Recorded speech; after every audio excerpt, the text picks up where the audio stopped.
Hey guys, welcome back to the channel. This is part 1 of our story. If you like this what if story and want to see part 2, let me know in the comments below. Before we start, don't forget to like, subscribe, and share this video with your friends. Also, check the description for more great content and my playlist. This story was posted by 𝗵𝗃𝗲𝗵𝗃𝗁𝗍𝗃 on Wattpad. Now let's start. The protagonist shouted, rushing toward their injured parents, only to be met with a devastating scene. Their mother lay there, her arms missing, and the sight was overwhelming. They turned away, feeling sick and needing to escape the horror. A voice crackled in their ear as they stood at the edge of a cargo jet ramp, 30,000 feet in the air, looking out over the city of Mustafa. It was a decent-sized city, though smaller than Tokyo. "I copy. Am I green?" they asked, adjusting their carbine on their chest. It was an M28EBR, an advanced model designed for precision and power, complemented by a reliable Beretta M9. Clad in an urban camo tactical suit, they felt prepared for the mission ahead. The lightweight graphene armor provided protection without hindering movement, and the standard Air Force helmet was connected to an oxygen tank, essential for breathing in the thin air. "You're green. Head to the safe house. It's not perfect, but it should do until the job is done," Lieutenant Colonel Stone instructed over the radio as a green light illuminated above. Without hesitation, the protagonist jumped from the plane, entering a controlled free fall and reaching speeds of 120 miles per hour. At about 1,500 feet above ground, they deployed their parachute, landing on a beach cluttered with debris, which could serve as useful cover. After concealing the parachute and gear in the refuse, they removed their helmet and stowed it away, moving cautiously toward the beach entrance. Their boots made no sound on the asphalt road leading to the safe house, located in a large apartment complex. Upon arrival, they discovered it was on the 4th floor. With a sigh, they ascended the stairs and entered the unlocked apartment. The interior was well furnished and surprisingly spacious for a place meant for 2 or 3 people. Exploring further, they noted 2 rooms, with the larger one clearly designated as the MSTR bedroom, complete with a sizable bed and a closet filled with clothes. Pictures of a happy couple adorned the walls, serving as a cover story. The fridge and pantry were stocked, indicating that the apartment was functional, with a working computer, dishwasher, TV, and laundry facilities. The protagonist recalled that a rifle was hidden under the MSTR bed. Retrieving it, they found an M450, a semi-automatic rifle known for its low recoil and high damage, chambered in .338 Lapua Magnum. Equipped with a tactical scope and a grip pod, it was versatile for various combat situations. Feeling satisfied with their gear, they pulled out a cell phone and opened a secure line to call Stone, who answered immediately. "How is it?" Stone inquired, his tone steady. "Nice. I landed at Dagoba Beach and ditched my parachute there. It will be a good shooting range if things get noisy during the day," the protagonist replied, sorting through their clothes, which included a mix of formal and tactical options. "Good. You're aware of your mission, correct?"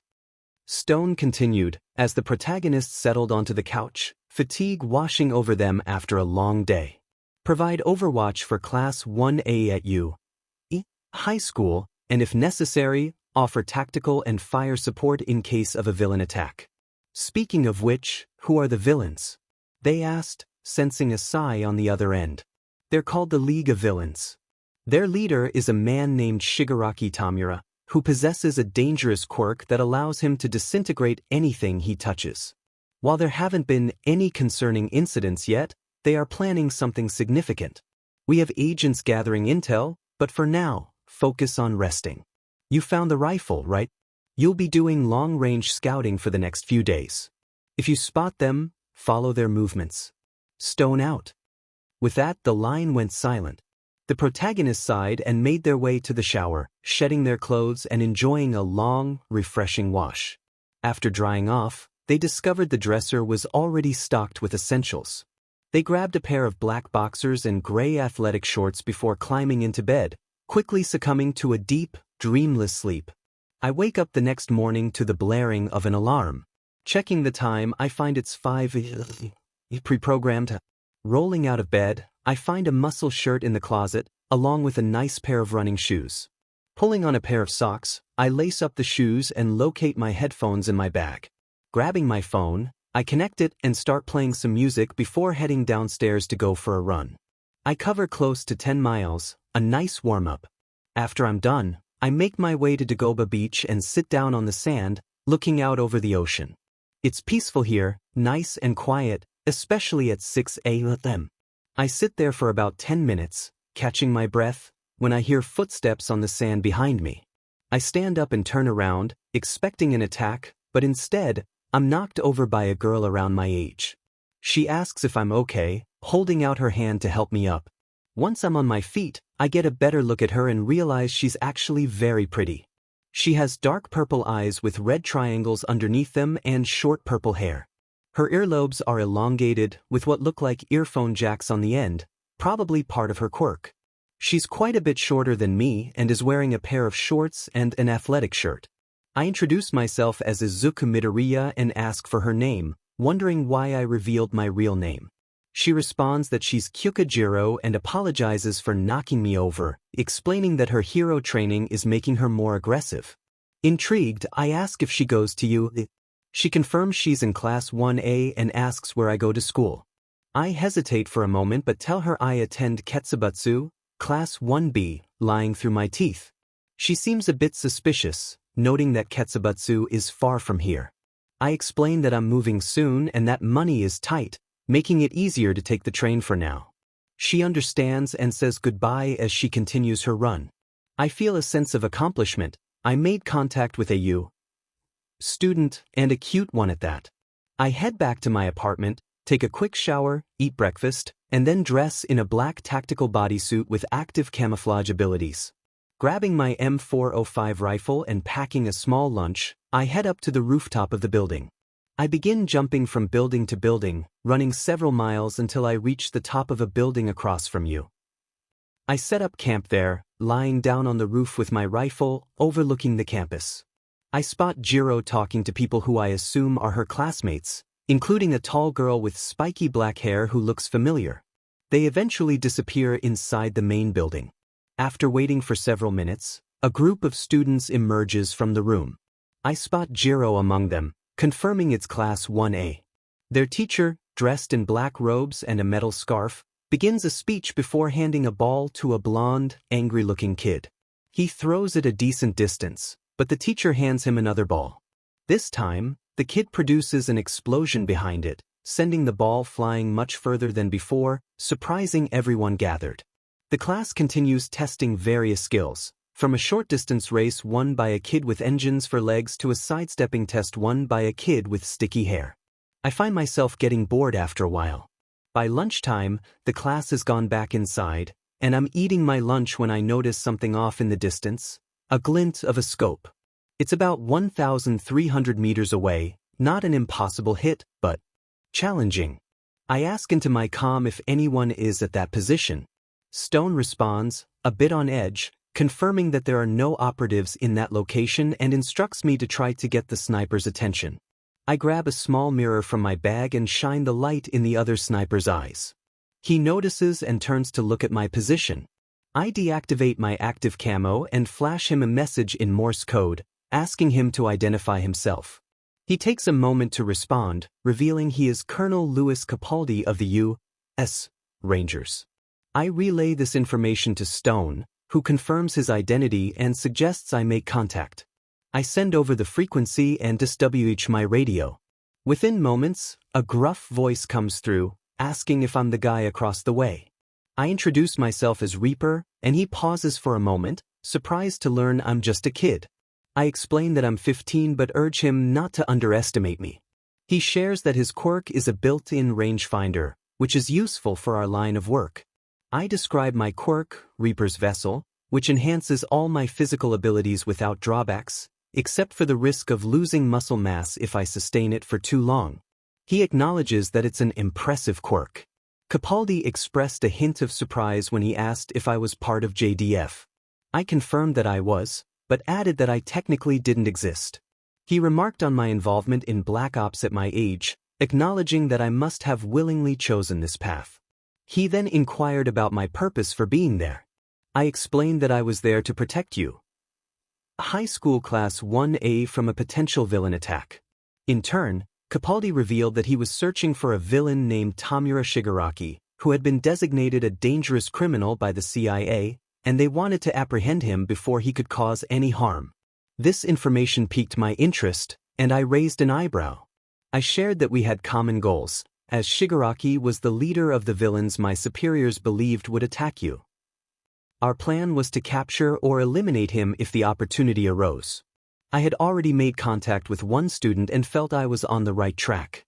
I mentioned that I had been ordered to follow them if they moved outside the main building and that I would find a way to enter the campus without triggering any alarms. Capaldi took a moment of silence before responding. He informed me that he had received new intel indicating that Shigaraki was planning to infiltrate the campus in the coming days to gather information. We needed to be present when that happened, and he asked if I could find a way to get in. I assured him that I could, though it would take some time. Capaldi offered to provide overwatch but cautioned that I needed to be careful. He also mentioned that he was probably a better shot. I considered this a silent challenge. I decided to head back to my place to change into street clothes, feeling the need for a break after being out since early morning. I asked if he could handle Overwatch until school ended, as I needed to devise a plan for entry. After a brief silence, he confirmed that he was clear to stay until school was over and asked for my secure phone number, which I provided. After packing my rifle, I returned to my apartment and changed into dark jeans, a Nirvana t-shirt, a dark leather bomber jacket, and black boots. I then headed into town, stopping by a cafe to grab a coffee and a small scone, which I enjoyed outside while ignoring the curious glances from passers-by. My phone vibrated, and I answered immediately. Capaldi's voice came through, asking if I could hear him. I confirmed that I could and inquired if school had let out. He replied affirmatively and asked if I had eyes on the students. I spotted 𝗎𝗫 walking toward me with a tall girl who had black hair. I informed Capaldi that 𝗎𝗫 was approaching and hung up to focus on my coffee. 𝗎𝗫 called out my name, and I raised my hand as the two girls walked over, 𝗎𝗫 looking excited and the tall girl appearing confused. I asked if they had just gotten out of school, and they nodded in response. 𝗎𝗫 was curious about how I was already back and changed, given that school had just ended at Ketsubatsu. I smirked and explained that I had skipped after lunch and returned home early. 𝗎𝗫 looked surprised, while the tall girl raised an eyebrow in confusion. When she asked why I had skipped my last PRD, I explained that it was math, and I felt confident enough to handle college-level math tests, so I saw no point in sitting through a class I already understood. I then asked for her name. The tall girl introduced herself as Momo Yaoyorozu, bowing slightly. I introduced myself as Izuku Midoriya and invited them to join me for coffee. 𝗎𝗫 asked if the coffee was good, and I replied that it was decent, but the scones were excellent. After a brief exchange of glances, the girls decided to head inside. 𝗎𝗫 expressed her longing for some scones and mentioned wanting someone to talk to other than a certain annoying individual. A few minutes later, they returned with coffee and scones, and I noticed Yaoyorozu whisper something to 𝗎𝗫, causing her to blush. They took their seats at my table and eagerly tried the scones, which elicited an enthusiastic response from 𝗎𝗫. I remarked that I usually had a good sense for food, given how much I ate. Yaoyorozu asked about my experience at Ketsubatsu, nearly causing me to spit out my coffee when I answered that it was pretty good, with nice teachers and decent students. I then asked about you, having heard rumors that all might would be teaching there. The girls exchanged a glance before 𝗎𝗫 explained that most teachers were fine, but they had a particularly troublesome classmate named Mineta, who was quite the nuisance. I suggested that sometimes a swift kick where it counts could solve the problem, which earned a laugh from 𝗎𝗫 and a small smile from Yaoyorozu. Yaoyorozu inquired about my quirk, and I explained that mine was called Reaper's Vessel, an enhancement type that boosted my physical abilities.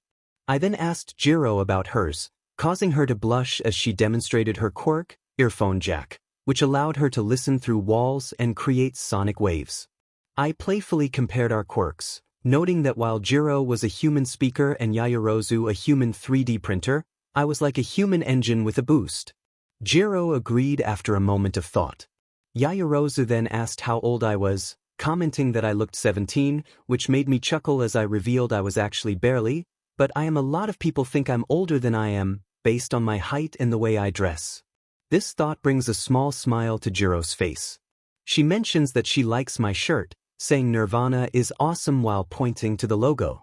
I express my gladness at her agreement and ask if she can play any instruments, thinking her quirk would be useful for music. This earns another blush from 𝗎𝗫. She shares that she can play a lot but mainly sings and plays guitar, fidgeting with her earlobes as she speaks. I respond that I can play too, although I haven't in a while, but it's like riding a bike, right?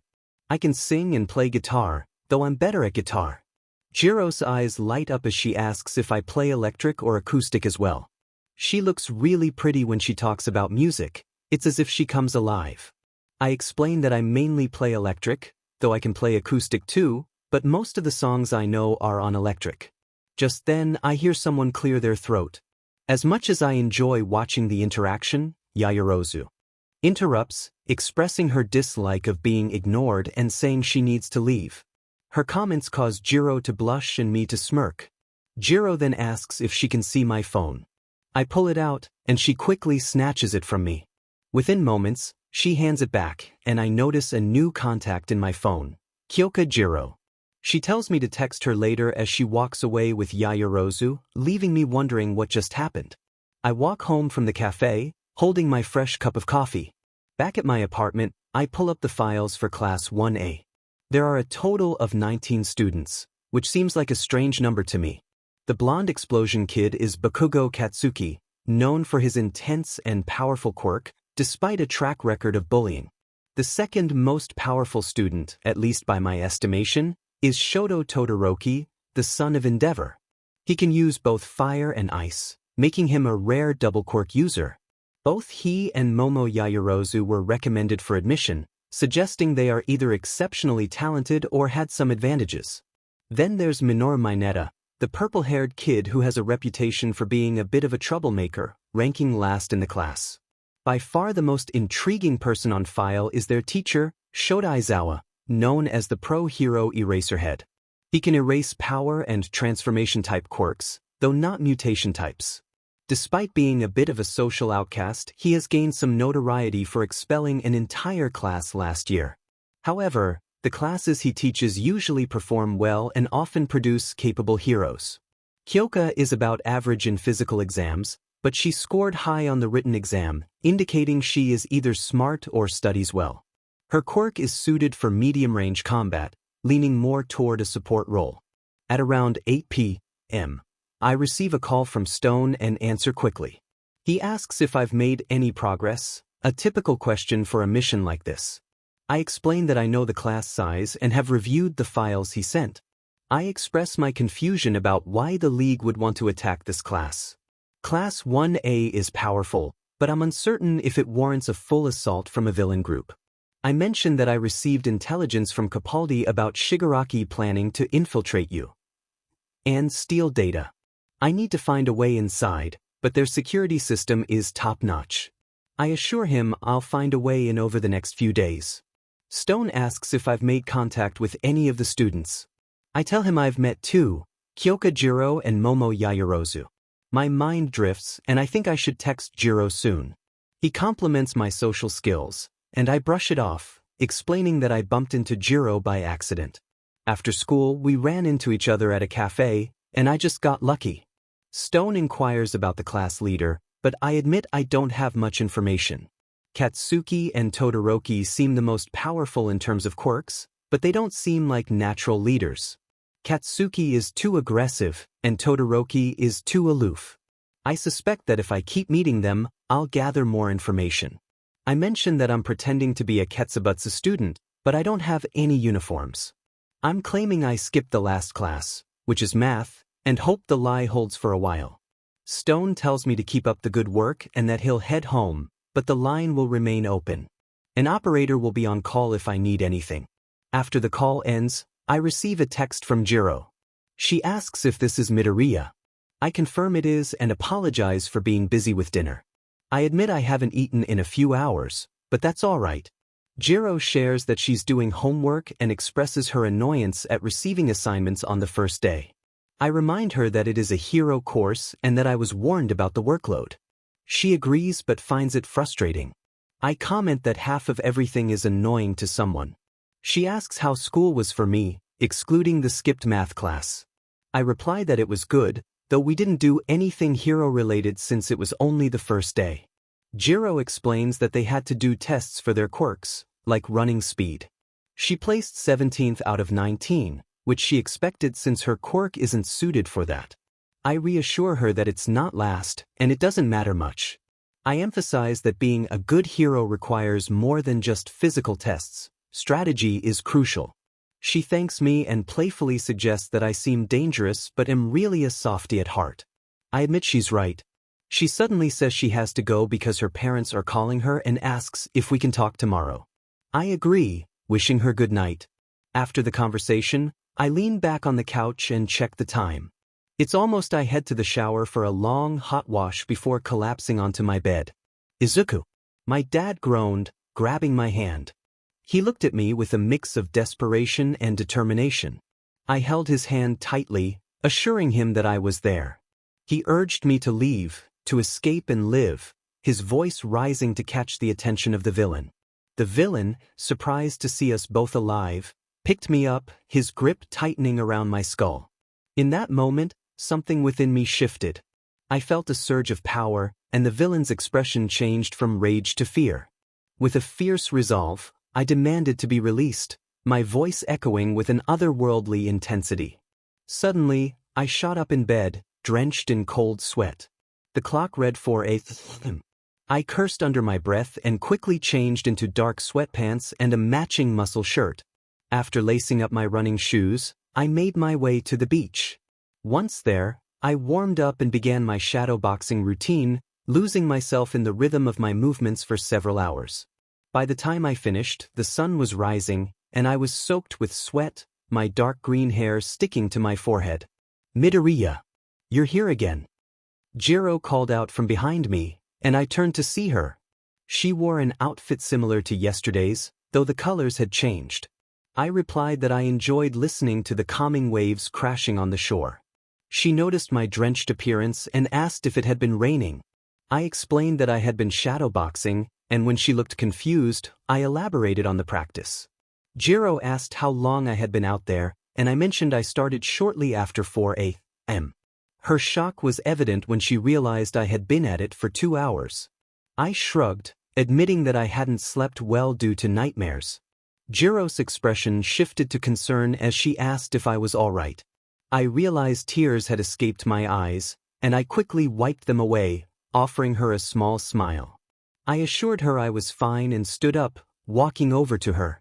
In my eagerness, I pulled her up a bit too hard, and we found ourselves face to face, just inches apart.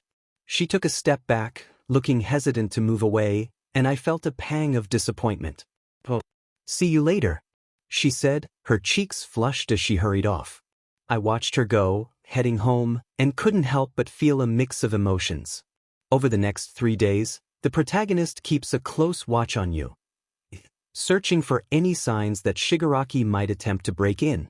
Nothing occurs, no alarms are triggered, and no one gains entry. Since that morning on the beach, the protagonist hasn't seen 𝗧𝗪𝗻 and worries that they may have scared her off. Perhaps it's for the best. They have spent considerable time talking to 𝗵𝗃𝗄, who shares stories about his family back in the States, a wife of 20 years and 3 children. The eldest is in college at 21, while the other 2 are in high school, one being the protagonists. 𝗵𝗃𝗄 expresses pride in his oldest child's ambition to become an officer like him.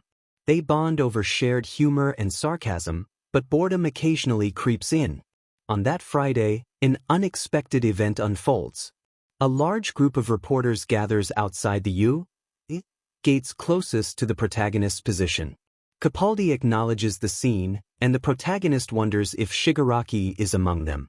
A quick scan of the crowd reveals a flash of light blue hair. Determined to investigate, the protagonist descends from their vantage point and blends into the crowd, dressed in dark jeans, a dark green hoodie, and running shoes, appearing like an ordinary civilian. Beneath the clothing, however, they wear a stealth suit and carry a concealed M9, along with a black balaclava featuring a skull design to obscure their identity. As one reporter aggressively shouts a question about All Might teaching at you, they attempt to rush inside the campus, triggering the security system. Metal shields drop over the gate, blocking the reporters out. The protagonist spots the flash of blue hair again, noticing Shigaraki place a hand on the gate. The metal begins to rust at his touch, and moments later, the gate collapses. The reporters momentarily freeze before rushing inside, setting off an alarm. Activating the stealth suit, the protagonist follows the crowd, donning the mask as an afterthought. A mechanical voice announces a Level 3 security breach, indicating that someone unauthorized has entered the campus. The protagonist tracks Shigaraki as he heads toward the main building, keeping a few meters back, grateful for their quiet shoes. Shigaraki ascends to the 5th floor and turns down a narrow hallway. The protagonist waits outside a small monitoring room until Shigaraki exits, then slips inside and sits at the computer station. They pull up recently accessed files and discover the teacher schedule.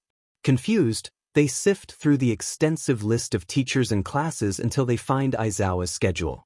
It appears normal at first glance, but then the protagonist notices a reference to the USJ. After a few minutes of searching, they uncover that USJ stands for the Unforeseen Simulation Joint, a large training ground. The realization dawns that Pro Hero 13 and All Might will also be present. Suddenly, a voice calls out from outside the room, demanding that Nizu open the door. Realizing they need to leave, the protagonist spots a window but hesitates at the thought of jumping 5 stories. With no time to waste, they charge through the window, activating their power to land safely on the ground. They sprint toward the wall, effortlessly clearing it by more than 5 feet. Once back at their sniper nest, Capaldi's voice crackles over the radio, asking if they can hear him. The protagonist, out of breath, confirms their return and shares what they discovered about Shigaraki's target, the Unforeseen Simulation Joint, a significant training ground on the U campus. They suspect an impending attack aimed at either the students or the teachers, though they can't determine which. Capaldi urges the protagonist to slow down and repeat the information. After taking a deep breath, the protagonist relays the details again, and Capaldi falls silent for a few moments. He then informs them that their superiors have given the green light to investigate further. Capaldi plans to conduct reconnaissance while the protagonist should return home to gather more information online. They agree, and the protagonist packs up their rifle and heads back to their apartment. Once home, the protagonist calls Stone to explain the situation. Stone echoes Capaldi's sentiments and mentions he will look into what USJ entails. After hanging up, the protagonist searches the school website but finds no useful information. They then turn to various online forums and, after several hours of searching, finally uncover details about the Unforeseen Simulation Joint. It is a disaster training ground designed to help students practice in hazardous conditions and conduct rescues. The complex is massive, much larger than the main building, but it has only one entrance, making a breach challenging. However, the roof presents a viable option. Constructed of glass and metal, it could be breached with the right tools or sufficient explosives. After discussing this with Capaldi, they agree that an explosive breach would be the most effective approach, given the structure's design. 4 days later, it had been 4 days since Shigaraki infiltrated you. Upon returning to the apartment, I discovered the door was unlocked. I always locked my door. Drawing my pistol from my pocket, I stepped inside and was greeted by a familiar face. Sergeant Jack Overman, with a smile on his face, asked why I was pointing a gun at him, questioning my trust. I was surprised to see him and we exchanged friendly hugs.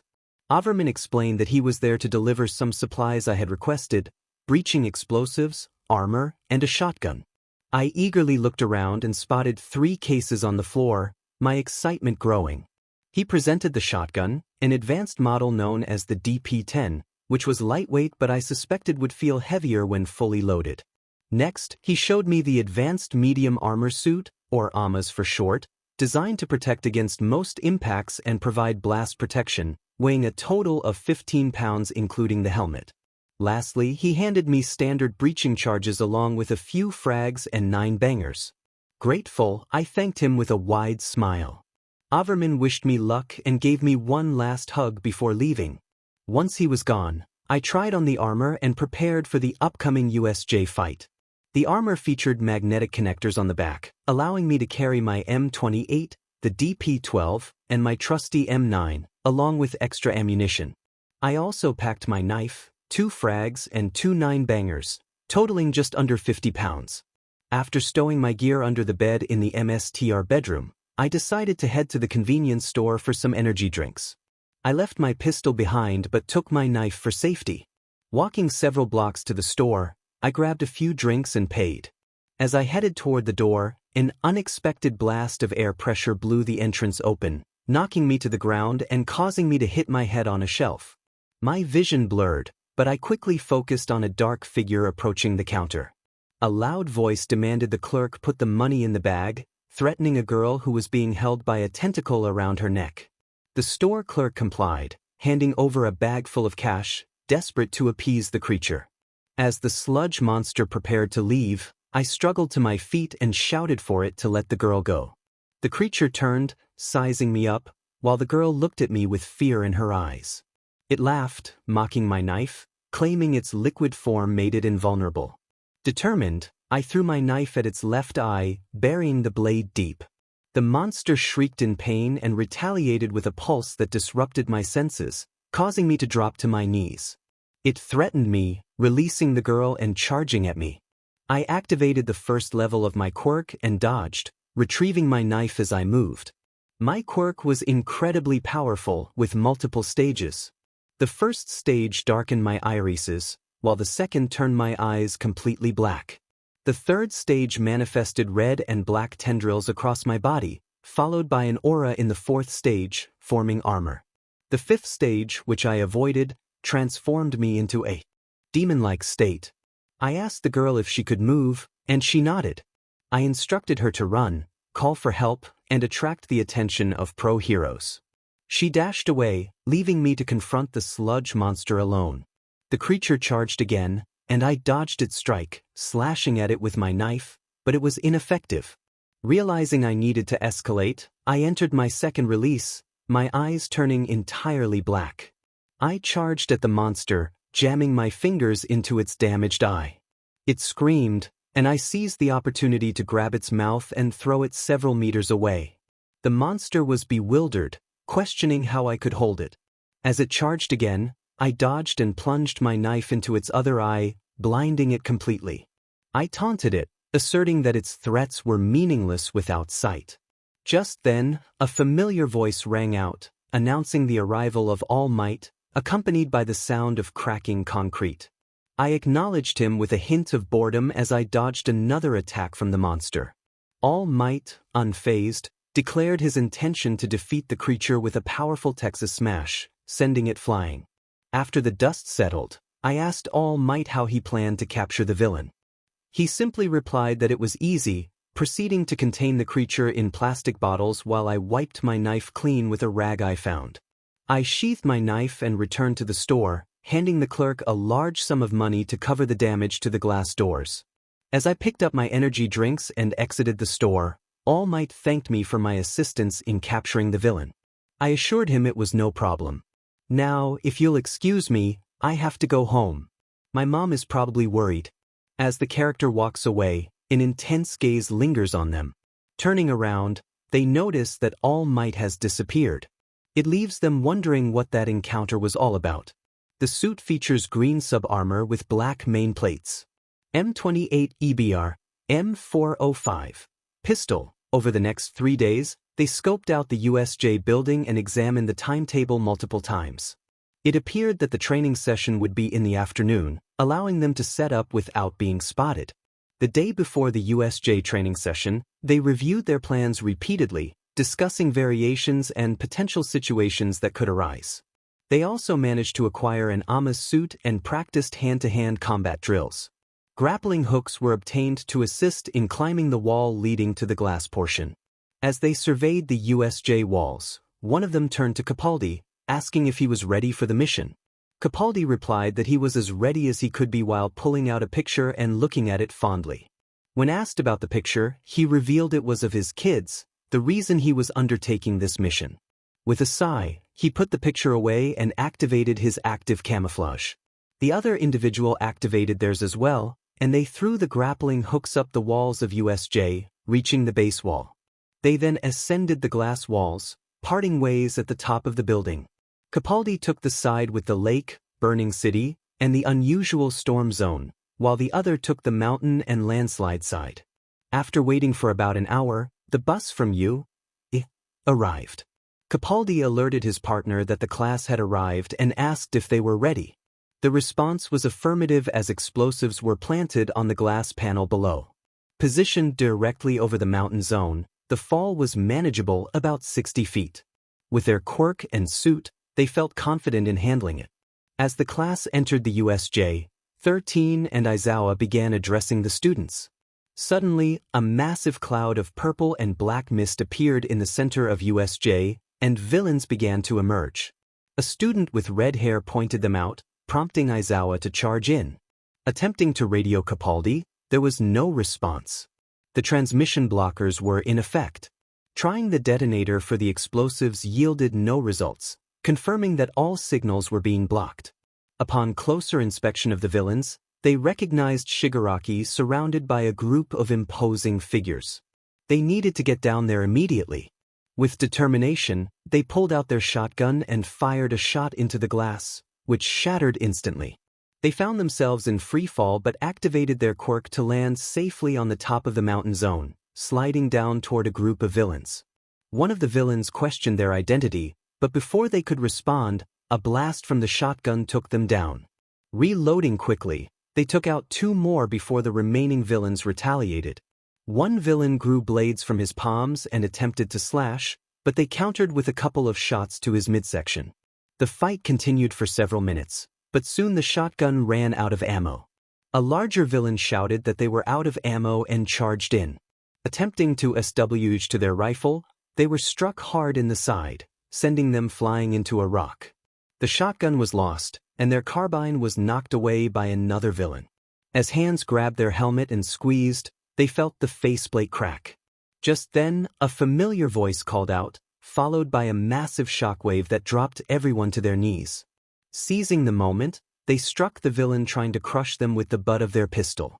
𝗎𝗪 rushed to check on them, urging them to be cautious and asking Momo to create medical supplies. They activated a voice modulator on their helmet, assuring her they were fine. 𝗎𝗪 insisted otherwise, noting the injuries they had sustained. As they stood, they noticed a threat approaching 𝗎𝗪 from behind.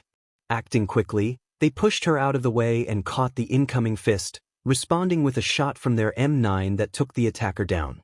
Reassuring 𝗎𝗪 and Momo that they needed to help each other to survive, they inquired if either could use lethal force. The two looked at them with confusion and a hint of fear. Accepting the lack of response, they introduced themselves as Reaper, eliciting grins from some of the villains. One of the villains charged at them with incredible speed, swinging a kick aimed at their head. They dodged and, as the villain tried to recover, they pulled out a knife and swiftly incapacitated him by slicing his Achilles tendons. The villain screamed in pain and collapsed. Observing the remaining villains, they noted how many had already been taken down. Just then, a shout from Yaoyorozu caught their attention, followed by the sound of metal striking flesh. Turning around, they saw a villain holding 𝗎𝗪 hostage with a knife to her throat, demanding that they drop their weapons and remove their helmet. BLD began to appear on the blade, and everything around them turned a shade of red. Tendrils emerged from their arms, causing both 𝗎𝗪 and the villain to widen their eyes in shock. They knew a mistake had been made. A massive mistake had been made, and the tension in the air was palpable. The villain threatened a hostage, pressing a blade closer to her. In an instant, the protagonist seized the blade with one hand while cradling 𝗎𝗪 in the other. He set her down, ignoring the fear in her eyes, and examined the weapon more closely, realizing he had taken the villain's hand along with it. A piercing scream echoed as the villain stared in shock at the bloody stump where his arm had been. The protagonist dropped the severed hand and advanced toward the villain with determination. He confronted the man about taking hostage, a teenage girl, and the threat to her life. He had committed many wrongs, but nothing like this. The protagonist declared that the villain would pay for his actions. With a swift motion, he lifted the villain off the ground, applying pressure until he felt the unmistakable sound of a skull cracking. The aftermath was gruesome, but the protagonist forced himself to calm down, watching as the dark energy around him dissipated. He collapsed to one knee, feeling nausea rise within him but managed to suppress it. Scanning the area, he found his shotgun, which was beyond repair, and his carbine, which had only sustained minor scratches. He knelt down to Jiro's level, concerned for her well-being. She nodded, touching her throat, and he reassured her before moving to Yaoyorozu. Checking her pulse, he noted it was strong yet slow. She was unconscious. He instructed Jiro to have Yaoyorozu create bandages when she woke up and urged them to leave the area. Jiro protested, insisting they needed to stay and help as hero students. The protagonist understood her sentiment but reminded her that this was not training. He had made that mistake before, leading to tragic consequences. With that, he began running toward the center, determined to confront the situation head-on. Helmet is different. Shotgun. When I arrive, Aizawa is fighting off villains all by himself. He is holding his own, but it's clear he is starting to tire. As I approach, I hear Shigaraki shout something. Nomu! Suddenly, a giant blue creature with a bird-like beak and an exposed brain emerges from a swirling portal, pinning Aizawa to the ground. Now we have this in the bag.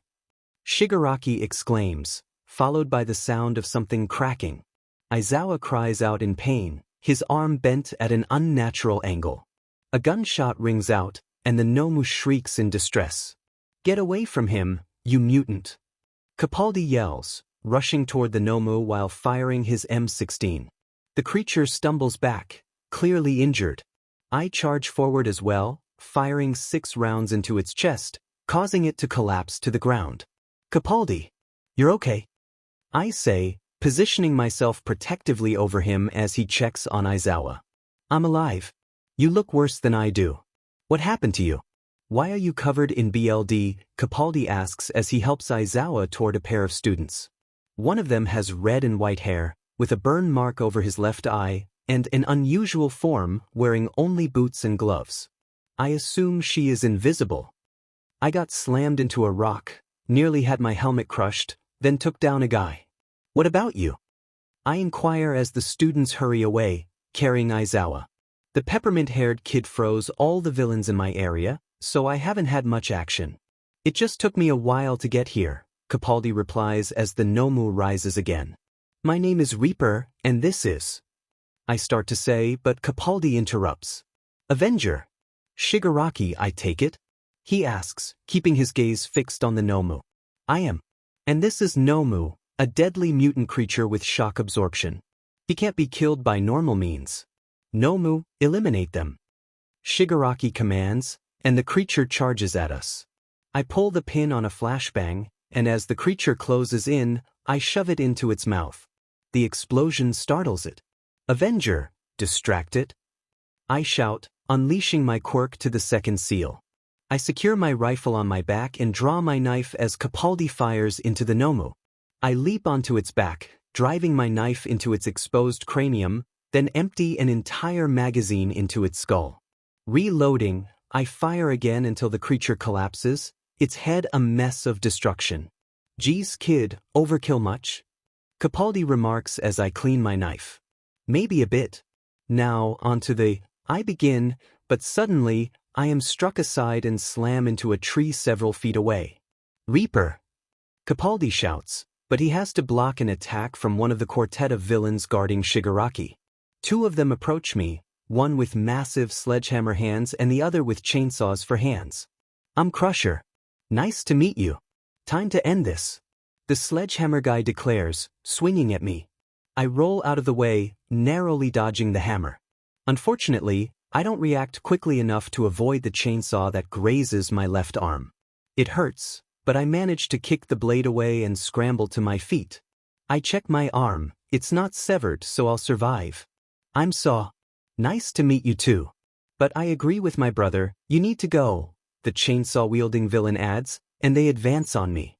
I draw my rifle and fire, but they block the bullets with their hands. They close in faster than I expect. Saw swings at my rifle, shredding the end, and Crusher knocks it away. Great! I snarl, dodging their attacks in search of an opening. I can't unleash my full power like this. Suddenly, I hear 𝗵𝗃𝗍 shout in pain. I glance over and my heart sinks at the sight. He has just been stabbed. The villain yanks the blade out, and 𝗵𝗃𝗍 collapses. 𝗵𝗃𝗍! I shout, but I am struck by Crusher and sent flying, landing next to 𝗵𝗃𝗍. My helmet shatters, revealing my face, but I don't care. I rush to 𝗵𝗃𝗍, turning him over to see the deep wound in his gut. Hey, Reaper, is that what you look like? A lot. Like my son. 𝗵𝗃𝗍 wheezes, reaching up to touch my face. Hang on, man. Just hold on. You're going to be alright. I'll get you help. I say, but 𝗵𝗃𝗍 raises a hand to stop me. You never told me your name. I want to know the name of my friend before I go. 𝗵𝗃𝗍 gasps, struggling for breath. Izuku Midoriya, I reply, feeling tears welling up. Izuku. Such a nice name. Can you promise me something? He asks, his breathing becoming shallow. What is it? I ask, tears streaming down my face. Make sure my wife knows what I did. I think she would want to meet you. 𝗵𝗃𝗍 says. I promise. I nod, gripping his hand tightly. Good kid. 𝗵𝗃𝗍 sighs, then takes a final breath. I take a shaky breath, reaching for the dog tags around his neck, pulling them off and pocketing the BLD-stained metal. Well, now that that's out of the way, how about we send you to meet him? Crusher taunts, raising his hand behind me. That's my line, I snarl, catching his hand just inches from my head. I stand up, a dark aura surrounding me. Then I snapped. Izuku stood, feeling a surge of anger as he faced his opponents. Saw, bewildered, helped Crusher to his feet. Questioning how Izuku had managed such a feat fueled by rage, Izuku launched himself forward, moving with incredible speed. He seized Crusher by the throat, and with a swift motion he incapacitated him. Saw, filled with blind fury, charged at Izuku. With a quick sidestep, Izuku grabbed Saw's biceps and yanked hard, dislocating his arms. He hurled one of the arms at the attackers who had targeted 𝗵𝗃𝗍, then swiftly dealt with Saw, overpowering him. BLD sprayed around them, marking Izuku in a grim display of his power. With a confident shout, he turned to face the remaining two adversaries. One wielded a bloody serrated knife, while the other had blades protruding from his palms. Shigaraki urged them to attack, and they lunged at Izuku, swinging their weapons. Izuku effortlessly caught their blades, disarming one and snapping the other in two. The injured attacker cried out in pain, but Izuku swiftly turned the blade against him, incapacitating him with a decisive move. Suddenly he felt a sharp pain below his ribs. One of the attackers had managed to stab him. Though it was a minor setback, it only fueled his determination. The assailant shouted in anger, attempting to stab Izuku again. Izuku, unfazed, remarked that a sharper blade would be necessary to succeed.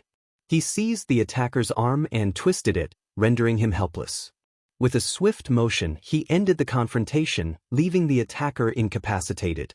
Turning his attention to Shigaraki and another figure shrouded in black-purple mist, Izuku introduced himself, declaring his intent to be the last face they would see. Just then, All Might appeared at the entrance, determination etched on his face. Shigaraki, sensing the shift, decided it was time to retreat, disappearing into a portal. Izuku, unwilling to let them escape, charged at the portal but was halted by All Might's hand on his shoulder. He stumbled back, facing the hero's intense gaze. All Might questioned Izuku's presence, but Izuku, feeling his power waning, struggled to respond. As pain from his injuries surged, he dropped to his knees, succumbing to darkness. When he regained consciousness, bright lights greeted him. Sitting up, he winced in pain, realizing he was in a hospital room, bandaged from head to toe. An elderly woman entered, demanding he lie back down. Despite his protests, she insisted he needed rest, warning him about his injuries. As she tended to him, Izuku asked where he was. The woman introduced herself as Recovery Girl and informed him he was at 𝗬𝗎𝗍 She mentioned All Might and others had been concerned for him. Izuku, eager to check his phone, learned from a small creature that it had been found in his apartment. He discovered numerous missed calls from Stone, prompting him to call back. When Stone answered, relief washed over him. After a brief exchange, Izuku shared the grim news about 𝗵𝗃𝗍, his voice heavy with emotion. Stone's silence spoke volumes as Izuku clutched 𝗵𝗃𝗍's dog tags, a somber reminder of their fallen comrade. I was uncertain about the whereabouts of his body. I needed to know if I could inform the teachers about my mission, as they were bound to ask questions. I whispered into the phone, seeking guidance. At that moment, Stone suggested that it might be the best course of action. He assumed they had seen my face, so there was little point in hiding anymore.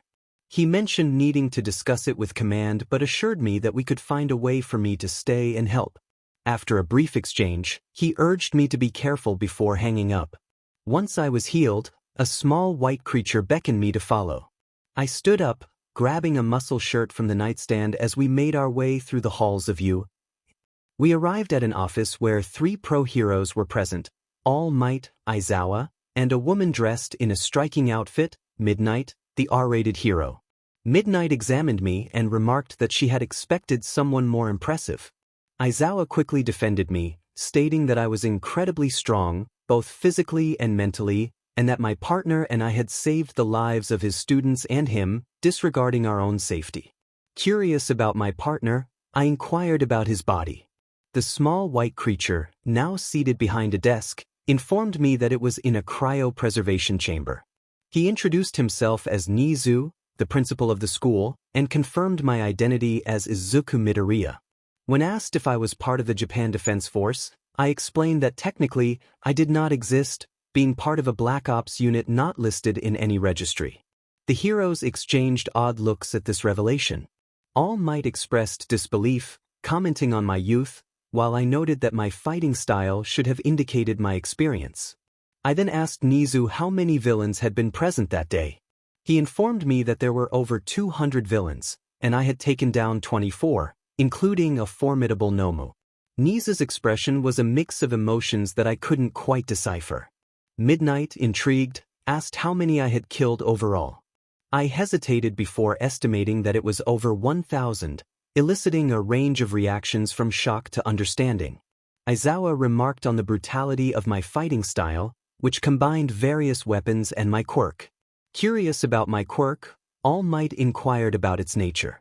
I explained that it was called Reaper's Vessel, classified as a power enhancement quirk, but more accurately a transformation quirk. It pushed my body beyond normal limits while releasing massive amounts of energy in the form of black fire, turning me into a nearly unstoppable force.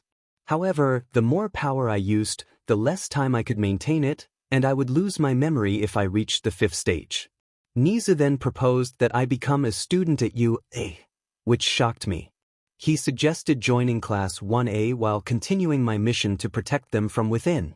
All Might expressed concern about my violent tendencies, but Nizu insisted it was up to me and Aizawa.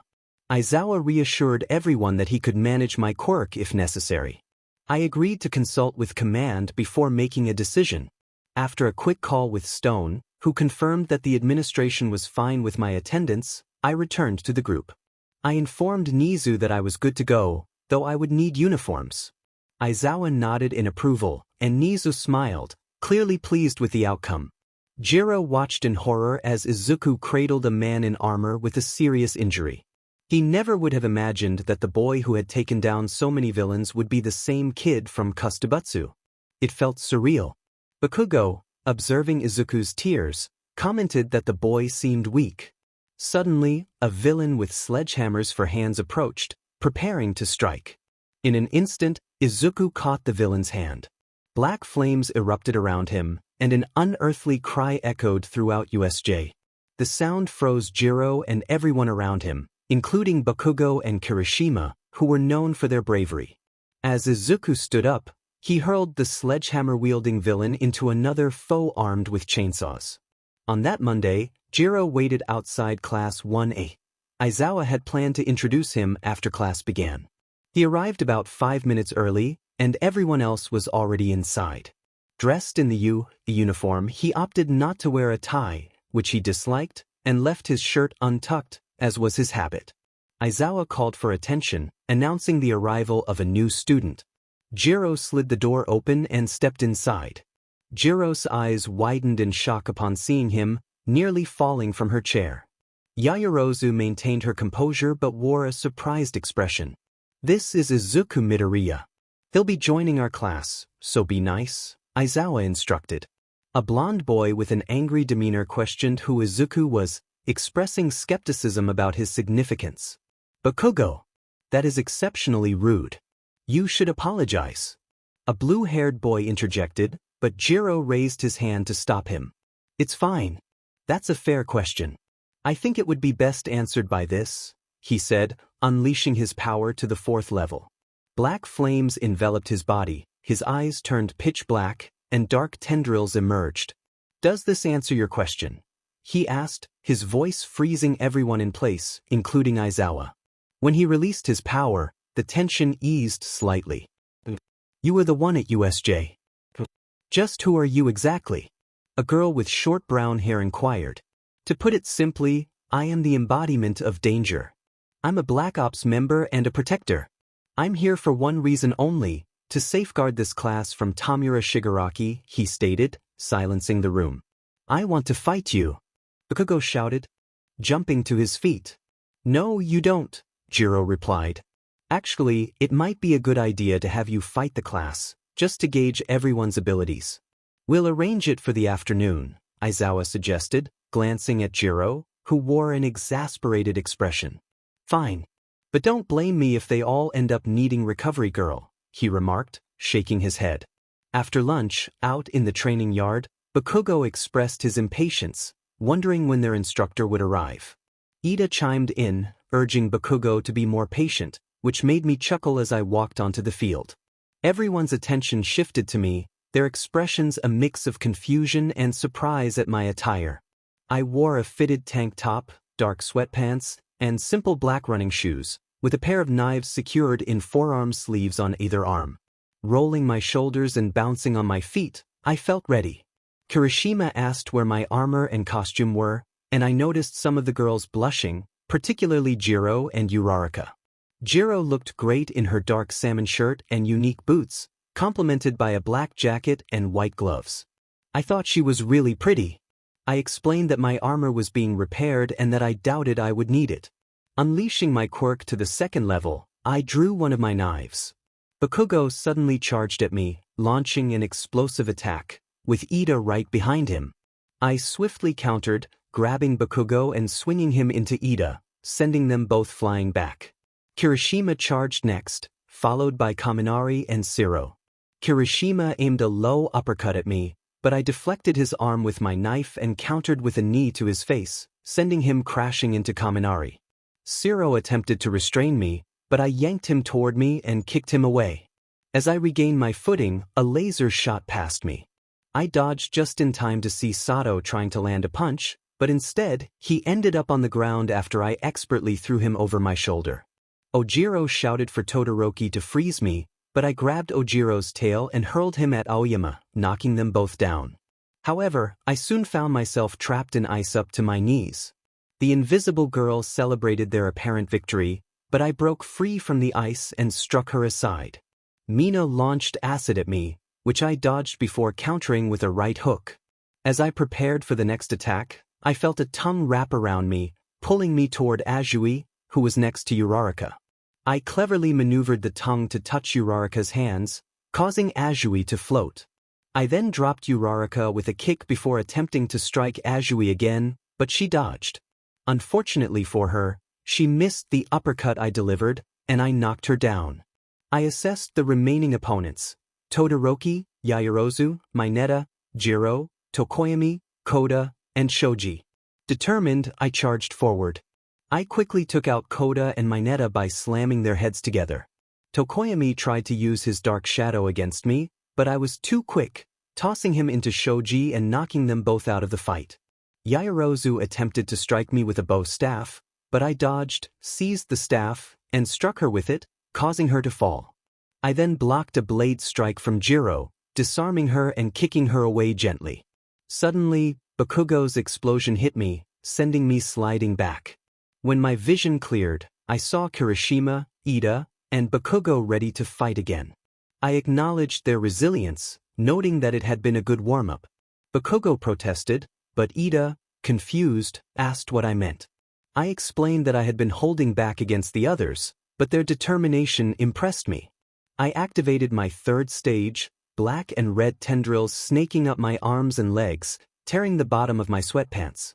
Both Kirishima and Bakugo charged at me. I drew my other knife and engaged Kirishima first, clashing blades. The fight intensified as I dodged explosions from Bakugo and ice attacks from Todoroki, along with Iida's kicks. I gained the upper hand when Kirishima's armor cracked. Seizing the opportunity, I struck him with the butt of my knife, knocking him out. However, Bakugo's explosion caught me off guard, sending me to the ground. As I got back up, my shirt was in tatters and hindering my movement, so I ripped it off. Iida shouted "Recipro burst" as he launched a high-speed kick at me. I caught his shin and swung him around, slamming him into the ground. I turned to see Bakugo leaping into the air, spinning for a powerful attack. I redirected him to my side just in time to dodge another ice attack from Todoroki, tackling him to the ground and pinning him down. Aizawa's voice cut through the chaos, commanding me to stop. I released Todoroki and helped him up, who asked just how powerful I was. I replied, hinting that I was more than he could handle. I then assisted Bakugo to his feet, who accepted my help with reluctance. Finally, I approached Jiro, who was struggling to stand. I helped her up, placing her arm over my shoulder, and asked if she was all right. She smiled, acknowledging that she would have a bruise but would be fine. Jiro remarked on how impressive the other person was, lightly touching his ribs where he had received a kick. The other person offered a small smile in response, acknowledging the moment. Jiro, blushing, pointed out that the other was shirtless, to which the other person playfully asked if he was going to complain. Jiro quickly clarified that he never said he would. Bakugo interrupted, teasingly asking if they were going to stop their banter and help wake up their classmates. Both Jiro and the other person felt their cheeks heat up at the comment. The other person sighed and walked over to the unconscious bodies of their classmates. Aizawa addressed the class the day after their intense battle, looking at everyone except the other person. He posed a question about their performance in the fight. Iida defended the other person, noting his military training, which led most of the class to nod in agreement, except for Jiro and Bakugo. Bakugo expressed his disagreement, stating that they should have performed better given the odds, which brought a small smile to the other person's face. Aizawa then turned to the other person, asking for his thoughts. He candidly pointed out that most of the class needed to improve their short-range combat skills, specifically mentioning Hagakure, Aoyama, and Uraraka.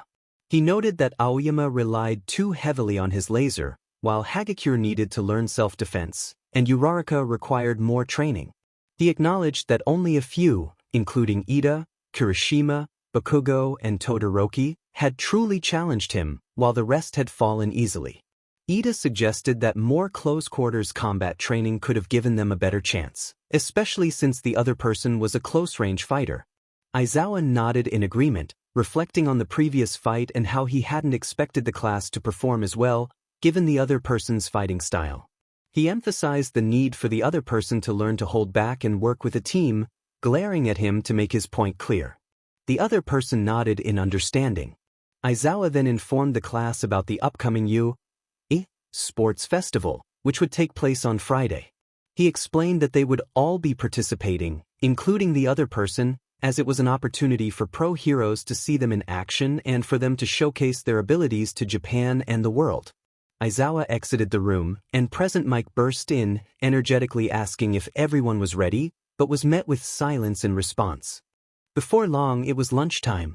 The protagonist grabbed some 𝗬𝗓𝗏, their favorite food, and made their way to class. Jiro waved them over, calling for them to sit beside her. Almost immediately, a kid with spiky red hair asked a question filled with curiosity. The kid wondered if the protagonist had military training and if they knew how to shoot guns. Jiro sighed, urging the kid to let the protagonist eat first, but the protagonist chuckled in response. They confirmed their skills, mentioning their training in knives and hand-to-hand combat, along with extensive quirk training, which earned a smile from Kirishima. Before anyone else could speak, something cold was suddenly poured over the protagonist's head. A snarky voice from behind commented on the new kid in a mocking tone. Turning around, the protagonist saw a blonde holding a can of orange soda. Bakugo shouted at the kid to leave, but the kid merely shook his head, smirking as he remarked on Bakugo's quick temper and how it would hinder his acceptance as a hero. As Bakugo began to respond, the protagonist raised a hand to stop him and stood up, towering over the kid. They calmly stated that while Bakugo might be quick to anger, they were different. Before the kid could react, the protagonist grabbed his hand and flipped him onto the table, drawing a hidden knife from their boot and placing it against the kid's throat. They warned him that if he ever bothered them or their class again, they would break every finger, toe, and limb in a calculated manner. The kid nodded nervously, and the protagonist lifted him off the table, allowing him to flee. Sitting back down, they noticed the impressed looks from their classmates. Feeling a bit defensive, the protagonist asked why everyone was staring as if they were a psycho. Tenya Ida, the class representative, introduced himself and acknowledged the threat made, suggesting it wasn't very hero-like but that the protagonist might need some work. The protagonist inquired about the kid who had been rude, learning that his name was Monoma, a student from Class 1B who harbored resentment towards them. Bakugo proudly declared their superiority over the other class, while Azui, a girl with a frog-like quirk, suggested Monoma might just be jealous.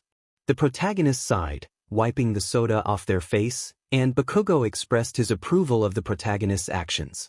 Uraraka introduced herself, and Mineta, a short kid with purple hair, asked how the protagonist knew Jiro and Yaoyorozu.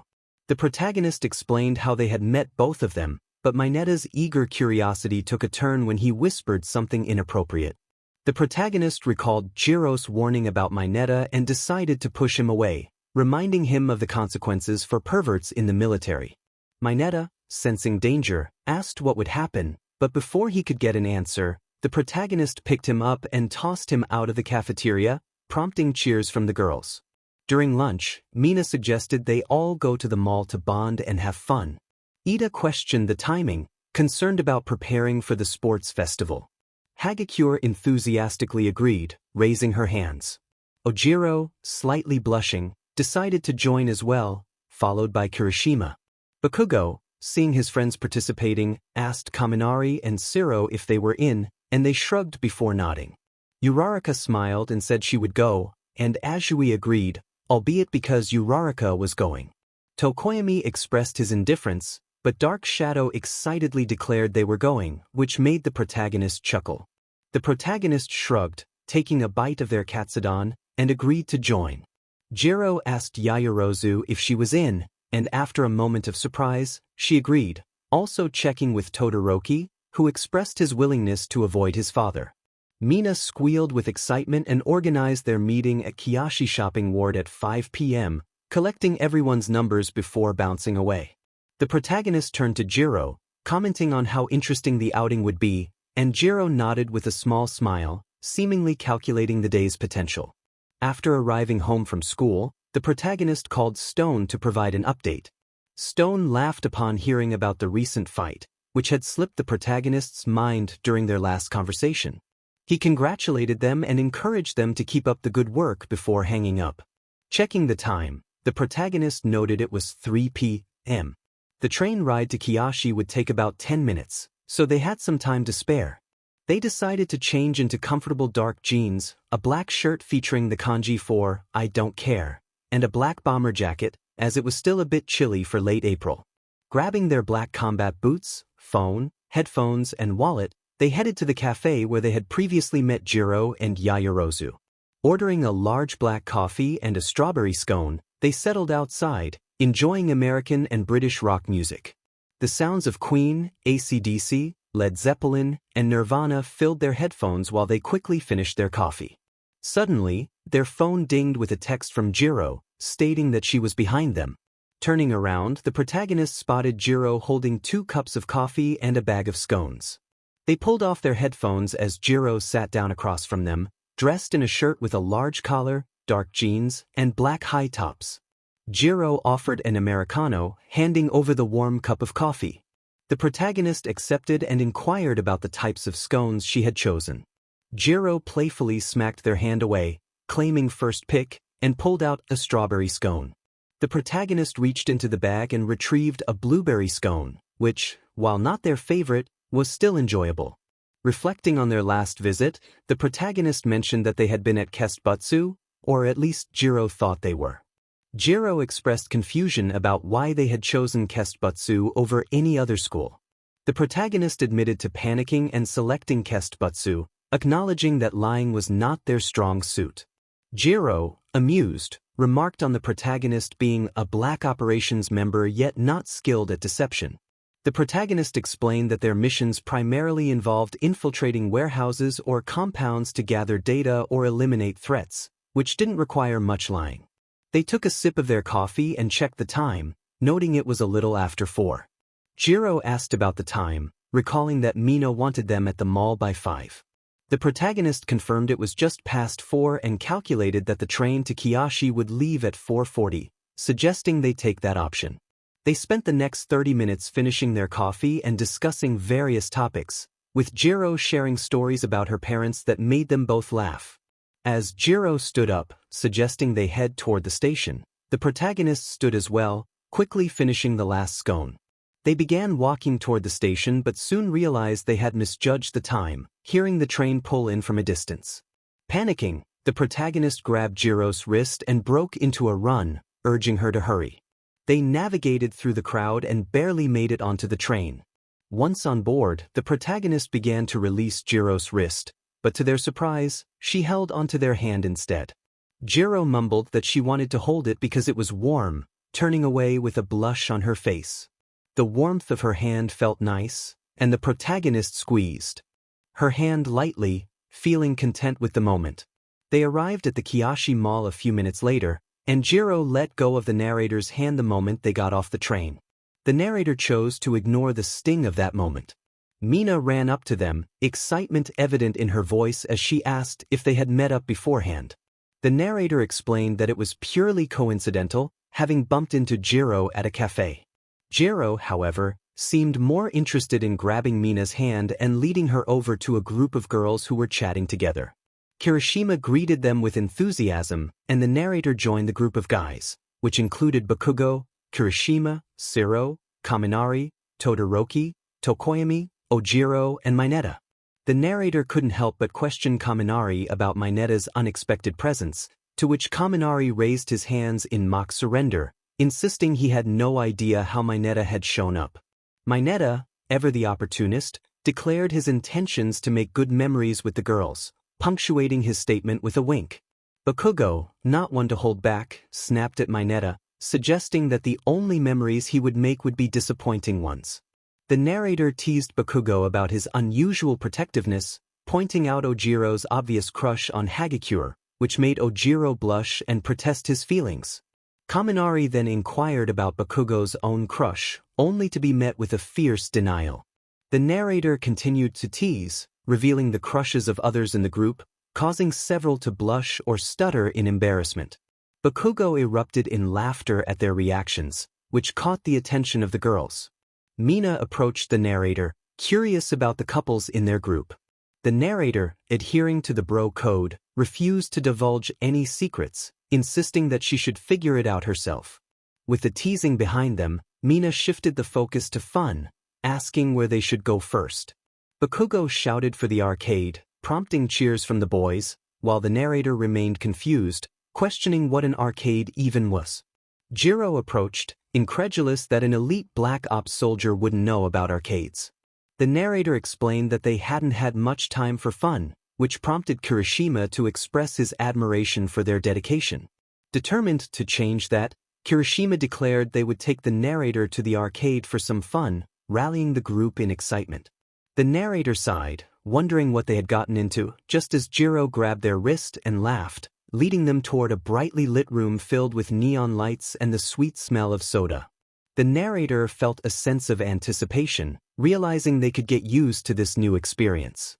As it turns out, I am really good at arcade games, especially the shooter ones. I set the high score on about 6 different games, and then came a game where players punched a speed bag as hard as they could to see how high of a score they could get. Bakugo announced he would go first, delivering a powerful right hook to the bag. After a few seconds, his score appeared. With a triumphant shout, Bakugo celebrated, and soon everyone took their turn. After everyone except me had gone, Bakugo still held the lead, with Kirishima and Ojiro tied for second place. Ojiro achieved a score of 511, which I thought was impressive. She blushed when I complimented her. It was my turn next. I stepped up to the machine and threw a powerful cross, hitting the bag squarely. After a brief pause, my score appeared, a perfect score. Bakugo shouted in frustration as everyone else congratulated me with friendly pats on the back. "You are really impressive, Izuku," Jiro remarked, then froze.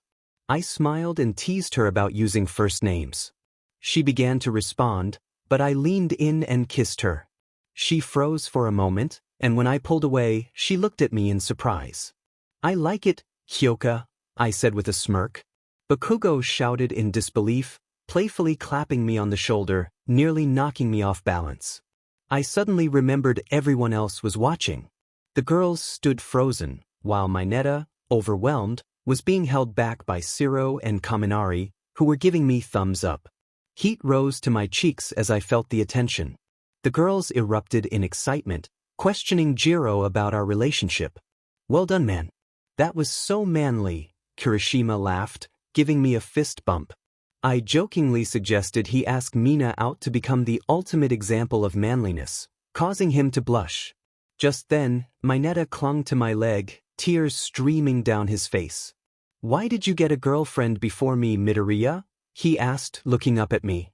"You need to ask," I replied, earning a chuckle from Tokoyami. Mina approached me, a mix of amusement and mock anger on her face. "How long has this been going on? How long have you been dating?" she demanded, drawing the attention of everyone in the arcade. "This is the first time I kissed her, so we've been dating for about 45 seconds, I replied calmly, as Kyoka walked over to my side and took my hand. Uraraka asked if we hadn't known each other for long, to which I confirmed her point. "How do you know it'll work out?" she inquired, prompting Kyoka to look at me with curiosity. "I don't. But I'm definitely willing to try," I answered with a smile. For the next several hours, our group wandered the mall, exploring various shops. I bought a nice watch and a black guitar necklace for Kyoka. In return, she got a few new shirts and gifted me a Reaper skull necklace, which earned her a big kiss. I put it on instantly, making her giggle. We enjoyed each other's company, and at one point, I had to toss Mineta away when he tried to cling to Kyoka's leg. Mina and Toru kept pestering us with random questions which we skillfully deflected, some due to their silliness and others for more obvious reasons. One question, however, made me question their sanity. "Are you a virgin?" Mina asked out of the blue, causing me to blush. Luckily, Kyoka wasn't nearby to hear it. "Yes, I'm a virgin," I replied, trying to maintain a straight face. Follow-up question, "How big is your?" Mina began, but I shot her a deadpan look while Bakugo burst into laughter, having overheard. "I refuse to answer that," I stated, which only made Bakugo laugh harder. "Why not?" Mina pressed, feigning innocence. "Because I refuse to answer ridiculous questions like that," I replied. "Questions like what?" Kyoka asked, approaching me.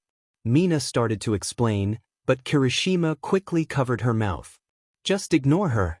She's a bit wild right now," he said, leading her away.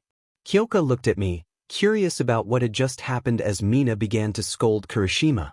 He gave me a subtle thumbs up, which I returned. "Just Mina being Mina," I said, putting an arm around Kyoka's shoulders. I could certainly get used to this.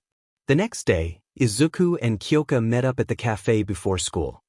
He greeted her with a kiss on the cheek, which made her shyly protest. He handed her a frappuccino, and she inhaled the aroma, noticing she was wearing the necklace he had given her.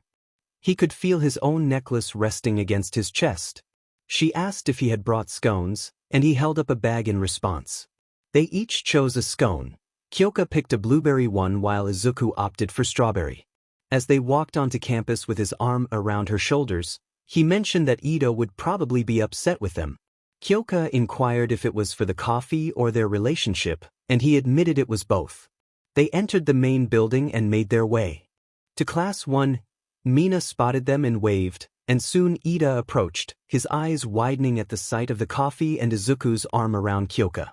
Ida asked about the coffee and their relationship, and Izuku confidently confirmed both. Ida's jaw dropped in surprise when he asked when this had happened. Kyoka quickly answered that it was the day before at the mall, and Izuku nodded in agreement. Ida then instructed them to stay put while he rushed to his backpack. He returned with a pamphlet titled, Rules for Dating in Class 1A.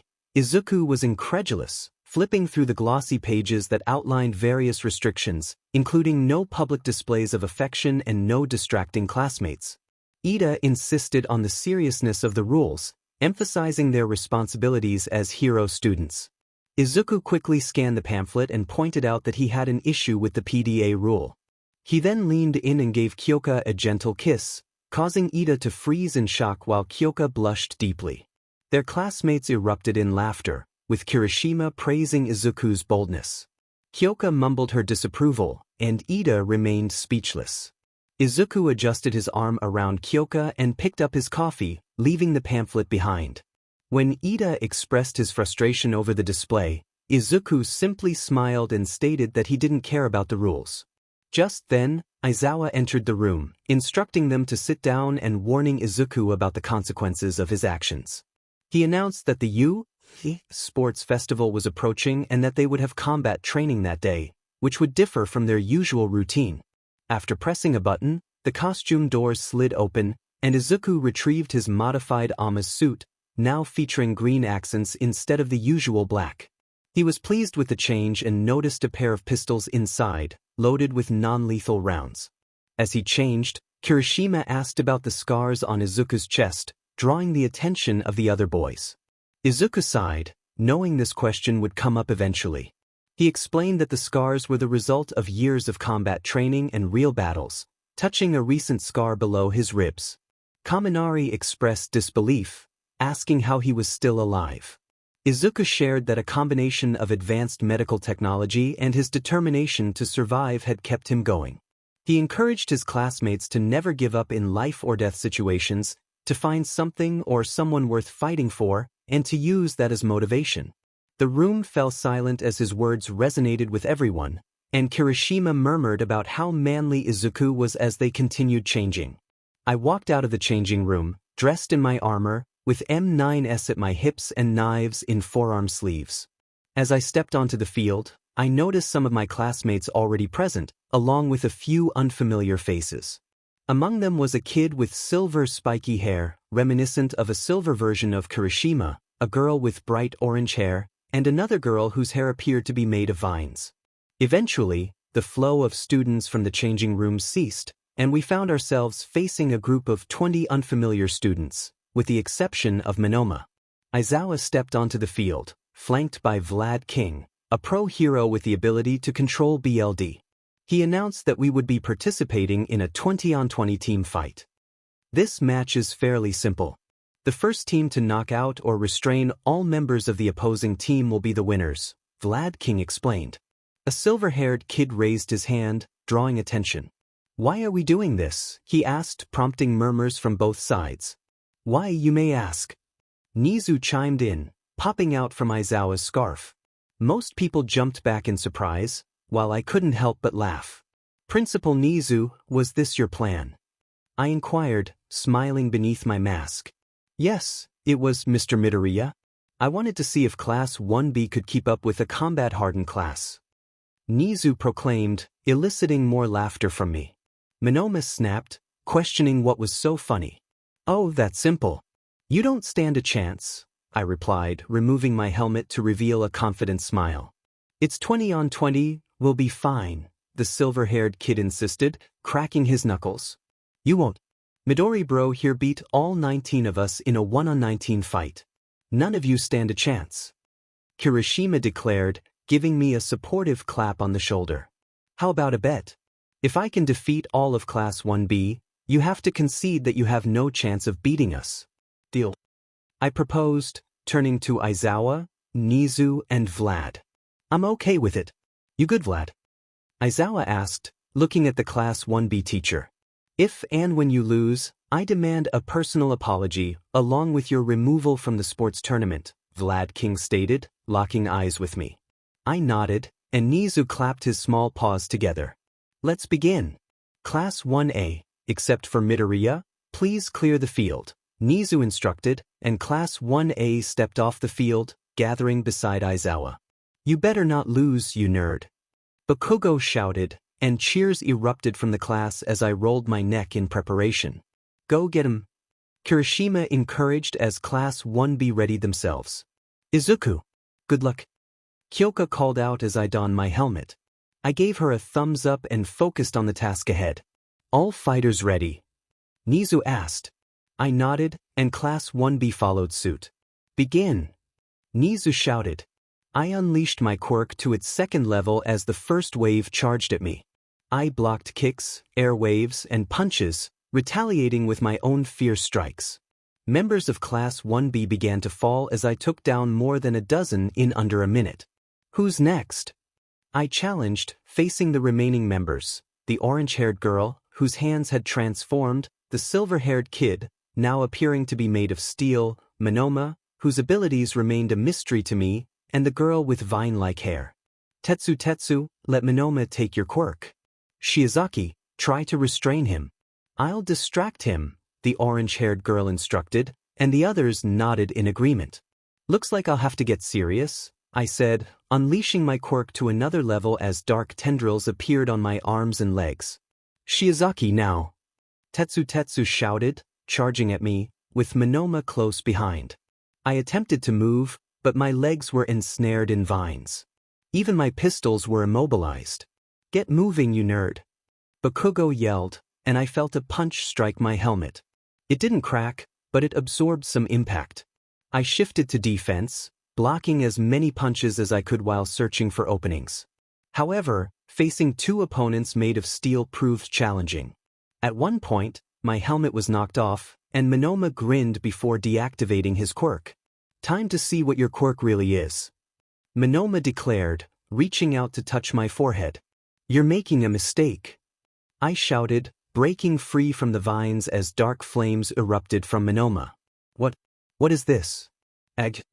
Monoma cried, collapsing to his knees. My quirk is too powerful for anyone without extensive training to handle. It took me years and countless hours of practice to control it. I declared as both Class 1A and 1B watched in shock as Monoma began to change, engulfed in black flames. Midoriya, Izawa began, but I interrupted. Get everyone out of here now. He's entering the fourth stage. Only I can fight him. I shouted, my own body enveloped in black flames, my eyes turning pitch black. Monoma, are you okay? Tetsu asked, only to be seized by his throat and thrown aside by a now frenzied Monoma, who radiated bloodlust. Get out of here. This is not up for debate. I commanded, charging at Monoma and tackling him away. Everyone, get out of here. Midoriya, let us help. Izawa shouted as Class 1B scrambled away, while Class 1A looked on in horror. Izawa, get out of here. You can't erase this, not now. I yelled, trying to pin Monoma, but he threw me off. I quickly regained my footing and sprinted toward him again.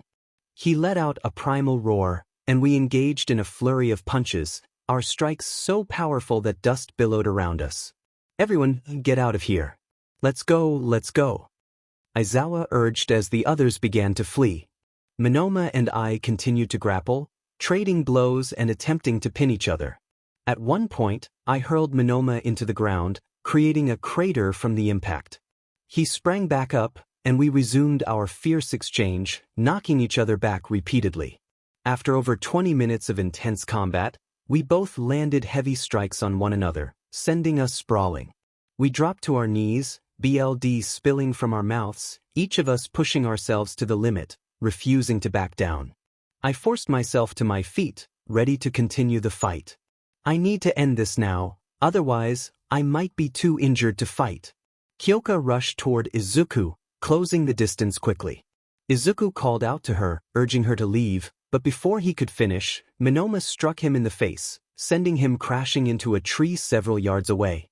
He felt the sharp pain of broken ribs. 𝗵𝗲𝗄's voice echoed with a chilling intensity as he grabbed 𝗧𝗵𝗃 by her throat and threw her aside.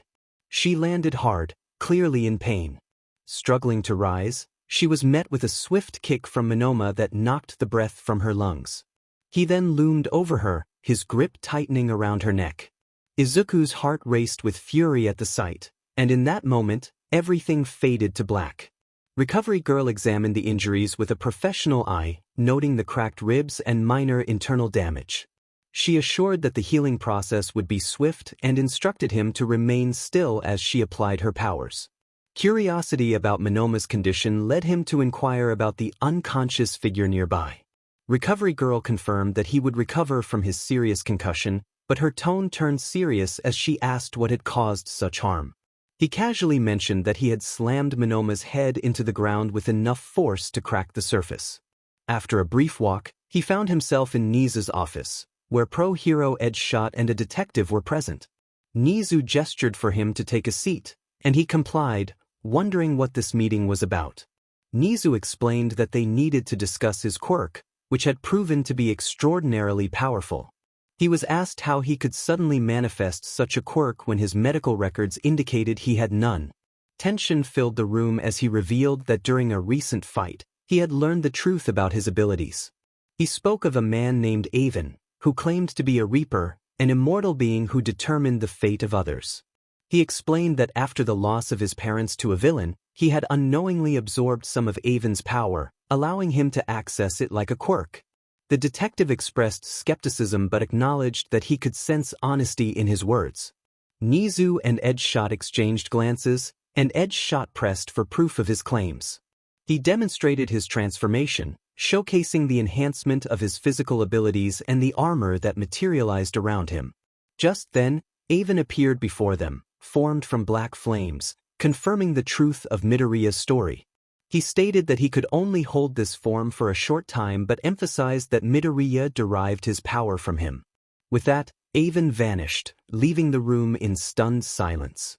𝗍𝗔 dismissed him, and as he stood to leave, 𝗧𝗵𝗃 mentioned his interest in offering an internship after the sports festival. Intrigued by the powerful hero's proposal, he agreed to consider it before exiting the room. The days flew by, and soon Friday arrived. He and 𝗧𝗃𝗃 walked to school together, only to be ambushed by reporters. One particularly persistent female reporter shoved a microphone in his face, asking about the upcoming sports festival in light of recent events. He confidently expressed that the festival demonstrated the resilience of heroes, emphasizing their determination to rise after adversity. The reporter pressed further, inquiring if he had been a victim of the recent attack. He laughed off the question, but when she mentioned a CIA operative who had died in the line of duty, anger surged within him. He felt his emotions intensify, and 𝗧𝗃𝗃 gently urged him to leave. He clarified that the operative had died protecting him and the class, not as a villain. He warned the reporter to leave before things escalated further, and he and 𝗧𝗃𝗃 walked away from the stunned journalist. 𝗧𝗃𝗃 complimented his handling of the situation, but he felt unsatisfied with his response. He was determined to defend his fallen partner's reputation and decided to speak with Aizawa about addressing the media. As they entered the classroom, Iida questioned their near tardiness. He explained the encounter with the reporter and turned to Bakugo, asking if he would be giving a speech at the festival's opening. When Bakugo confirmed, Midoriya requested to take his place to clarify the truth about his partner's sacrifice. His voice wavered with emotion as he expressed the need to set the record straight, and Bakugo agreed to the change. "That man was brave, and he deserves better than that," Bakugo remarked, and I nodded in appreciation. "Now to confirm it with Aizawa. I'll inform President Mike. I agree with you. Both of you saved this class, along with me, and tell them," Aizawa said as he walked in. "Thank you," I replied, and Aizawa nodded back. "Now go get changed. You can't wear your costumes as that would be unfair. You'll be wearing your PE uniforms to level the playing field. Now hurry and head toward the stadium. Try not to talk to any reporters," Aizawa instructed, waving us out. Hold up. Guys, I want to do something special for my partner. Does anyone here know how to do an American military salute? I asked, stopping everyone in the hall. 10 minutes later, we were in a waiting room in the stadium, anticipating the event's start. Who do you think is going to win this? Kaminari asked, and everyone pointed at me. No, I'm going to hold back. I'll only use up to the second stage of my power unless absolutely necessary. If I unleashed all my power, I might level the stadium, I explained, and everyone sighed. I would believe it. You fought 𝗵𝗃, who was just as powerful as you, and you broke the ground slamming him around, Todoroki noted, and the rest of the class nodded in agreement. Maybe I shrugged. Will all contestants head to the center of the stadium? We're about to start. 𝗵𝗃 announced over the intercom. I stood up, cracking my neck. Grabbing my knives, I strapped them to my arms and walked out, followed by my class. We approached the stage where Midnight stood, dressed in her usual outfit. Is it appropriate for her to wear that around high schoolers? After all, she is the R-rated hero, Kirishima commented, a slight blush on his face. Mineta gave a big thumbs up, and I playfully smacked him on the back of the head as the rest of the classes arrived. All right, now that all the classes are here, Izuku Midoriya from Class 1A will give a speech to kick off the ceremony, 𝗵𝗃 announced, eliciting cheers from the audience. I stepped onto the stage, took the microphone off the stand, and looked out at the crowd. I'm Izuku Midoriya, and I'll try to keep this brief, but no promises. Many people in this stadium and around the world are wondering if it's appropriate to hold this event so soon after the USJ incident. You know what I think. You should be ashamed for even considering that. This school prides itself on resilience. It has produced an impressive track record in terms of alumni. All Might, Endeavor, Hawks, and many famous pro heroes have come from this school, I stated, and the crowd seemed to hang on my every word. Now to address some rumors. The rumor that a CIA operative died in the USJ incident while trying to execute villains is not entirely true. A CIA operative was present that day, but he was there to protect the members of Class 1A, our teacher, Eraserhead, and 13, both of whom were severely injured in the attack. Eraserhead suffered serious injuries from a creature called Nomu, and the operative who died, along with his partner, managed to bring the beast down before facing 4 high-powered villains. One operative lost his life, while his partner finished off the villains in a decisive manner.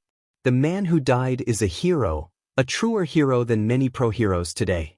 He sacrificed himself to protect people he didn't know. Some of the pro-heroes shifted uncomfortably at my words. They needed to hear them. If we didn't have this tournament, it would be disgraceful and would tarnish that man's legacy and heroism. He died so that my classmates and I could live to fight another day. I vow to win this tournament, if only to honor that man. I don't want to win for fame or exposure. I want to win to honor a man who died mere feet from me. Need to win this. I need to honor a man who made the ultimate sacrifice, who died so that we could have a chance. If that man's family is watching, I send my regards and respect to your fallen soldier, I declared, snapping into a military salute, with my class following suit. We held it for a few moments as the entire crowd fell silent, save for some quiet sobs from the audience. I want to conclude by saying this. To anyone who spreads rumors, stop. You are disrespecting a man who died honorably. To the world, follow me as I finish this speech with something you should all know. 𝗵𝗃𝗧𝗧. I shouted, raising my hand. 𝗬𝗪𝗪𝗪𝗧. The entire stadium erupted as they completed the statement. I returned the microphone as the audience cheered, shaking the stadium with their enthusiasm. I raised my fist and walked off the stage. What an opening speech. That brought tears to my eyes. Wait, Eraserhead is crying. People, this is a first. Eraserhead is crying. 𝗵𝗃 exclaimed as the crowd continued to go wild. What Midoriya said is correct. I'm emotional because the man who sacrificed himself is a true hero, Aizawa stated, regaining his composure. Now, onto the first event. Midnight, would you like to explain it? 𝗵𝗃 asked, and Midnight nodded. The first event is an obstacle course. You will have to navigate the course while dealing with the obstacles. Your placement in this event will help determine your standing in the next round. The top 42 will continue. Now, walk toward the south tunnel. That is your starting point. Midnight instructed, and we all made our way to the south tunnel. I powered up my quirk to the second level and prepared to move. And start. 𝗵𝘃𝗄𝗵𝗃 shouted, and everyone surged forward. I managed to pull ahead to the front, avoiding the crowding in the tunnel. With the start, Midoriya is in the lead, with Todoroki a close second, and 𝗵𝘃𝗄𝗁 not far behind, 𝗵𝘃𝗄𝗃 announced. But as I began to run faster, I found myself frozen in place by Todoroki, who sped ahead of me. I broke through the ice and continued running, while 𝗵𝘃𝗄𝗁 soared overhead. I pushed my legs through the ice and kept going, spotting giant robots. This is the first obstacle. Robo Inferno. These are the zero-pointer robots from the entrance exam. You can either take them out or 𝗬𝗎𝗎𝗀𝗧. Todoroki has just frozen the robots. 𝗵𝘃𝗄𝗁 shouted as I saw all the robots freeze. I managed to slip under the towering figures as they fell behind me. I really hoped 𝗬𝗎𝗁 was doing okay. Next up, the fall. It's a giant pit, but you won't be harmed by the drop. 𝗵𝘃𝗄𝗁 urged caution as Todoroki skillfully maneuvered across the metal wires suspended between columns in the pit, while 𝗵𝘃𝗄𝗁 soared overhead. Meanwhile, I leaped from platform to platform, determined to keep pace. As we crossed the pit, Todoroki, 𝗵𝘃𝗄𝗁, and I raced neck and neck toward the final challenge. 𝗵𝘃𝗄𝗁 announced the next obstacle, a minefield, explaining that while the mines weren't dangerous, they were loud and colorful enough to distract participants. To everyone's surprise, I charged into the minefield with little hesitation. Aizawa noted that my quirk helped mitigate damage, and I was not easily intimidated. Having navigated minefields before, I felt confident. I dodged most of the mines, and those I triggered merely sent up clouds of colorful dust. By the time I reached the end, I was covered in pink dust and dirt, but I didn't mind. 𝗵𝘃𝗄𝗁 declared me the winner, and the crowd erupted in cheers as I entered the stadium. Todoroki finished in second place, with 𝗵𝘃𝗄𝗁 close behind in third.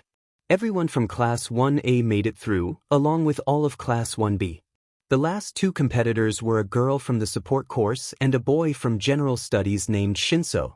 𝗬𝗎𝗁 rushed over to congratulate me, expressing her pride in my victory with a hug. I reminded her that we were on national television, causing her to blush and pull away. 𝗵𝘃𝗄𝗁, along with Kirishima, Mina, Siro, and Kaminari, laughed at our interaction, while the crowd cooed in response. 𝗬𝗎𝗁 realized she hadn't told her parents about our relationship, which made me chuckle at her flustered expression. I joked about her predicament, and she sighed, shaking her head, which only made me laugh harder. 𝗵𝘃𝗄𝗁 approached us, teasing 𝗬𝗎𝗁 about our moment. I playfully suggested he should talk to 𝗎𝗪𝗏, which flustered him further, prompting him to stomp away in frustration. 𝗬𝗎𝗁 mused about 𝗵𝘃𝗄𝗁's feelings for 𝗎𝗪𝗏, and I smiled, intrigued by the unexpected pairing. Just then, Midnight announced the next event, a cavalry battle, as a giant spinner landed on the words. She explained the rules, detailing how each team's rider would wear a headband with points that increased based on their placement, with first place earning a staggering 10 million points. Midnight instructed everyone to form teams of 2 to 4 people, and the excitement in the air was palpable. 𝗬𝗎𝗁 assured me she would be on my team, placing a hand on my shoulder. I began to consider who else to include when 𝗎𝗪𝗏 tapped me, expressing her longing to join us. I asked Iida if he wanted in, but he declined, wanting to compete on his own terms. 𝗬𝗎𝗁 then whispered an idea in my ear, and I nodded in agreement. I approached Tokoyami, who had yet to form a team, and invited him to join us. He agreed, and I felt a surge of gratitude. The only question left was who would be the rider, and I smiled, already formulating a plan. Now that all the teams are ready, 𝗵𝘃𝗄𝗁 announces the top teams, and the crowd erupts with excitement. Team Jiro consists of Jiro, Midoriya, Tokoyami, and 𝗎𝗪𝗏. Team 𝗵𝘃𝗄𝗁 includes Kirishima, Ishido, and Siro, while Team Todoroki features Yaoyorozu, Iida, and Kaminari. The crowd's cheers grow louder. 𝗬𝗎𝗁 questions why she is the rider, and Izuku explains that she is the lightest. He mentions that 𝗎𝗪𝗏 will make them weightless for a bit, allowing her to assist with her quirk. Tokoyami inquires about his role, and Izuku confirms that he will provide overwatch and offense with Dark Shadow. The group nods in agreement. With a loud shout, 𝗵𝘃𝗃 signals the start of the competition and an alarm blares. All the teams charge toward them, and Izuku feels a surge of worry as they approach. He instructs Uraraka to activate her quirk, and as he charges his power, black tendrils appear on his body.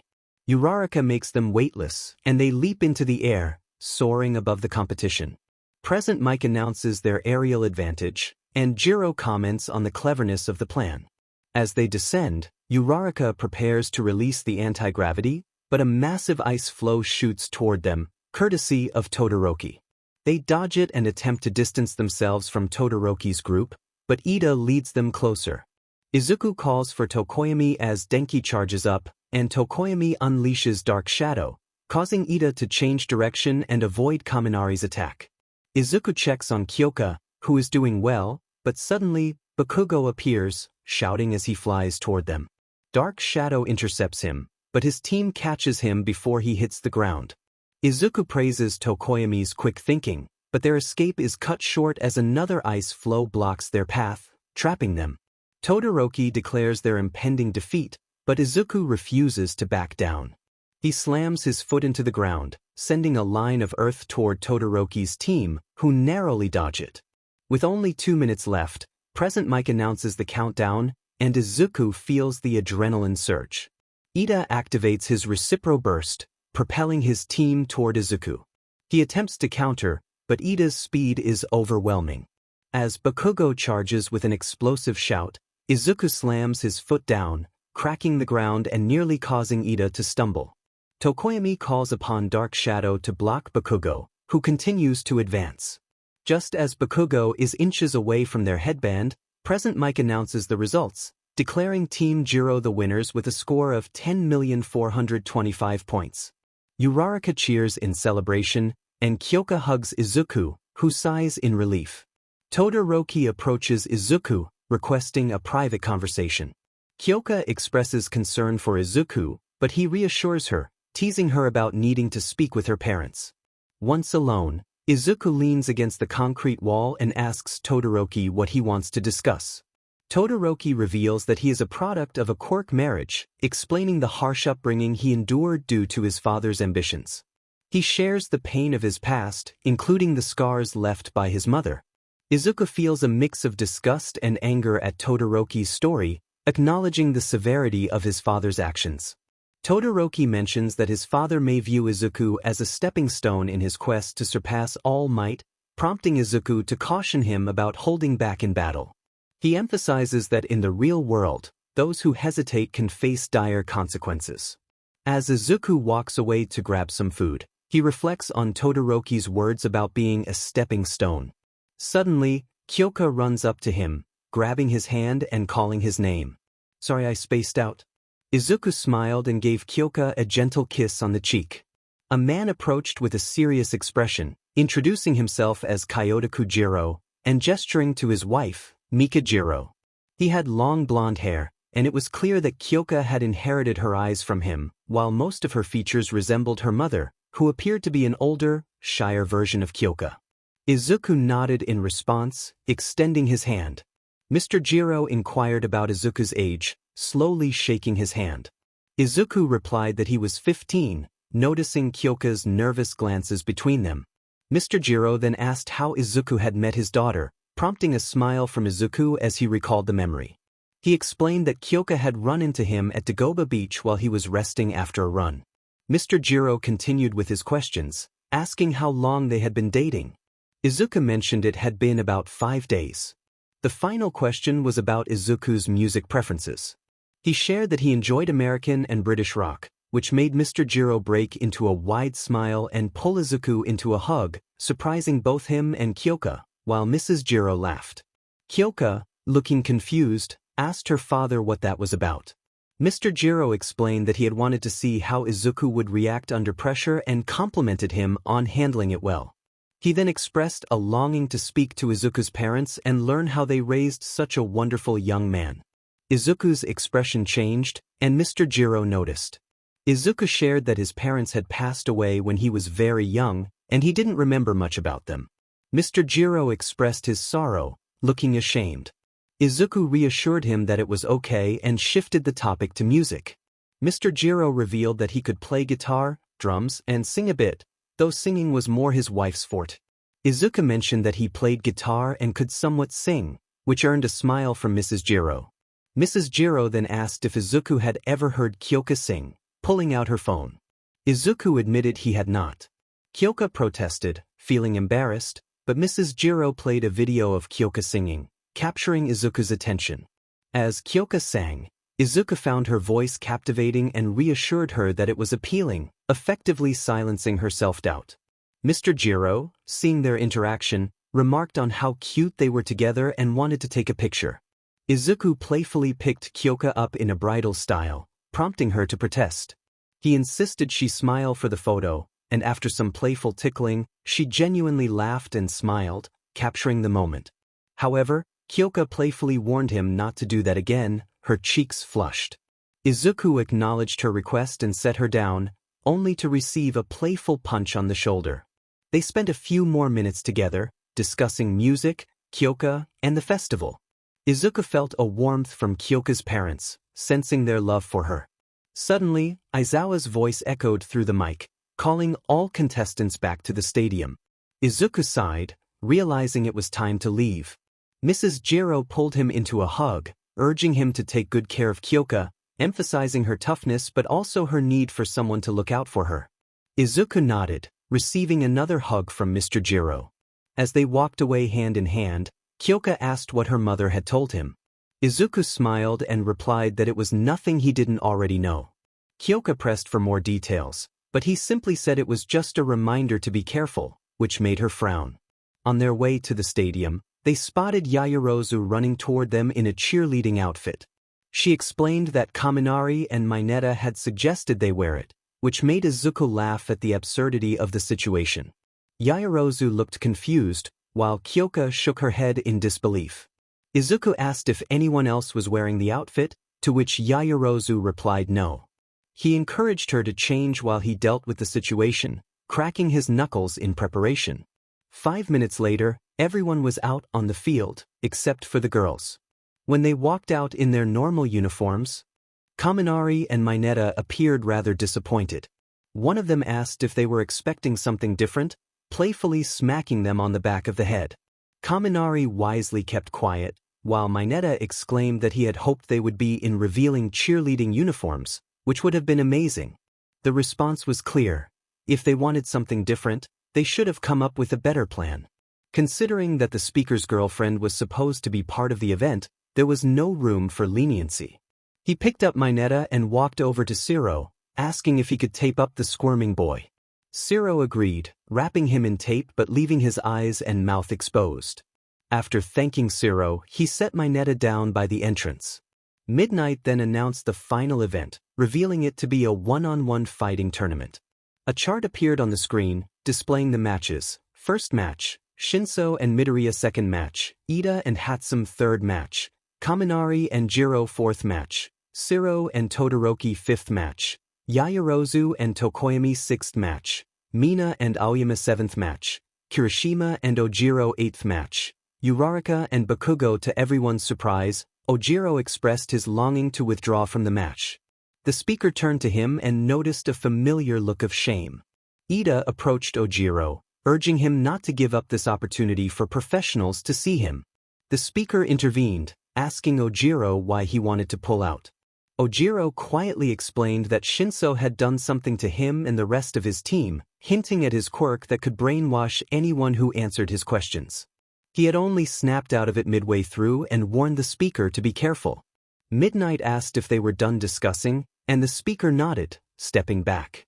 He informed her that Ojiro wished to withdraw due to circumstances involving his teammate and suggested allowing someone else to take his place. Midnight agreed, declaring that the fifth-place team could elect someone to participate. They chose Tetsu, who nodded in thanks as Kirishima encouraged Ojiro to keep fighting and to pursue his own growth. As the first match began, Present Mike introduced Izuku Midoriya from the hero course against the mysterious Hitoshi Shinso. Midnight shouted for the fighters to begin, and the speaker approached Shinso. 𝗫𝗄 taunted him, wondering what Ojiro had told him and suggesting a playful scenario involving his girlfriend. This provoked a strong reaction from the speaker, who felt his body freeze as 𝗫𝗄's quirk took hold. 𝗫𝗄 smiled, claiming victory as the crowd murmured in confusion. Present Mike explained that 𝗫𝗄's quirk allowed him to control anyone who answered his questions. 𝗫𝗄 commanded the speaker to walk out of the stadium, and though he could think, he felt powerless to resist. Determined not to go out like this, a voice in his mind urged him to break free. Suddenly he regained control and turned back toward 𝗫𝗄, who was surprised. The speaker rushed at him, grabbing his arm and tossing him out of the ring. Midnight declared Midoriya the winner, and the crowd erupted in cheers. Helping 𝗫𝗄 up, the speaker expressed that he wasn't angry. He acknowledged that 𝗫𝗄 had managed to get to him, a feat few could accomplish, and encouraged him to work on his close combat skills. He offered help if needed and then walked away. Next, Present Mike announced the match between Tenya Iida and myheroacademia. As the speaker took his seat, Kyoka asked about his earlier outburst, noting that he was usually calm. He explained that 𝗫𝗄 had said something that bothered him, and they turned their attention to Iida's match, which ended with myheroacademia surrendering. As the next match was announced, the speaker looked around for Kyoka, realizing her match was up next. Present Mike introduced Kyoka against Denki Kaminari. The classmates cheered for both fighters, but the speaker remained silent until he shouted encouragement for Kyoka, causing her to blush. When the match began, Kaminari charged at Kyoka, attempting to shock her.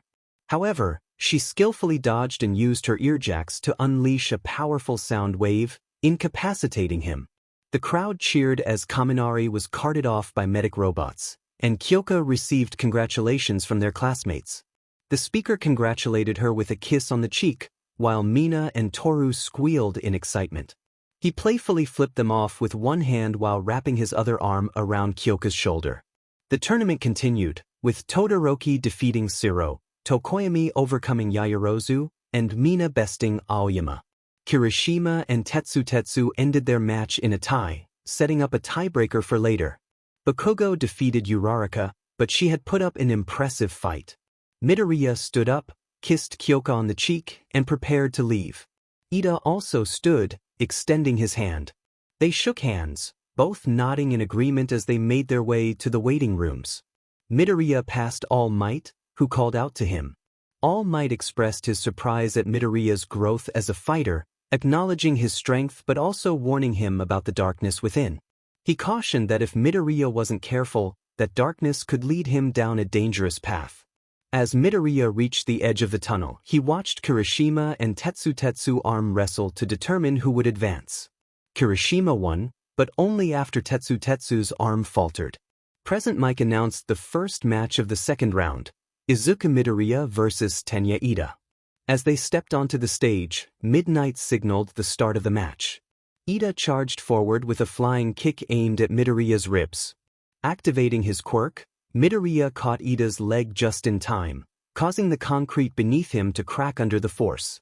Midoriya complimented Iida's effort before releasing his leg and delivering a right hook that sent Iida to the ground.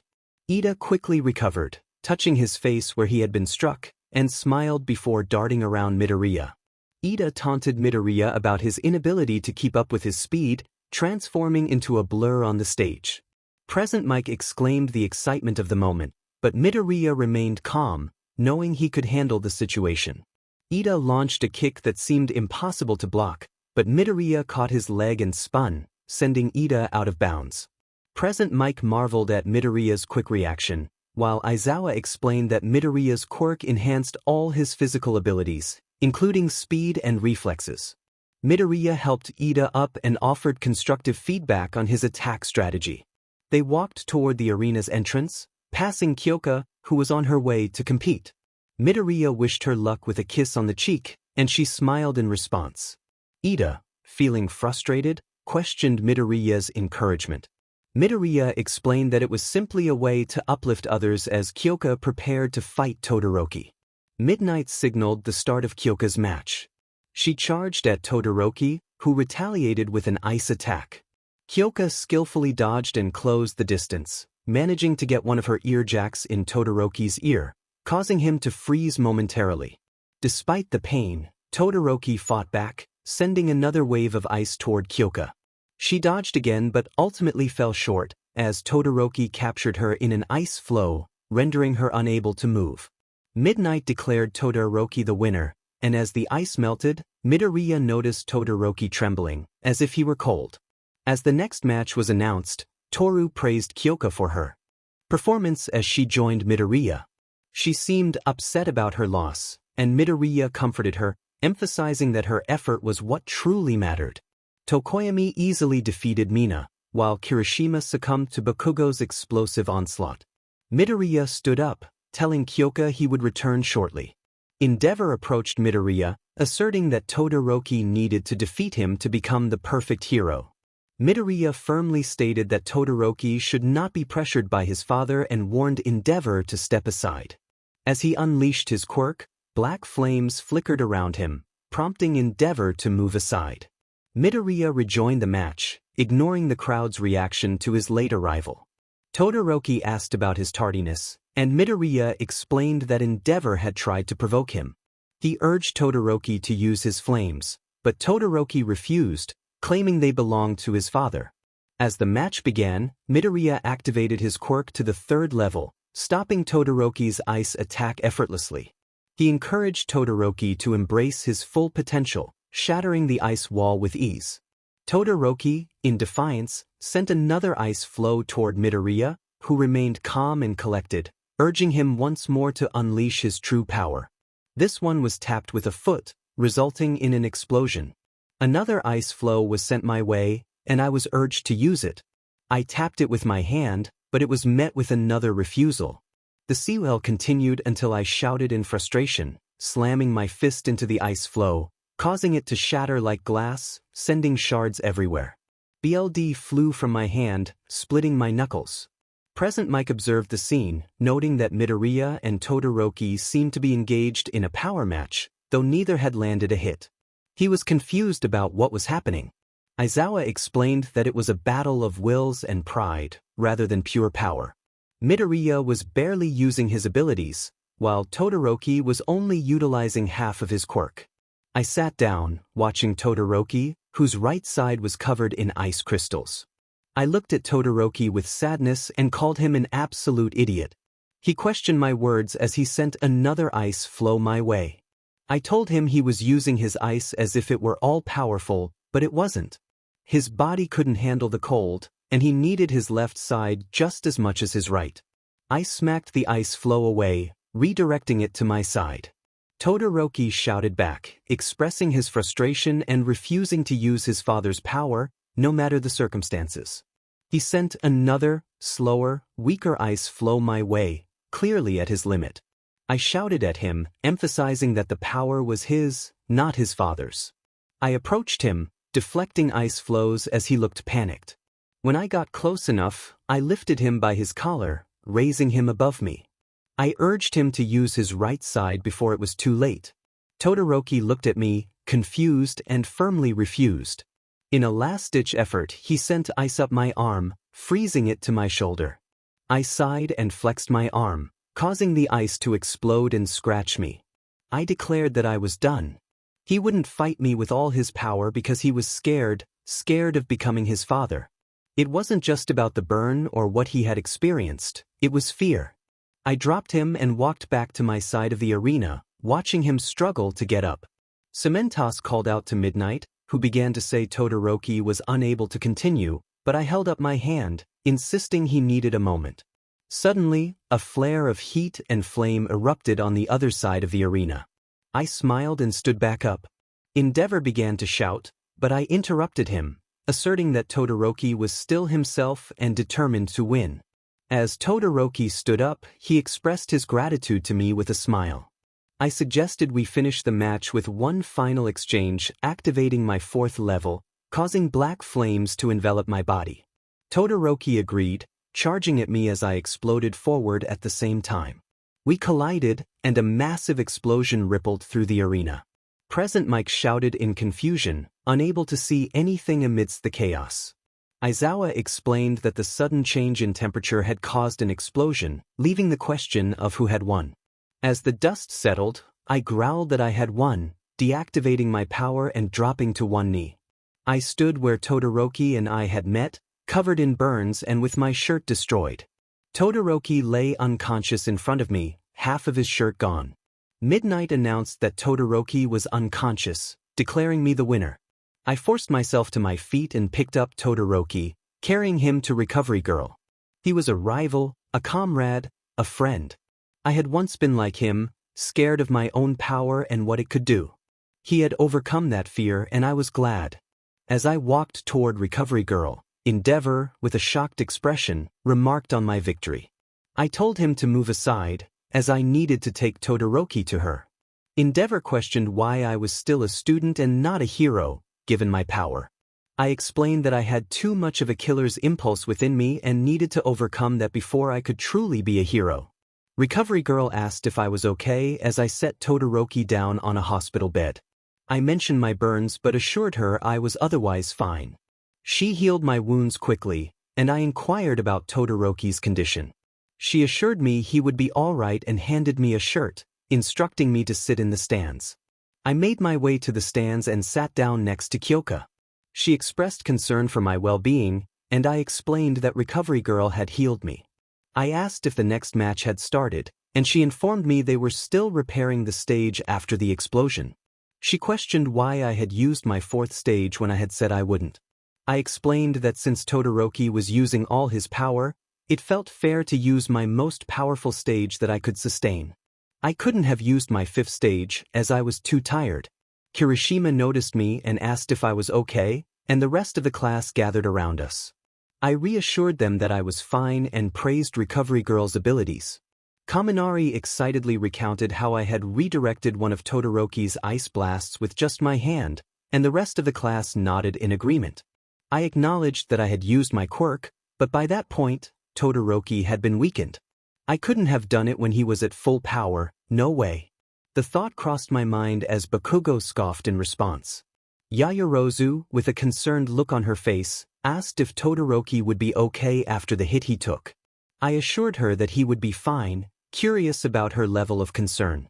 She flushed and turned away, trying to maintain her composure. It was clear that she cared for her classmate, and I reassured her that Todoroki was tough, having been recommended for the program. Recovery Girl would heal him, and he would be all right. Just then, Todoroki walked over and sat down a few seats away from me, next to Yaoyorozu, confirming that he was indeed okay. I greeted him in a light-hearted manner, joking about his condition. He acknowledged that he had been hit hard but seemed to be recovering better than expected. When he mentioned having a minor concussion, Yaoyorozu surprised us all by creating a medical ice pack and giving it to him, insisting he use it for his headache. Bakugo easily won his match against Tokoyami, which meant he and I were set for the finals. Aizawa announced that both contestants should head to the waiting rooms, and I took a moment to gather my thoughts. I knew Bakugo would go all out, and while I could counter his speed and strength, his sheer tenacity would pose a challenge. When Aizawa called for both contestants to come to the arena, I stood up and walked down the long tunnel to the field. Bakugo and I arrived at the platforms simultaneously. Present Mike introduced us with enthusiasm, and I bounced on my feet, ready for the match. Bakugo snarled, claiming I would lose, while I expressed my confidence. As the match began, we charged at each other.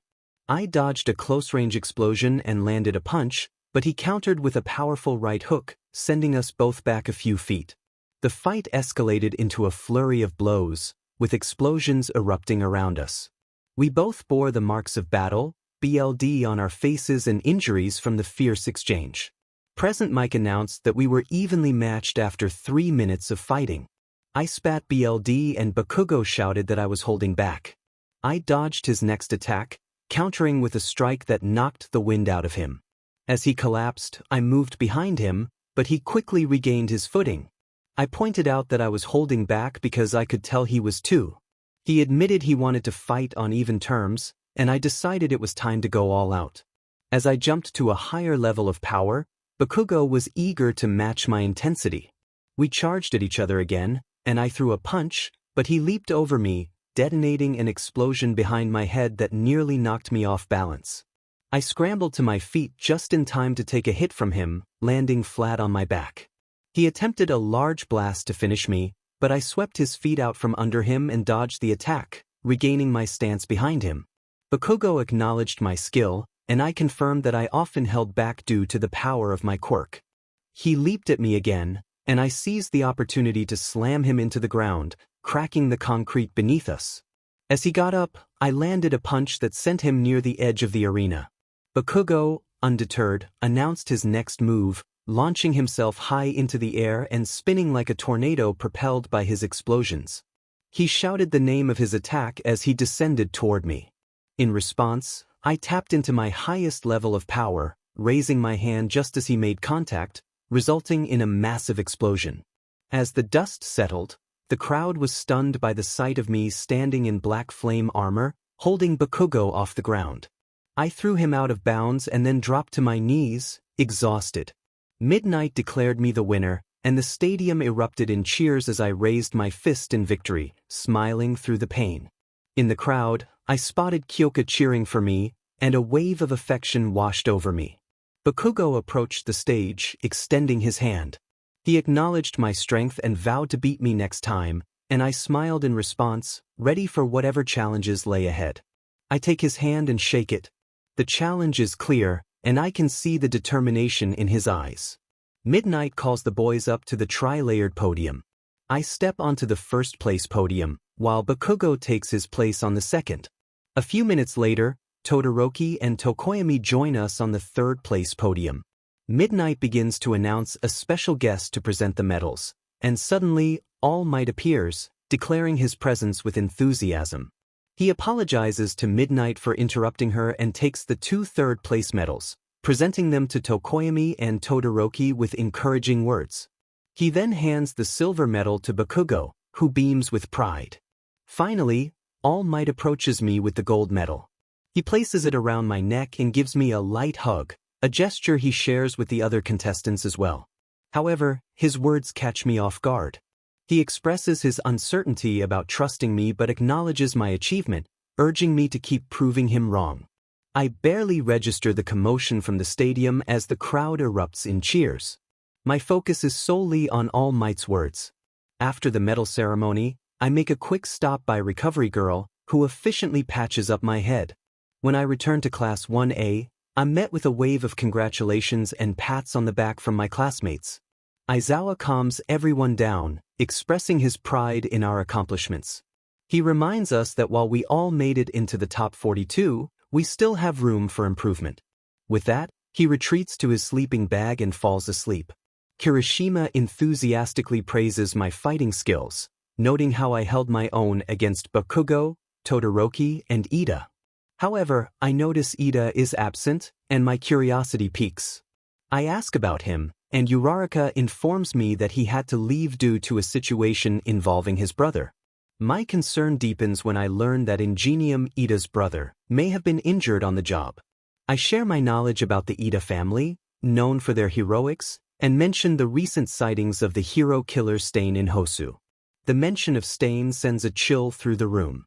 I recount my own encounter with him, describing how formidable he is.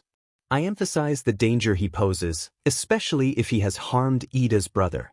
The weight of my words hangs heavily in the air. Aizawa interrupts, groaning from his sleeping bag, and we all fall silent before leaving. Kyoka, Todoroki, Yaoyorozu, and I head to a nearby cafe. We order hot coffee and scones, trying to lighten the mood. Todoroki expresses concern for Ida, but Yaoyorozu reminds us to respect Aizawa's request to drop the topic. I feel compelled to voice my thoughts, sharing my belief that we should keep an eye on Ida during this difficult time. After a few moments of silence, I decide to lighten the atmosphere with a playful question about the dynamic between Todoroki and Yaoyorozu. Their reactions are priceless, with Yaoyorozu blushing and Todoroki looking perplexed. I tease them about their interactions, pointing out Yaoyorozu's unique concern for Todoroki compared to others. The playful banter continues, and I can't help but enjoy the unfolding drama.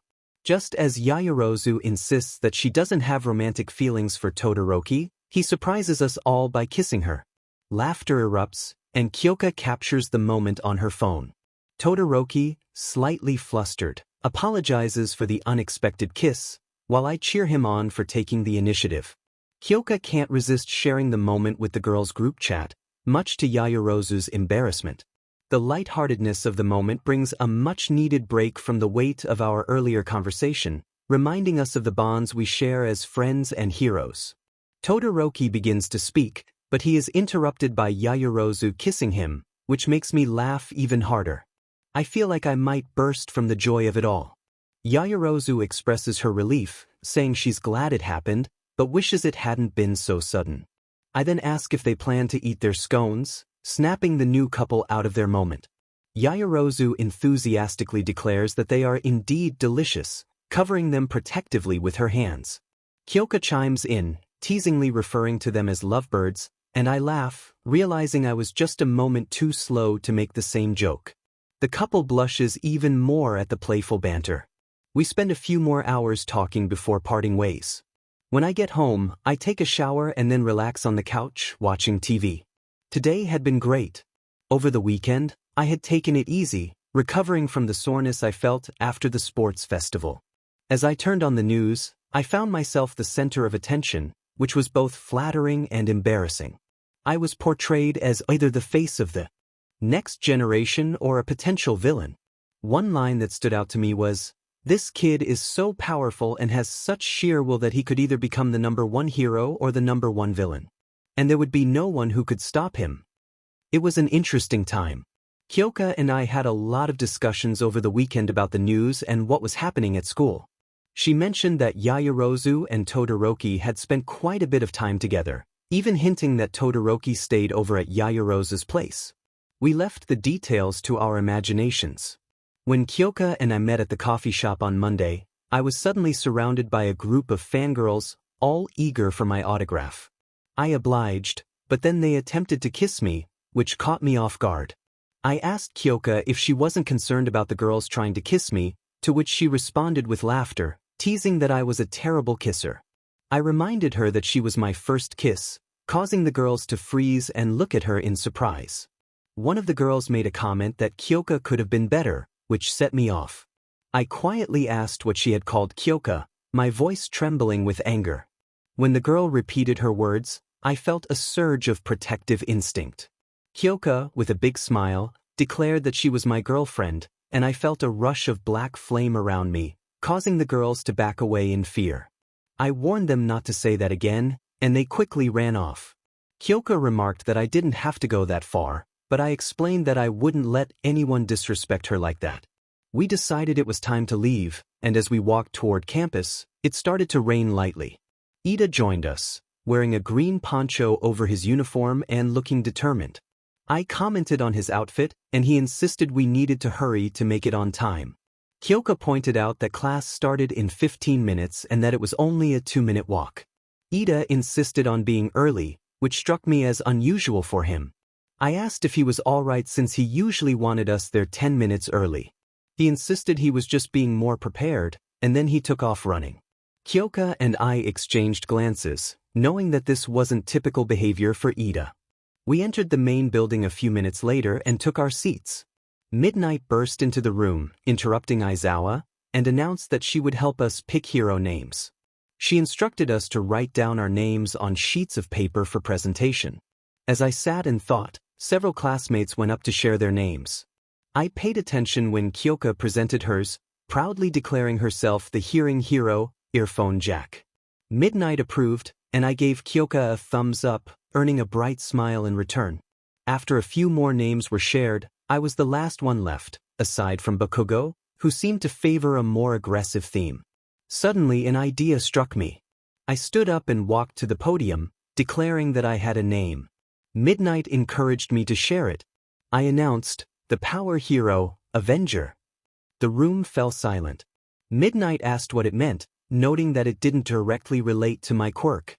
I explained that it was in honor of my partner, the CIA hero who had died, whose code name was Avenger. I vowed to take up the mantle and ensure that I would never lose another life that I could save. This name would serve as a constant reminder of that commitment. Midnight acknowledged the name's poignant backstory with a small smile.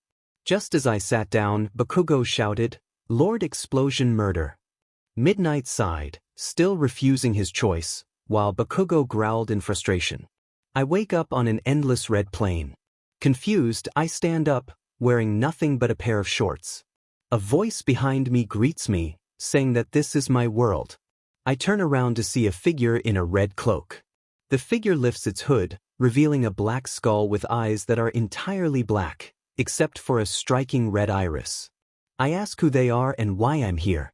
The figure introduces itself as 𝗵𝗲, a reaper, and explains that we need to talk. I inquire if 𝗵𝗲 is like the Grim Reaper, and 𝗵𝗲 laughs, clarifying that the Grim Reaper is a myth. Reapers are immortal beings who control when a person dies, and 𝗵𝗲 happens to be my personal reaper. 𝗵𝗲 reveals that I accidentally drew on their power when my parents were killed, which I wasn't expected to do. The power I used to fight, referred to as the Reaper's vessel, is 𝗵𝗲's power. I ask if I don't have a quirk after all, and 𝗵𝗲 nods. I then ask what they wanted to discuss. 𝗵𝗲 explains that I'm about to enter my 5th stage. Until now, 𝗵𝗲 has been controlling me in that state out of boredom, but now I need to learn to control my power because 𝗵𝗲 cannot. With that, everything goes black again. My eyes snap open, and I explode forward, grabbing Kyoka from 𝗵𝗃𝗲 and setting her down. I turn to face 𝗵𝗃𝗲, who seems confused. I assure Kyoka that it's me and urge her to get away. As I assess myself, I realize how much more powerful the 5th stage is. I now wear flames-like armor, hovering over my 𝗵𝗲's suit, complete with a helmet similar to my own. 𝗵𝗃𝗲 shouts in a frenzy, rushing toward me. When he gets close, I grab his head and slam it into the ground, creating a noticeable impact. I firmly tell him to stop, asserting that he will not harm anyone today. 𝗵𝗃𝗲's power fades, and he falls unconscious. As I release my own power, the pain overwhelms me and I collapse. Gritting my teeth, I manage to stand and walk over to Izuku and Class 1A, who are approaching me. Kyoka runs to me, giving me a tight hug that makes me wince. I remind her to be careful with my ribs. Izuku asks what happened to 𝗵𝗃𝗲, and I explain that he is unconscious and will likely remain so for a while, as the Reaper's vessel took a toll on his body. Kyoka releases me, looking concerned as she asks about the form I took at the end of the fight. I admit that I managed to control the 5th stage of my quirk, using my power to its fullest extent for the first time, though I downplay the truth a bit. Izuku acknowledges that I won the fight without serious injuries, except for 𝗵𝗃𝗲 and myself. He insists we head to Recovery Girl for a checkup. Before I can leave, Nizu approaches me, expressing the need to speak with me after I heal. He emphasizes the importance of our conversation, especially after witnessing my immense power. I nod in response and make my way toward the menu building. By the end of the class, Bakugo had chosen Ground Zero as a name and the class side in relief. Izuku then brought up a screen on the board to display the number of internship offers each student received. Midoriya had received 6,547 offers, Todoroki had 4,123, Bakugo had 3,556, Tokoyami had 360, Iida had 301, Kaminari had 272, Yaoyorozu had 108, Kirishima had 68, Uraraka had 20, and Kyoka had. Kirishima looked at the chart in amazement, noting that Midoriya received over 6,000 offers. It made sense to him since Midoriya had won the festival. Midoriya, however, expressed surprise at the number, mentioning that he had beaten Todoroki and Bakugo in their previous encounters, and that some news stations were portraying him negatively. Izuku encouraged the students to carefully consider their internship choices, emphasizing their importance for training and developing their quirks. He instructed them to make their decisions by the end of the week before retreating into his sleeping bag. Kyoka leaned over to see the stack of papers in Midoriya's hand and asked who he was considering for his internship. Midoriya explained that after his fight with 𝗵𝗃𝗲, 𝗳𝗏 had offered him an internship and he was leaning toward accepting it. He noted that while some of the other names were well known, he believed 𝗳𝗏 would be the most beneficial for his quirk development. Kyoka mentioned her interest in death arms, appreciating the opportunity to help people. Curious, Midoriya inquired about Iida's choice. Ida responded that he was considering Manual, which prompted Midoriya to question if Manual was located in Hosu. Ida confirmed this, and Midoriya pointed out that Ida might be seeking out Stain if given the chance. Ida's demeanor shifted as he acknowledged the connection, revealing his determination to avenge his brother. Midoriya warned Ida that he might not stand a chance against Stain, recalling his own encounter with the villain. Ida, frustrated and pained, insisted that he had to try for the sake of his brother. Midoriya cautioned him about the dangers of seeking revenge, emphasizing that it could lead to a dark path. Ida expressed his fear and sadness about his brother's condition, admitting that seeing him vulnerable was unsettling. Midoriya urged Ida to promise that he would reach out for help if needed and to avoid confronting Stain. Ida agreed, albeit reluctantly. Afterward, Midoriya made his selection for 𝗳𝗏𝗃, feeling optimistic about the upcoming experience. Saturday arrived quickly, and he submitted his choice. Aizawa acknowledged the decision, and Midoriya left the classroom to find Kyoka waiting for him. Kyoka asked about 𝗳𝗏𝗃's location, and Midoriya explained that he would be training at 𝗳𝗏𝗃's private facility near Hosu. Kyoka expressed concern for Ida, wondering if Midoriya would help him if he pursued Stain. Midoriya reassured her that he would intervene to ensure Ida's safety, citing his own experience in combat with Stain. Kyoka, leaning her head against Midoriya's, urged him to be careful. Midoriya promised to do his best to avoid injury, and she thanked him, expressing her concern once more. The next day, preparations for the internship began. After stopping by the school to collect the costume and improved weapons, the decision to switch from pistols to spring-loaded knives was made. These knives rested on the forearms, extending about 6 inches over the fists, making them ideal for close combat. The usual knives were still kept in hip holsters.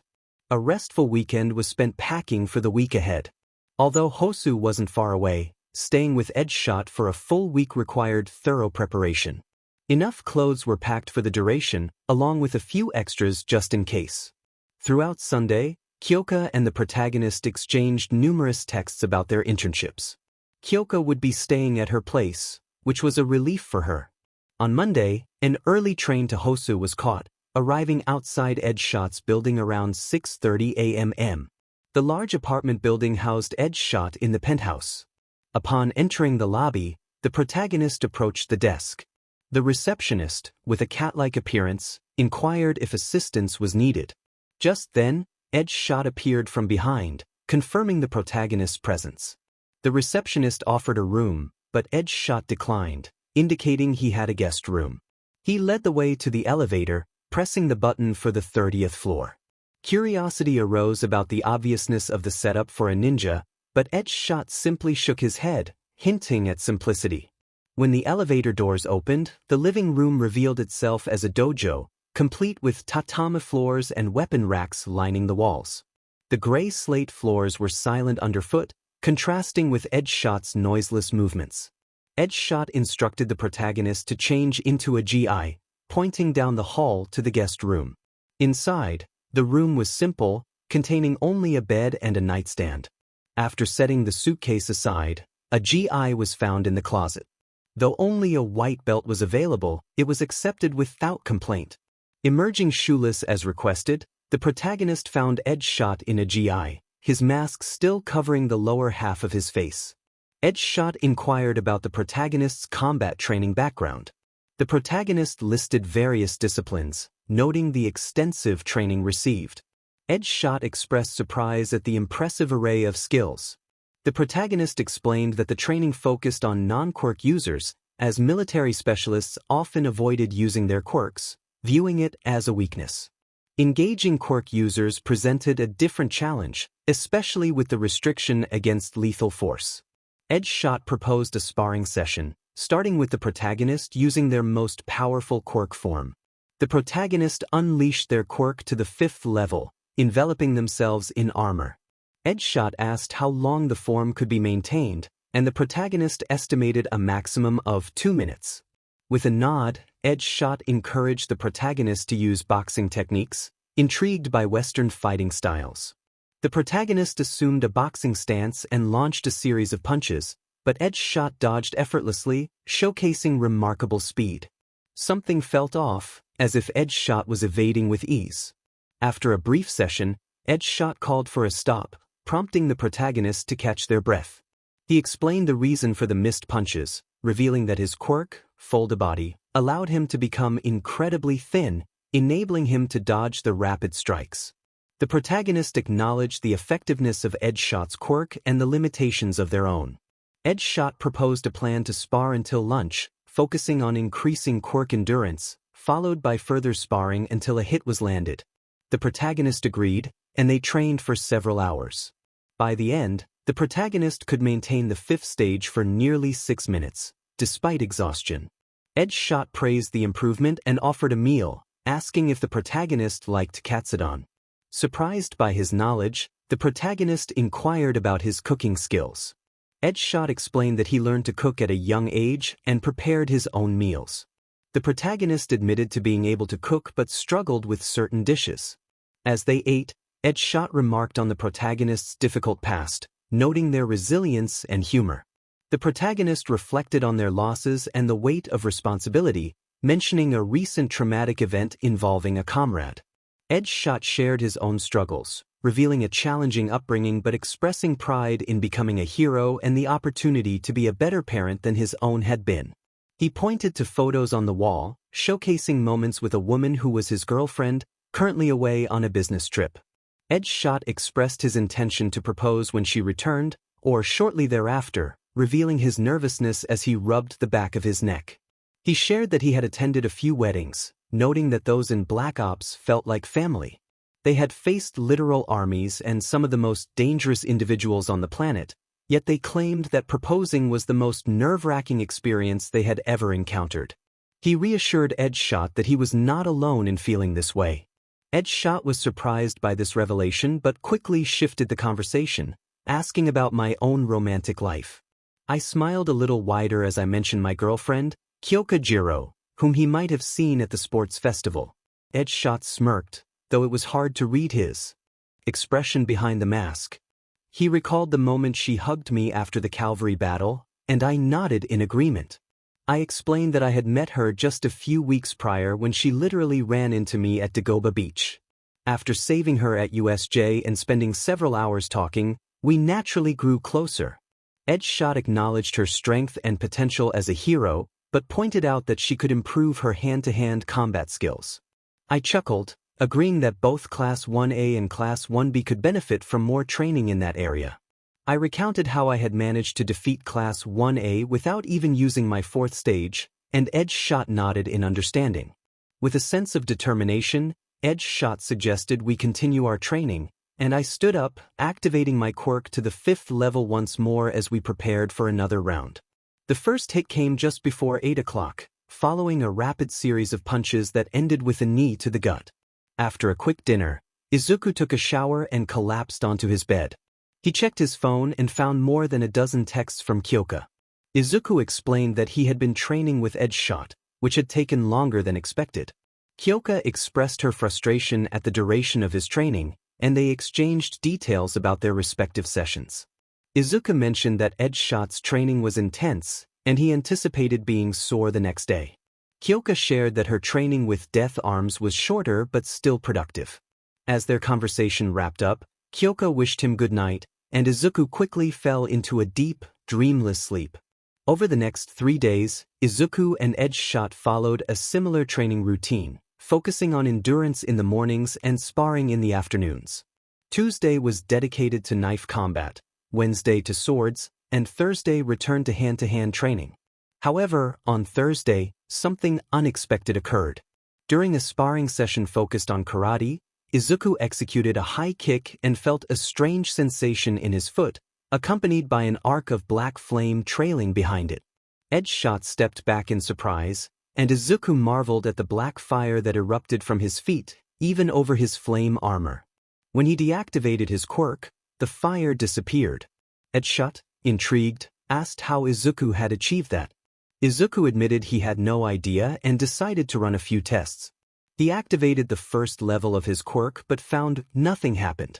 He moved through the levels until the 4th level finally worked, summoning concentrated auras of fire around his feet and hands without harming the 𝗳𝗵𝗵𝗃 beneath him. Determined to explore this new ability, Izuku began a series of combinations, throwing kicks and punches that sent bursts of fire outward, extending the reach of his strikes. 𝗳𝗏𝗃 watched in amazement, noting how the flames didn't burn anything around them. Izuku speculated that it was because he was controlling it and asked if 𝗳𝗏𝗃 had a wooden target. After retrieving a well-used target, Izuku tested his theory. When he focused on not burning it, nothing happened. But when he imagined the fire consuming the target, it ignited instantly, disappearing within seconds as he willed it to stop. Izuku realized he had become pyrokinetic, astonished at the extent of his power. 𝗳𝗏𝗃, who had intended to inform him earlier, mentioned they would be patrolling the streets that night. Izuku nodded, excited yet curious about their mission. He returned to his room to change into his 𝗵𝗲𝗄 suit, tucking his phone into a protective pocket on his chest. As he stepped out, helmet in hand, he found 𝗳𝗏𝗃 waiting with a wrapped package. 𝗳𝗏𝗃 handed it to him, urging him to open it. Inside was a stunning black katana in its sheath. The gold detailing on the hilt and blade caught Izuku's eye. 𝗳𝗏𝗃 revealed that it was a custom-made gift, named 𝗬𝗏𝗃𝗃, and he hoped it would serve Izuku well. Grateful, Izuku practiced drawing the blade before they headed down the elevator. Upon arriving in the lobby, they were met with a crowd of panicked people. Voices filled the air with confusion and fear as someone shouted about creatures attacking and the city burning. Izuku and 𝗳𝗏𝗃 exchanged worried glances, their expressions darkening at the news. Thank you to @KB for commenting so much. Midoriya and 𝗳𝗏𝗃 burst out into the street, seeing what the crowd was fleeing from, a trio of gnomes. Two of them were a light gray color, while the third resembled the one encountered at USJ, complete with wings, diving toward the heroes. 𝗳𝗏𝗃 questioned if those creatures were indeed gnomes, to which Midoriya confirmed, drawing his knives and flaring into his fourth stage. A pro-hero shouted for help, revealing himself to be Manuel. Midoriya inquired about 𝗳𝗏𝗍𝗍's whereabouts, but Manuel was equally confused, stating that 𝗳𝗏𝗍 had been right there. Frustrated, Midoriya realized he needed to find 𝗳𝗏𝗍, who had gone after 𝗧𝗍. 𝗳𝗏𝗃 insisted on helping, but Midoriya urged him to stay, promising to call for backup if necessary. With that, he leaped into the city, searching alleys far from downtown, moving as quickly as he could without activating his fifth stage. After 10 minutes of frantic searching, he found Iida frozen on the ground, with 𝗧𝗍 looming over him, katana raised. Midoriya sent a text to Todoroki, hoping he would arrive in time. He shouted for 𝗧𝗍 to get away, launching a punch imbued with flames, but 𝗧𝗍 dodged effortlessly. As Midoriya landed beside Iida, he expressed his disbelief at Iida's reckless decision to be alone during an attack. 𝗧𝗍 recognized Midoriya, calling him Reaper, and smiled, sending a shiver down Midoriya's spine. Midoriya, unfazed, declared that he was now Avenger and demanded to know if 𝗧𝗍 was working with the League of Villains. 𝗧𝗍 denied any affiliation and charged at Midoriya, swinging his katana. Midoriya blocked the strike with his own weapon and countered with a kick, sending 𝗧𝗍 back. 𝗧𝗍 acknowledged Midoriya's improvement as he charged again, throwing a knife that served as a distraction. Midoriya blocked the katana strike and retaliated with a punch, sending 𝗧𝗍 crashing into a wall. Taking a moment to assess the situation, Midoriya noted that while Iida was paralyzed, he was not in immediate danger. However, the pro-hero, Native, had multiple serious wounds. Midoriya wrapped Native in bandages to slow the bleeding, knowing he needed a hospital. Iida, still on the ground, insisted he could handle 𝗧𝗍, but Midoriya laughed harshly, telling him he wasn't strong enough and that his quest for vengeance would end there. Hearing metal scraping, Midoriya stood to face 𝗧𝗍, who was getting back up. 𝗧𝗍 complimented Midoriya's strength but charged again. Midoriya blocked the sword strike but was caught off guard by a kick to the head, slamming him into the wall. His helmet was damaged, but he managed to keep fighting. 𝗧𝗍 taunted him, standing over the injured Native. Midoriya shot flames from his fist at 𝗧𝗍, who dodged again. As Midoriya struggled to his feet, he explained his ability to control black flames. 𝗧𝗍 questioned why Midoriya was helping Iida, and Midoriya clarified that Iida was his friend and class representative. With determination, Midoriya took the offensive, engaging 𝗧𝗵 in a fierce battle of swords. He attacked with a mix of Japanese and Western sword styles, pushing 𝗧𝗵 to his limits. However, in a moment of vulnerability, Midoriya slipped, and 𝗧𝗵 seized the opportunity, wounding him. 𝗧𝗵 taunted Midoriya, liking the BLD from his blade, and Midoriya felt the effects of 𝗧𝗵's quirk, freezing him in place. 𝗧𝗵 then turned his attention to Ida, stabbing him in the shoulder. Ida remained silent, but his pain was evident. Midoriya shouted at 𝗧𝗵, questioning why he would harm a child. 𝗧𝗵 laughed, declaring that Ida was unworthy and too focused on revenge to be a hero. As 𝗧𝗵 raised his sword for the killing blow, a monotone voice interrupted, declaring that it wouldn't happen. A flame burst erupted from the street as 𝗧𝗵 leaped off of Ida, narrowly avoiding the flames.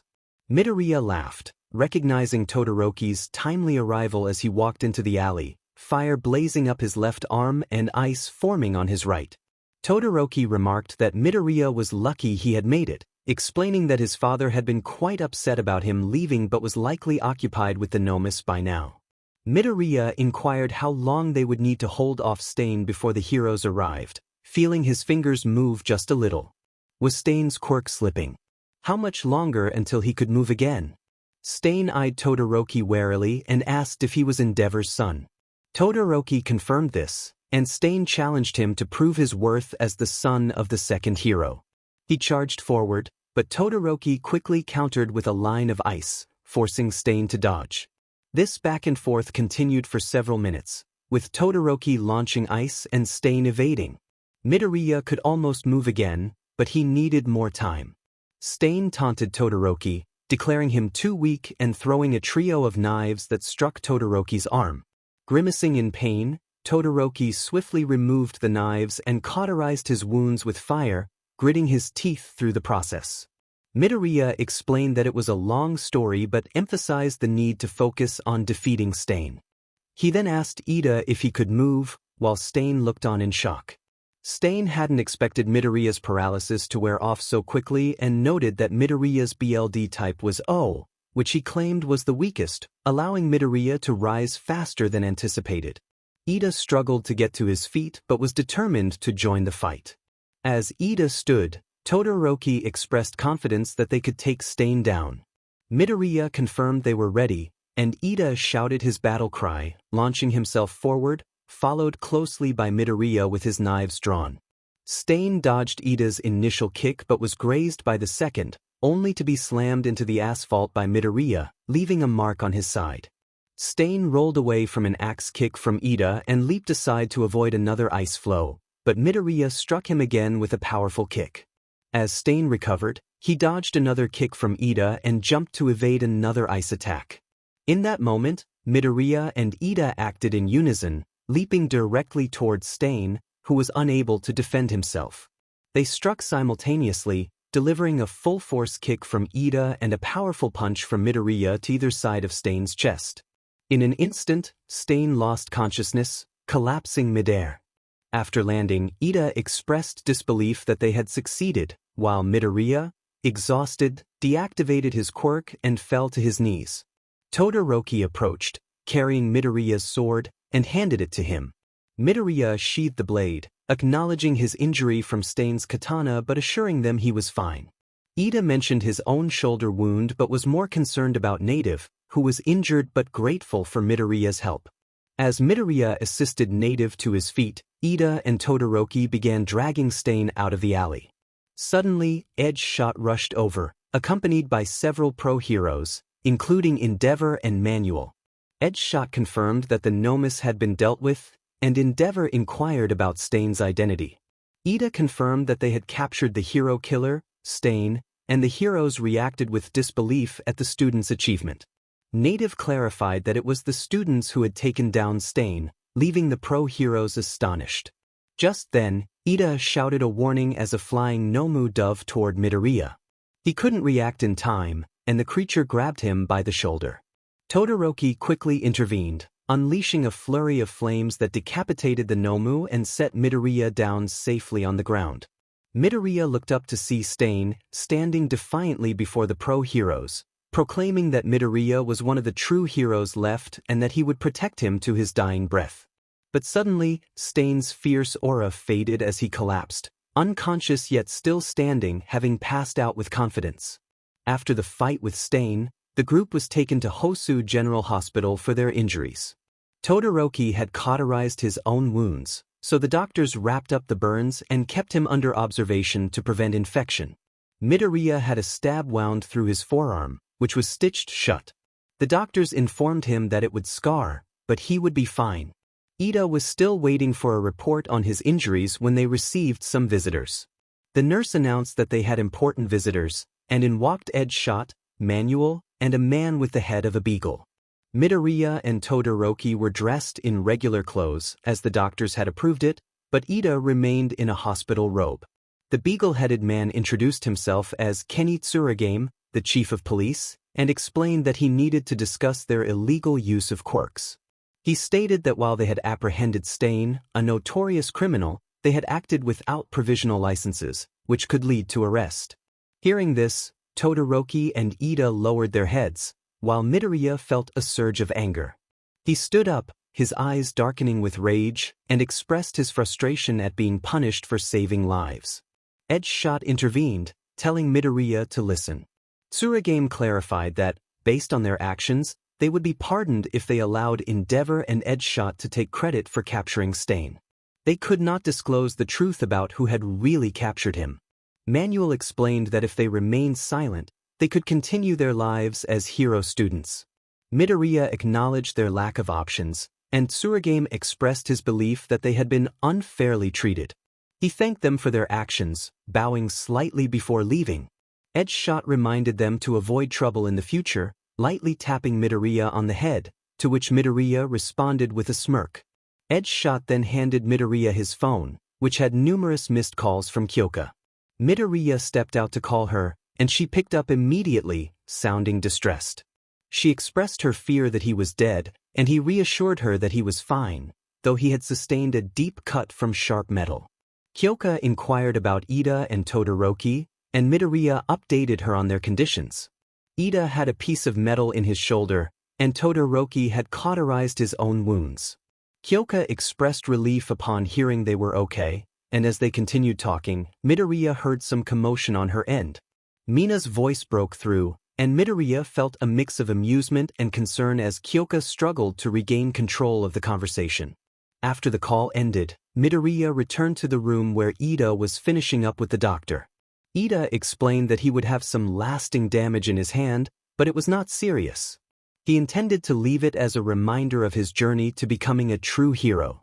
Todoroki then humorously lamented that his quirk seemed to hurt others' hands, prompting laughter from Midoriya and Ida. Once they were released from the hospital, Midoriya stopped by 𝗳𝗏𝗃𝗁𝗍's place to collect his belongings. He headed straight to the penthouse, and when the doors opened, he found 𝗳𝗏𝗃𝗁𝗍 sharing a kiss with the woman from the photos, his mask down for once. The penthouse looked different, with the tarame mats and weapon racks gone. Midoriya waited for a moment until the couple noticed him, and 𝗳𝗏𝗃𝗁𝗍 smiled at his arrival. It was the first time Izuku Midoriya had seen 𝗳𝗏𝗃𝗁𝗍's real face. 𝗳𝗏𝗃𝗁𝗍 greeted him with a smile, expressing his happiness at Midoriya's return. A woman, slightly confused, asked who he was, prompting Midoriya to introduce himself as 𝗳𝗏𝗃𝗁𝗍's intern. She introduced herself as Orihime Sugimoto and recognized him as the intern who had taken down Stain, assuring him she wouldn't tell anyone about it. Midoriya couldn't help but tease 𝗳𝗏𝗃𝗁𝗍, smirking as he noted the woman's charm. 𝗳𝗏𝗃𝗁𝗍 inquired about Midoriya's visit, to which Midoriya replied that he was just there to collect his belongings. After gathering his things from the guest room, he returned to find the adults laughing and holding drinks. He playfully announced that he would leave the couple alone, congratulating them on their upcoming baby and teasing 𝗳𝗏𝗃𝗁𝗍 about not backing out of his commitments. As he stepped into the elevator, 𝗳𝗏𝗃𝗁𝗍 jokingly denied him an invitation, eliciting laughter from Midoriya. Once outside the apartment complex, Midoriya made his way to the train station. He decided to stop for coffee at a nearby cafe and was delighted to spot Kyoka sitting at a table, enjoying her drink and a scone.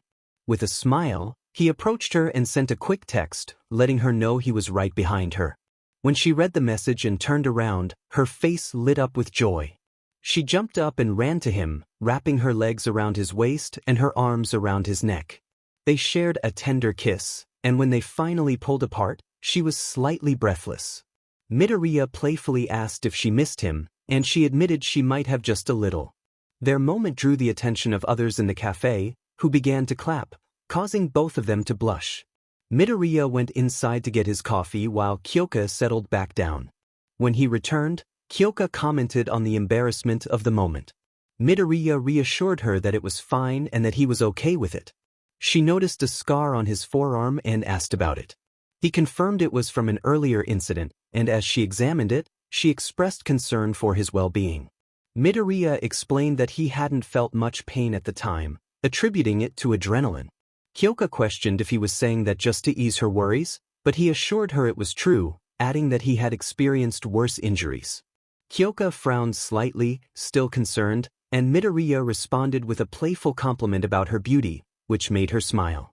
They exchanged light-hearted banter about who made the first move in their relationship, both enjoying the playful argument. 𝗧𝗄𝗃 then asked if he had any plans for the evening, to which he replied he was free. She mentioned wanting to see a new movie and asked if he would join her. Midoriya, eager to spend time with her, agreed and asked about the time. She informed him the movie started at 7:30, and they planned to meet at the cafe. As he stood to leave, he insisted on paying her back for the tickets, despite her protests. He silenced her with a gentle kiss, reaffirming his intention to repay her before walking away with a smile. When he returned home, he walked to the bathroom to shower before heading to his room.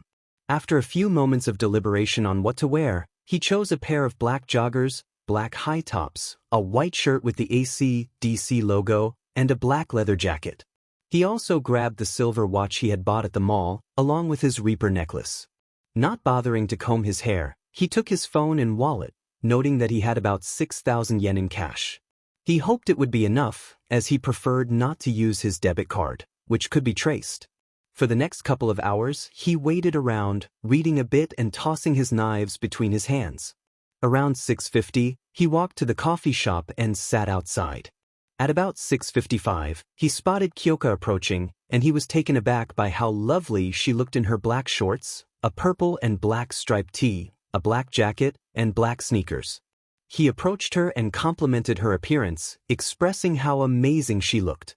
𝗧𝗄𝗃 modestly replied that she was just wearing something random, which made him smile.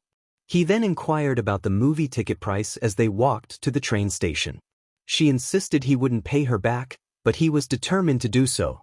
Eventually, they reached a compromise where he would cover all snacks instead. Once they boarded the train to central Tokyo, they sat in comfortable silence for a few minutes. After getting off the train, they walked to the theater. He asked 𝗧𝗄𝗃 which movie they were seeing, and she excitedly pointed to a horror film he had seen commercials for. It was her first time watching a horror movie, and he found it hard to believe she had never seen one before. She handed the tickets to the attendant at the counter, and he mentioned that the series was known for its intense scenes. 𝗧𝗄𝗃 confidently stated that she could handle it, recalling a previous experience at an amusement park that had been quite graphic. He reminded her that he had been the one covered in fake BLD during that event. They settled into their seats as the opening credits began. The movie started slowly, but once it picked up, it was relentless. About halfway through, 𝗧𝗄𝗃 gripped his arm tightly during a particularly tense moment. She murmured about how scary it was, burying her head into his shoulder after a shocking scene. He reminded her that it was a horror movie, designed to be frightening. As the story unfolded, she continued to watch intently, whispering her thoughts as the villain stalked the protagonist and his friends. He encouraged her to stay focused on the screen as the protagonist fought back, giving them a brief moment to escape. After the movie ended, featuring the classic protagonist and his love interest sharing a kiss, they walked out of the theater and strolled around downtown for a bit, finishing their drinks and the candy they had brought with them. 𝗧𝗄𝗃 shuddered, expressing how scary the movie was, which made him chuckle. He reminded her that it was a horror movie, meant to be frightening. 𝗧𝗄𝗃 playfully punched his shoulder, acknowledging that she knew but still felt she would have nightmares. He admitted he wasn't sure how to help with that as 𝗧𝗄𝗃 leaned her head against his shoulder, prompting him to wrap his arm around her. They continued walking, enjoying each other's company, until 3 individuals approached them, acting foolishly. They were about their age and dressed in a way that suggested they thought of themselves as tough. The guy in the center, shorter than him and sporting a buzz cut with a dragon tattoo on his neck, made a crude suggestion to 𝗧𝗄𝗃. She responded dully, which made him chuckle again. The guy became aggressive, cracking his knuckles and demanding to know what was funny. He retorted that it was amusing that the guy thought he could take 𝗧𝗄𝗃 from him, which only fueled the other's anger. The guy threatened him, brandishing a switchblade. Thinking of how many times he had heard such threats before. When the guy lunged at him, he effortlessly grabbed the guy's wrist, halting him in his tracks. The guy was taken aback, noticing the change in his eyes, which had turned entirely black. He calmly suggested that the guy drop the knife and leave before he broke his wrist. The guy complied, dropping the knife and fleeing with his friends. 𝗧𝗄𝗃 questioned whether he needed to confront them that way as he pocketed the blade. He admitted he probably didn't have to but wanted to ensure no one messed with them or their class. 𝗧𝗄𝗃 smiled at his protective nature. As they boarded the train, 𝗧𝗄𝗃 fell asleep on his shoulder, and he enjoyed the moment until they approached their station. He gently shook her awake, and she asked if they had arrived. After confirming, she stretched, and they disembarked together. He offered to walk her home, and she protested, insisting she could handle herself. He acknowledged her independence but expressed his longing to spend more time with her, which made her smile. They walked for another 15 minutes until they reached a decent-sized house in a pleasant neighborhood. He asked if this was her home, and she confirmed she had lived there for as long as she could remember. As they reached the front door, he wished her good night and shared a long, slow kiss. She cheerfully said she would see him tomorrow as he walked away, heading home. By the time he arrived, it was nearly 11 p.m., and he felt exhausted. He entered his room, removed his jewelry, shirt, jacket, and boots, then collapsed onto the bed, reflecting on how good the day had been. This is just a short little fluff chapter. Hope you guys liked it. Also, huge thanks to @𝗳𝗃𝗃 for voting on every chapter thus far. Huge help. All Might announced that they would see how everyone had improved after their internships. He explained that the objective was simple: reach him first, as he would be acting as someone in need of rescuing. Standing in front of an industrial maze of a training ground, he exuded excitement. Everyone was dressed in their costumes, looking at the hero with anticipation, except for one individual who appeared bored. All Might called the first group, which included Iida, Ojiro, Mina, Siro, and Midoriya. A smirk crossed the face of one participant, who found the challenge intriguing. As they approached the starting line, they did some light stretches. One student murmured about the unfairness of the matchup, noting that Midoriya was against individuals known for their mobility, while questioning the effectiveness of his quirk. Another student expressed confidence in Siro, believing he had the best quirk for the task. The participant activated their quirk to the 5th level, preparing for the challenge.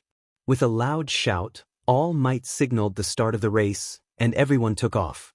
The participants sprinted through the maze of pipes, leaping and ducking, but soon realized they were unsure of the correct path.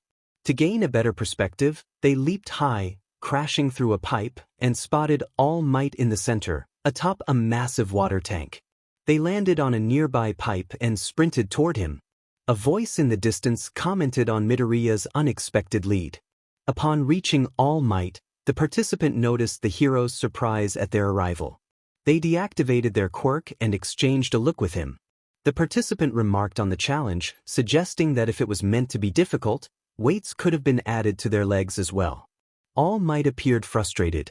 Siro landed beside them, expressing disbelief that Midoriya had beaten him. The participant explained that the goal was to reach a location quickly and discreetly.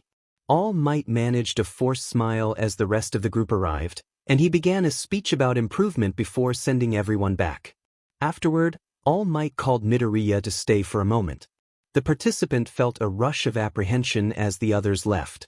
All Might confirmed that the final exams were approaching and revealed that they would involve fighting against teachers. He mentioned that Nizu had asked him to propose a solo fight against him, while the rest of the class would be in pairs, with one trio. All Might warned that he would not hold back and that the experience would be painful. Midoriya responded confidently, asserting that being the #1 hero wouldn't make him go easy. All Might agreed to the terms, extending his hand for a shake. The participant declined, playfully flipping him off before jumping away. The next day, the group learned about the upcoming written final exam.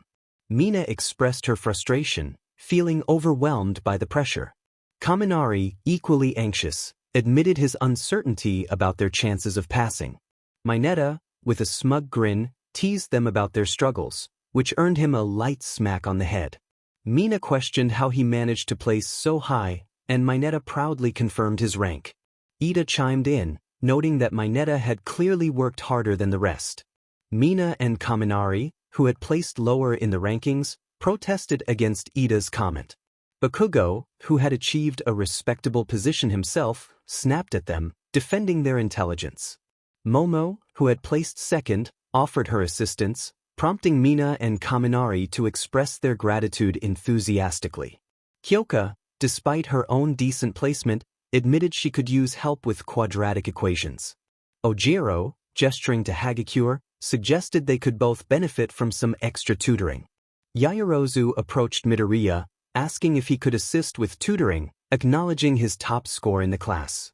Midoriya sighed but agreed to help. Bakugo, skeptical, questioned how someone like Midoriya could have placed first, to which Midoriya explained his military background, emphasizing the need for intelligence in executing complex tasks. Yaoyorozu proposed they study at her house, and the group readily agreed. She shared her address, which Midoriya recognized as being in a wealthy area. Later that afternoon, he changed into a casual outfit and met Kyoka at a cafe for coffee before heading to Yaoyorozu's home. Upon arrival, they marveled at the impressive stone house, surrounded by a brick fence and a large metal gate. Mina expressed her surprise at Yaoyorozu's wealth, and Midoriya explained the significance of her family name. As they approached the door, a butler greeted them and led them to the second dining hall, where they were struck by the room's grandeur. Kaminari remarked on the size, and Midoriya casually noted that it was typical for the family. Yaoyorozu entered with a tray of refreshments, ready to begin their study session. Midoriya, comfortable in his casual attire, explained his choice to change clothes. Kyoka playfully commented on his appearance, and Midoriya shared a laugh about the butler's initial reaction to him. Yaoyorozu reassured them that the butler was simply accustomed to her friends and had gotten used to Kyoka's visits.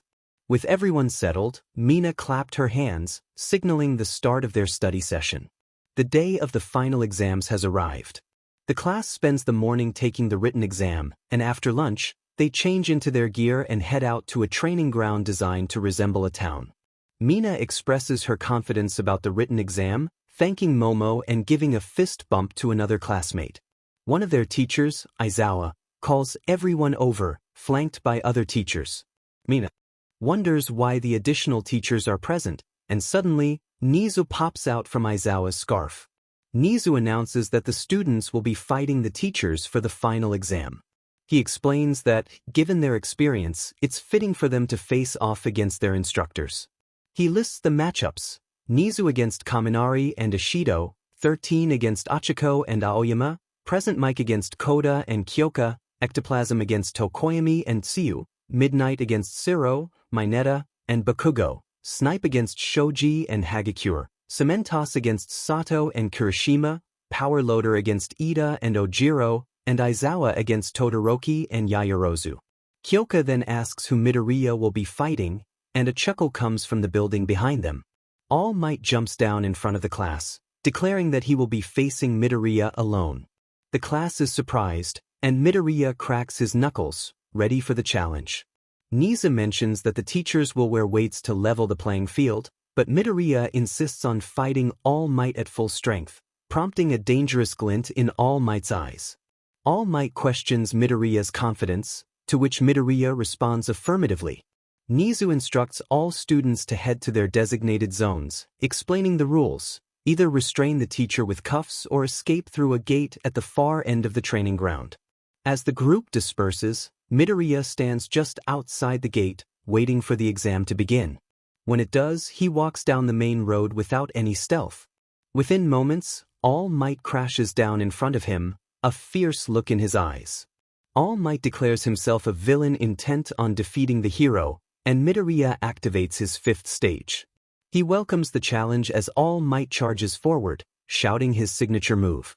Midoriya dodges the powerful hook aimed at his head and counters with a kick to All Might's ribs, sending him crashing through a set of buildings. Midoriya taunts All Might, who quickly recovers and leaps toward him, landing a low uppercut. As All Might begins to shout another attack, Midoriya interrupts with a knee to All Might's face, then seizes his shoulders and throws him several blocks away. Midoriya comments on the folly of announcing attacks before executing them, observing All Might's furious expression. All Might warns Midoriya that he won't last much longer and charges at him with another powerful strike.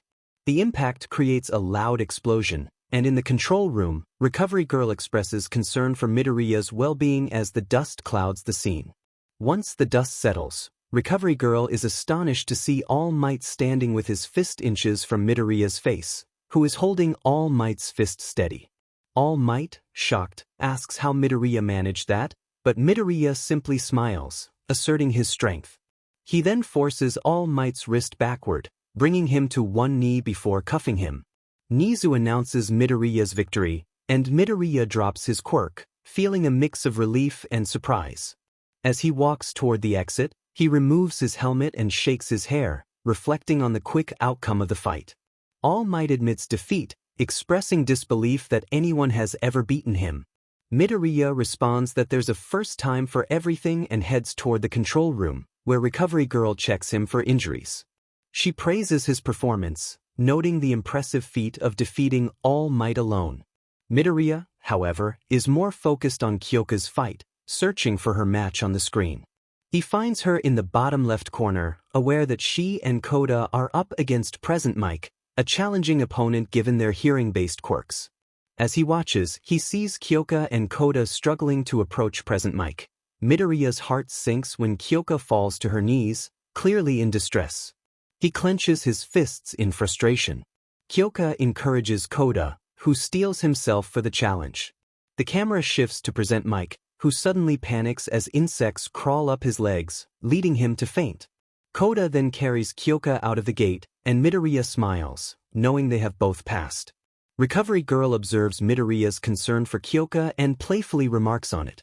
Midoriya admits that he cares for her deeply, sharing that she is the first person he has truly loved outside of his family.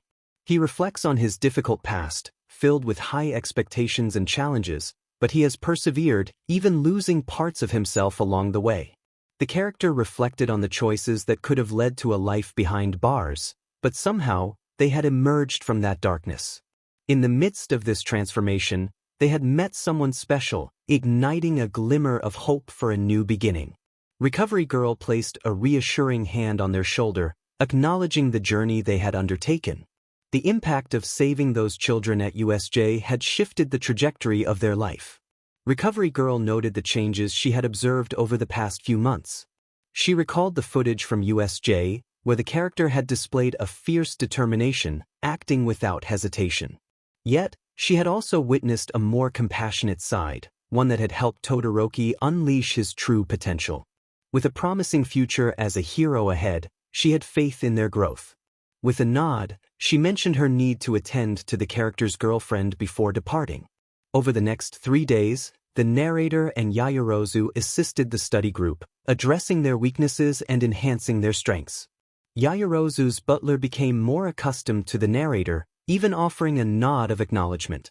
By the end of the week, everyone expressed their readiness. During lunch at school, Minoma decided to stir trouble. While the narrator was enjoying some katsudon, Minoma bumped his tray into their head. He feigned innocence, claiming he hadn't seen them. The narrator felt the urge to leap from their seat, but Kyoka restrained them. Minoma continued to taunt, suggesting that Class 1B deserved some recognition after the recent events involving the three of them, Todoroki, Ida, and the narrator. The narrator retorted, feeling irritated, pointing out Minoma's reliance on others for his abilities. Just then, Kendo, the girl with orange hair, approached and playfully struck Minoma on the back of the neck. He began to topple, but Kendo caught him. She apologized for 𝗵𝗃𝗲's antics, explaining that he couldn't let go of their victory over Class 1B in the sports festival and wished them luck for the final exams as she dragged 𝗵𝗃𝗲 away. The narrator found the encounter amusing and smiled. Most students were likely to pass, but the narrator knew that Kirishima, Sato, Mina, and Kaminari had failed. 𝗧𝗵𝗲 might have failed too, having been knocked out by midnight, but his status remained uncertain since he technically passed. After Kyoka had recovered, the narrator visited her in the hospital. She greeted him cheerfully as she sat up in bed. The narrator expressed joy at her passing, and she leaned against him, giddy with excitement. They discussed her performance during the fight, where she had encouraged Coda, and Kyoka modestly attributed most of the work to him. The narrator emphasized the importance of encouragement, especially in challenging moments. Kyoka shared that Coda had a fear of bugs and needed persuasion to send them to present Mike. The narrator pointed out that her encouragement had indirectly led to their team's victory. They reflected on the fate of their friends who had failed, but Kyoka remained hopeful. The following day, the results confirmed the narrator's predictions. Kirishima, Mina, Sato, Kaminari, and 𝗧𝗵𝗲 had failed the practical exam but passed the written one, so they were in good standing. After class, Nizu pulled the narrator aside to share some exciting news. Nizu inquired if the narrator was aware of the I-Island Festival and confirmed that they had been invited, along with the runner-up, to the pre-opening of the expo. He mentioned that Bakugo was already informed and suggested the narrator bring someone along. The narrator knew exactly who they wanted to take. It was an exciting moment as Kyoka gazed out at the artificial island below while they circled in the plane, waiting for clearance to land. The anticipation in the air was palpable, especially with the upcoming I-Expo drawing a crowd. Kyoka had expressed her admiration for the island multiple times, and the other passenger had taken note of her enthusiasm. After a few exchanges, it became clear that Kyoka was genuinely captivated by the sight, while the other passenger, having visited before, felt a sense of familiarity that dulled the initial wonder. Curiosity led Kyoka to inquire about the reason for the visit, and the other passenger explained that they had received permission to attend the last I-Expo, where a new military suit was being showcased. The staggering price of the suit left Kyoka in awe, realizing it was far beyond what anyone could easily afford. As they continued their conversation, they touched on the quality of food available at the expo, with the other passenger reminiscing about their military days and the standards that came with it.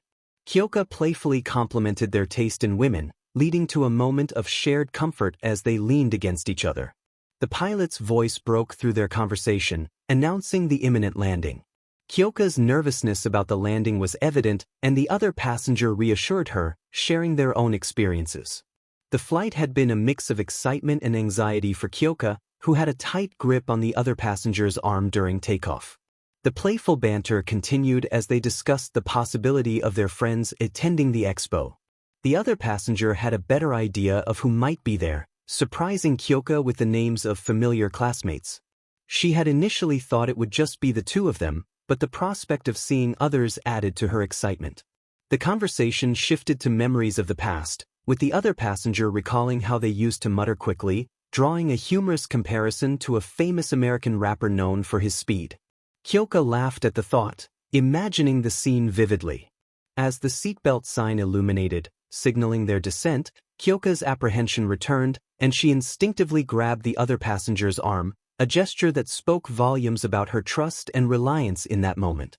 As they walked off the plane, one of them rubbed their arm and remarked that it really hurt. Kyoka had grabbed their arm during landing, nearly causing a bruise. She expressed her apologies, saying it was just so scary.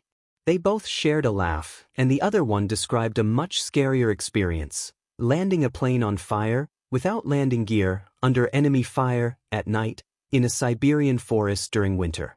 Kyoka shuddered at the thought and asked what they were doing in Siberia. The other shrugged, mentioning a long story involving drug dealers, multiple bears, and the 𝗵𝗃𝗏, promising to share it later. They exited the airport, and Kyoka inquired about their next destination. The other one suggested heading to their hotel to drop off their belongings before going to the expo. Suddenly, a shout rang out, announcing the presence of All Might. They turned to see him standing there, and the other one asked 𝗧𝗄𝗃 to hold on for a moment. She wrapped her arms around their neck and legs around their torso as they grabbed their suitcases. Activating their third stage, they leaped into the air, dodging the crowd below, and landed a few hundred feet away on a set of stairs. Feeling relieved, they noticed an unusual sound that resembled a pogo stick. Turning to investigate, they saw a blonde girl bouncing toward them on a massive pogo stick. 𝗧𝗄𝗃 expressed her confusion, and the other one simply stated it was a girl on a pogo stick. As the girl approached, she hit something and lost control. The other one rushed forward to catch her before she fell, propping her up in an instant. The girl thanked them and mentioned recognizing them as the students who hugged at the sports festival. She introduced herself as 𝗵𝘃𝗧𝗵𝗃. After exchanging introductions, 𝗧𝗄𝗃 asked if Melissa lived there. Melissa nodded, explaining that her father was a scientist working on the island, and she lived there as well. She then asked if they were there for the Expo.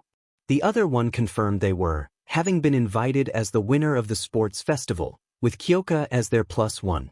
Melissa inquired if they were dating, and the other one chuckled, acknowledging that it was obvious. Melissa complimented them as a cute couple and asked if they knew All Might. 𝗧𝗄𝗃 confirmed he was one of their teachers and mentioned how the other one had beaten him in their entrance exam, which left Melissa in awe. She asked about the other one's quirk, and they offered to show it, but 𝗧𝗄𝗃 reminded them they were in public. Melissa explained that on Island, they could use their quirks as long as it wasn't for villainous purposes, boasting about the island's impressive security system. The other one revealed their quirk was called Reaper's Vessel and demonstrated their 5th stage, which was the most powerful. They explained that they could create and control black fire, allowing them to burn selectively. Melissa was impressed and asked 𝗧𝗄𝗃 about her quirk. 𝗧𝗄𝗃 explained her quirk, Earphone Jack, which allowed her to listen in on things and project powerful sound waves. Melissa mentioned she didn't have a quirk but was attending Island Academy to become a scientist like her father. Just then, All Might appeared, and the other one felt a rush of tension. Melissa ran up to him, calling him Uncle Might, which surprised the other one. All Might expressed joy at seeing Melissa and asked about her father, who was unaware of All Might's presence. Melissa had brought him as a surprise, mentioning her father's recent breakthrough. As the other one started to walk away, they heard the sound of an electronic button being pressed, followed by a floating robot that opened to reveal a spacious compartment. Melissa encouraged them to put their bags inside, as the robot would take them to the hotel. The other one placed their backpack inside but first retrieved their M9 and 4 magazines, securing the pistol at their belt. All Might questioned why the other one had a gun, and they explained it was a precaution due to the destructive nature of their quirk, a habit formed over time. They typed in a location for the robot, which sped off toward the hotel. Melissa asked about the force of habit, and the other one briefly mentioned a long story involving military training and experiences that were difficult to explain. Melissa exchanged a glance with 𝗧𝗄𝗃, who simply shrugged. With a smile, Melissa suggested they go meet her father, pointing in a seemingly random direction. A male voice could be heard from the other side of the door, commenting on someone working hard at the academy. Melissa seemed to take this as her cue to enter. She walked in with a smile, signaling for everyone to wait. Her father, whom I assumed to be the voice I heard, expressed surprise at her arrival. Melissa explained that she came to celebrate his breakthrough in research and brought along an old friend. Just then, All Might burst into the room, exclaiming his excitement for their reunion, which made me chuckle at his enthusiasm. Melissa asked her father if he was happy, and as I entered the room, I noticed 2 other men present. One was a rotund man, staring in shock at All Might, while the other was well-built, looking at All Might with a mix of surprise and nostalgia. The well-built man, 𝗵𝗃𝗍𝗄𝗃, finally spoke, admitting he was a bit shocked to see me. I greeted him, and he recognized me, expressing his surprise at my presence. I mentioned that the exosuit he had made for me had suffered damage after taking a hit. He facepalmed, realizing it was weaker than he had anticipated and offered to create an improved version. I declined, noting it was too expensive. Melissa, curious about our connection, asked if we knew each other, and I confirmed that he had provided support for me over the years. David then suggested that Melissa show 𝗧𝗄𝗃 and me around the expo while he spoke with all might privately. Excitedly, Melissa led the way, urging us to follow her. As we walked through the expo, she inquired if I was involved in Black Ops, to which I confirmed.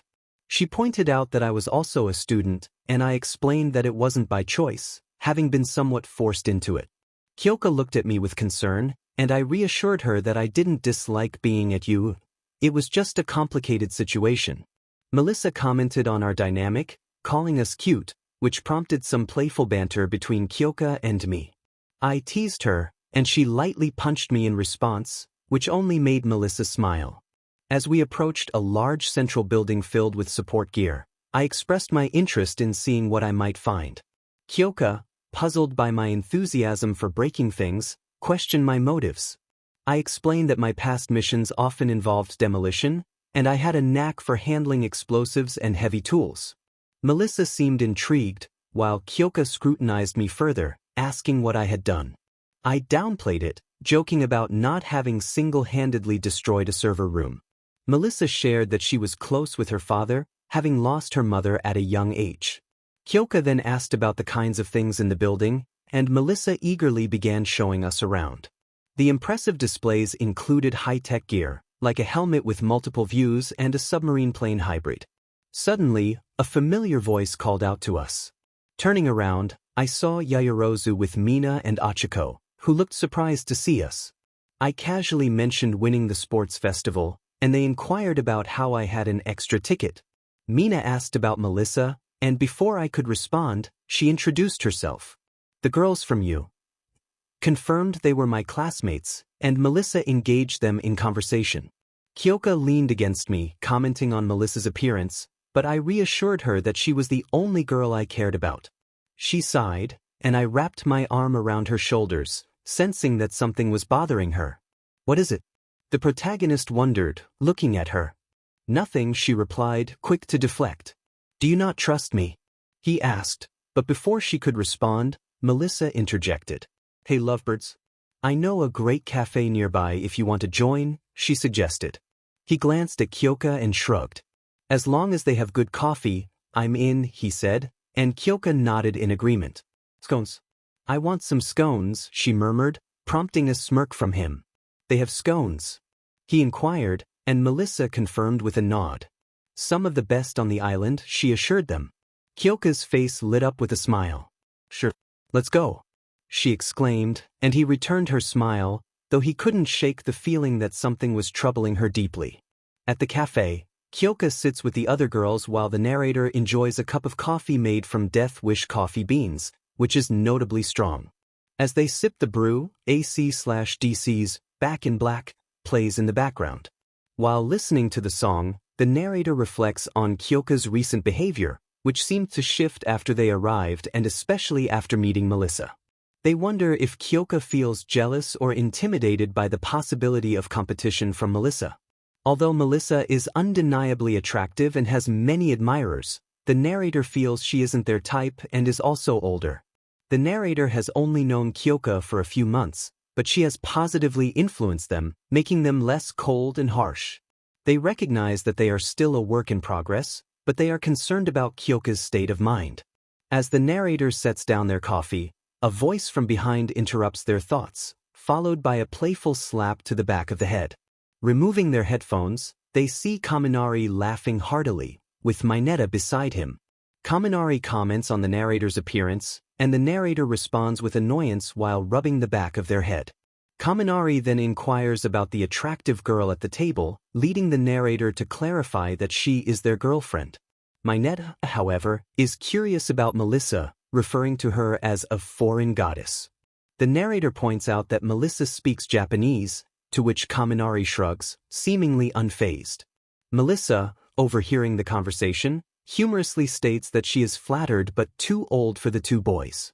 Kaminari accepts this with a resigned sigh. The narrator then asks what the boys are doing at the cafe, and Kaminari explains that they took a job there to earn some money, meet girls, and attend the Expo. Ida suddenly appears, interrupting the conversation with his characteristic enthusiasm. He introduces himself and bows slightly to Melissa, who responds warmly. The narrator learns that Ida is representing his family at the event since no one else could attend. As the narrator takes another sip of their coffee, they realize they have finished it. 𝗵𝗃 points out the high caffeine content of the Death Wish coffee, and the narrator confirms it, deciding to get another cup. 5 minutes later, they were walking around again when they suddenly heard an explosion. Looking toward the sound, they spotted an arena of some kind. The female announcer shouted that there was a new first place, and as they walked inside, they saw 𝗵𝗃𝗲 standing at the starting point, surveying the wreckage of the destroyed robots.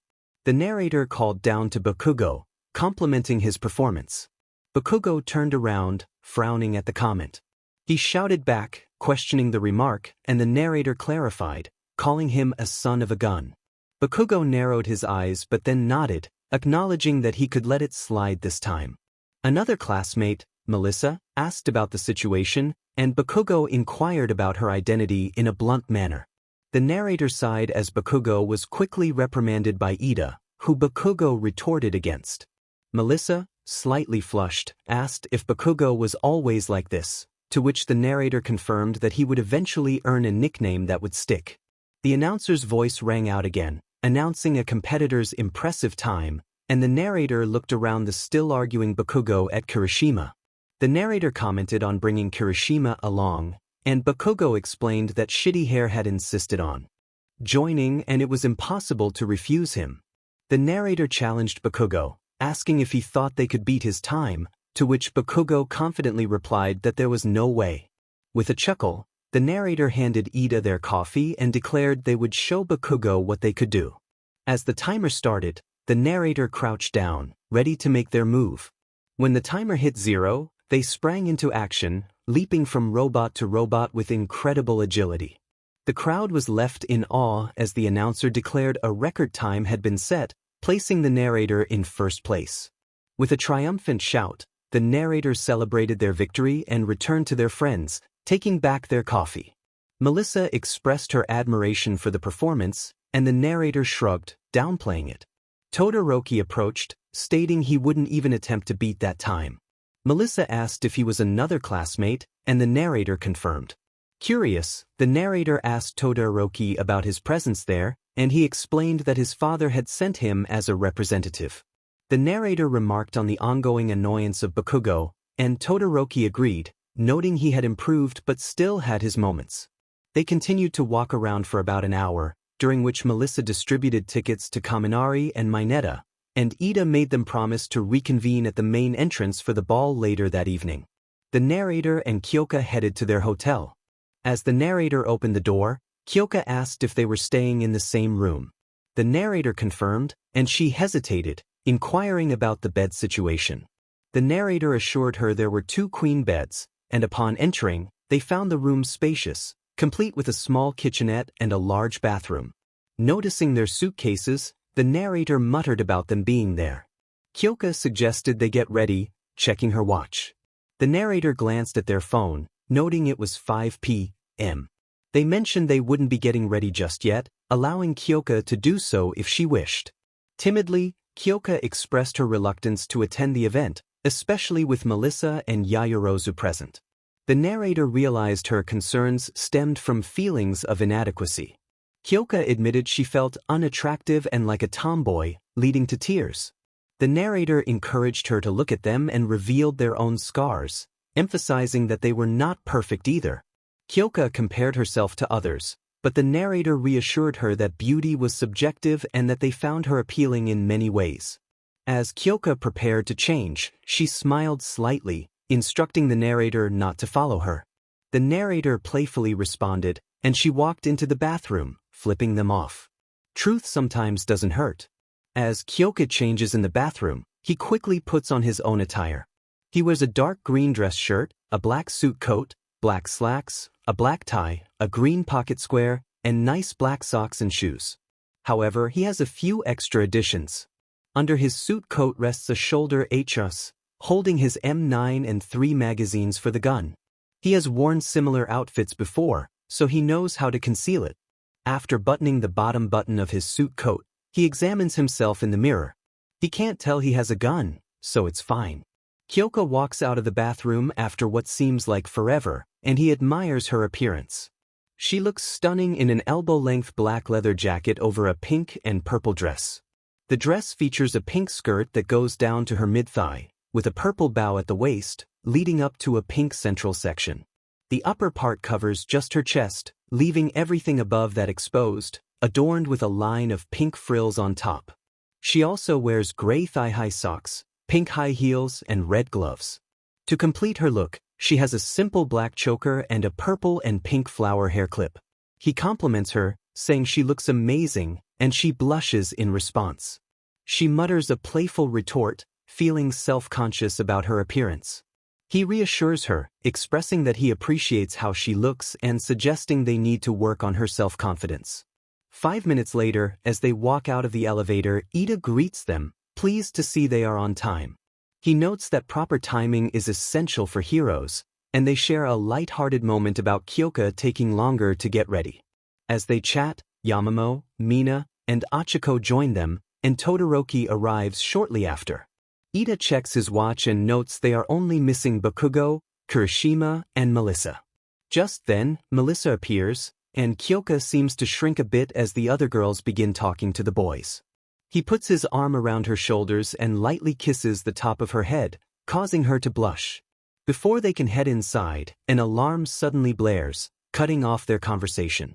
Kaminari looks around in confusion as metal shutters close over the doors and windows.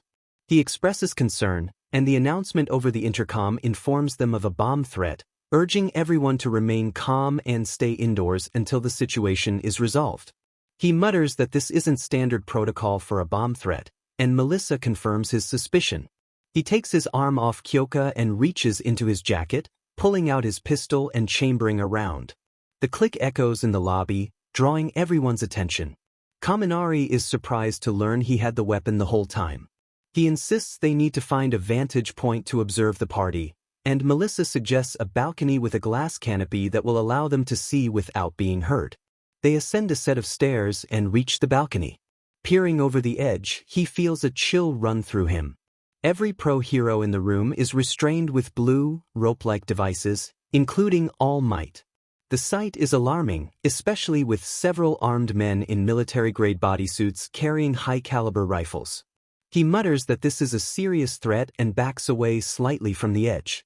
Mineta asks what a level 3 threat means, and he explains it could have potentially lethal consequences. He lightly taps on the glass to get All Might's attention, and after a moment, All Might looks up. He instructs Kyoka to connect her device to the floor, intending to have All Might speak, while she nods and complies. He watches as All Might's lips move, but the distance makes it difficult to read. After a few tense moments, Kyoka expresses concern about the situation. He turns to Melissa, asking if she knows a place with few or no cameras, and she nods in agreement. 5 minutes later, Kaminari expressed their dire situation as they gathered in a service stairwell. He remarked that they were essentially in trouble. The response was a mix of optimism and realism. They had no reinforcements until they could free the heroes, but as heroes in training, they could use their quirks. The plan was to create enough chaos to help the professionals escape. Todoroki inquired about their options, and Melissa outlined their choices: fight, surrender, or attempt to escape. Mineta, however, preferred to do nothing, prompting the others to ignore his comment. Ashido, leaning against the wall, declared her intention to fight, motivated by her past experiences. Kaminari agreed, stating they should help, and Ida echoed this sentiment, emphasizing their duty as heroes in training. Todoroki and Yaoyorozu confirmed they would fight as well. Kyoka, playing with a lock of my hair, insisted she would join in to prevent me from doing anything reckless. Melissa, while not able to fight, offered her knowledge of the building. Uraraka nodded in agreement. Mineta reluctantly decided to join the group, not wanting to be left out. I asked if everyone was okay with me taking charge, and they all nodded. I turned to Melissa to confirm the quickest route, and she indicated the stairs would be their best option, even if it meant breaking through locked doors. The group braced themselves for the challenge ahead, knowing they had to climb 200 floors. As they began their ascent, Ida and I led the way, breaching several reinforced doors.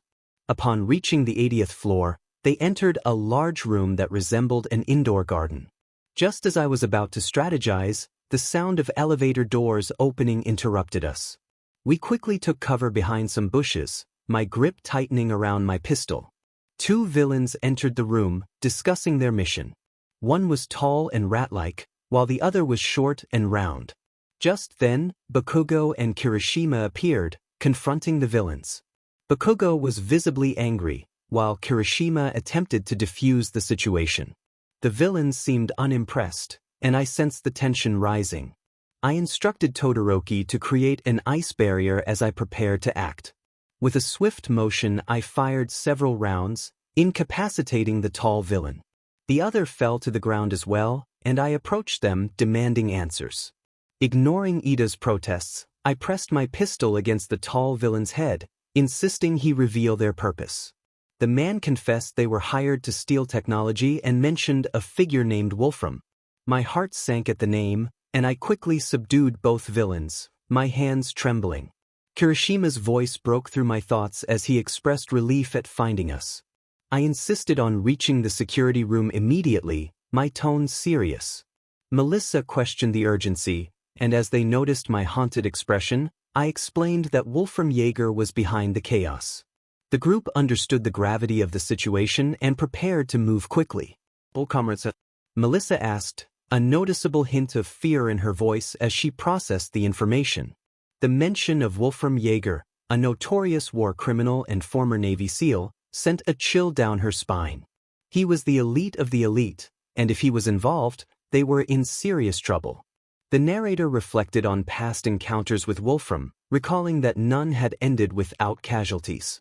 𝗵𝘃𝗫 questioned why Wolfram would be capable of sinking their location.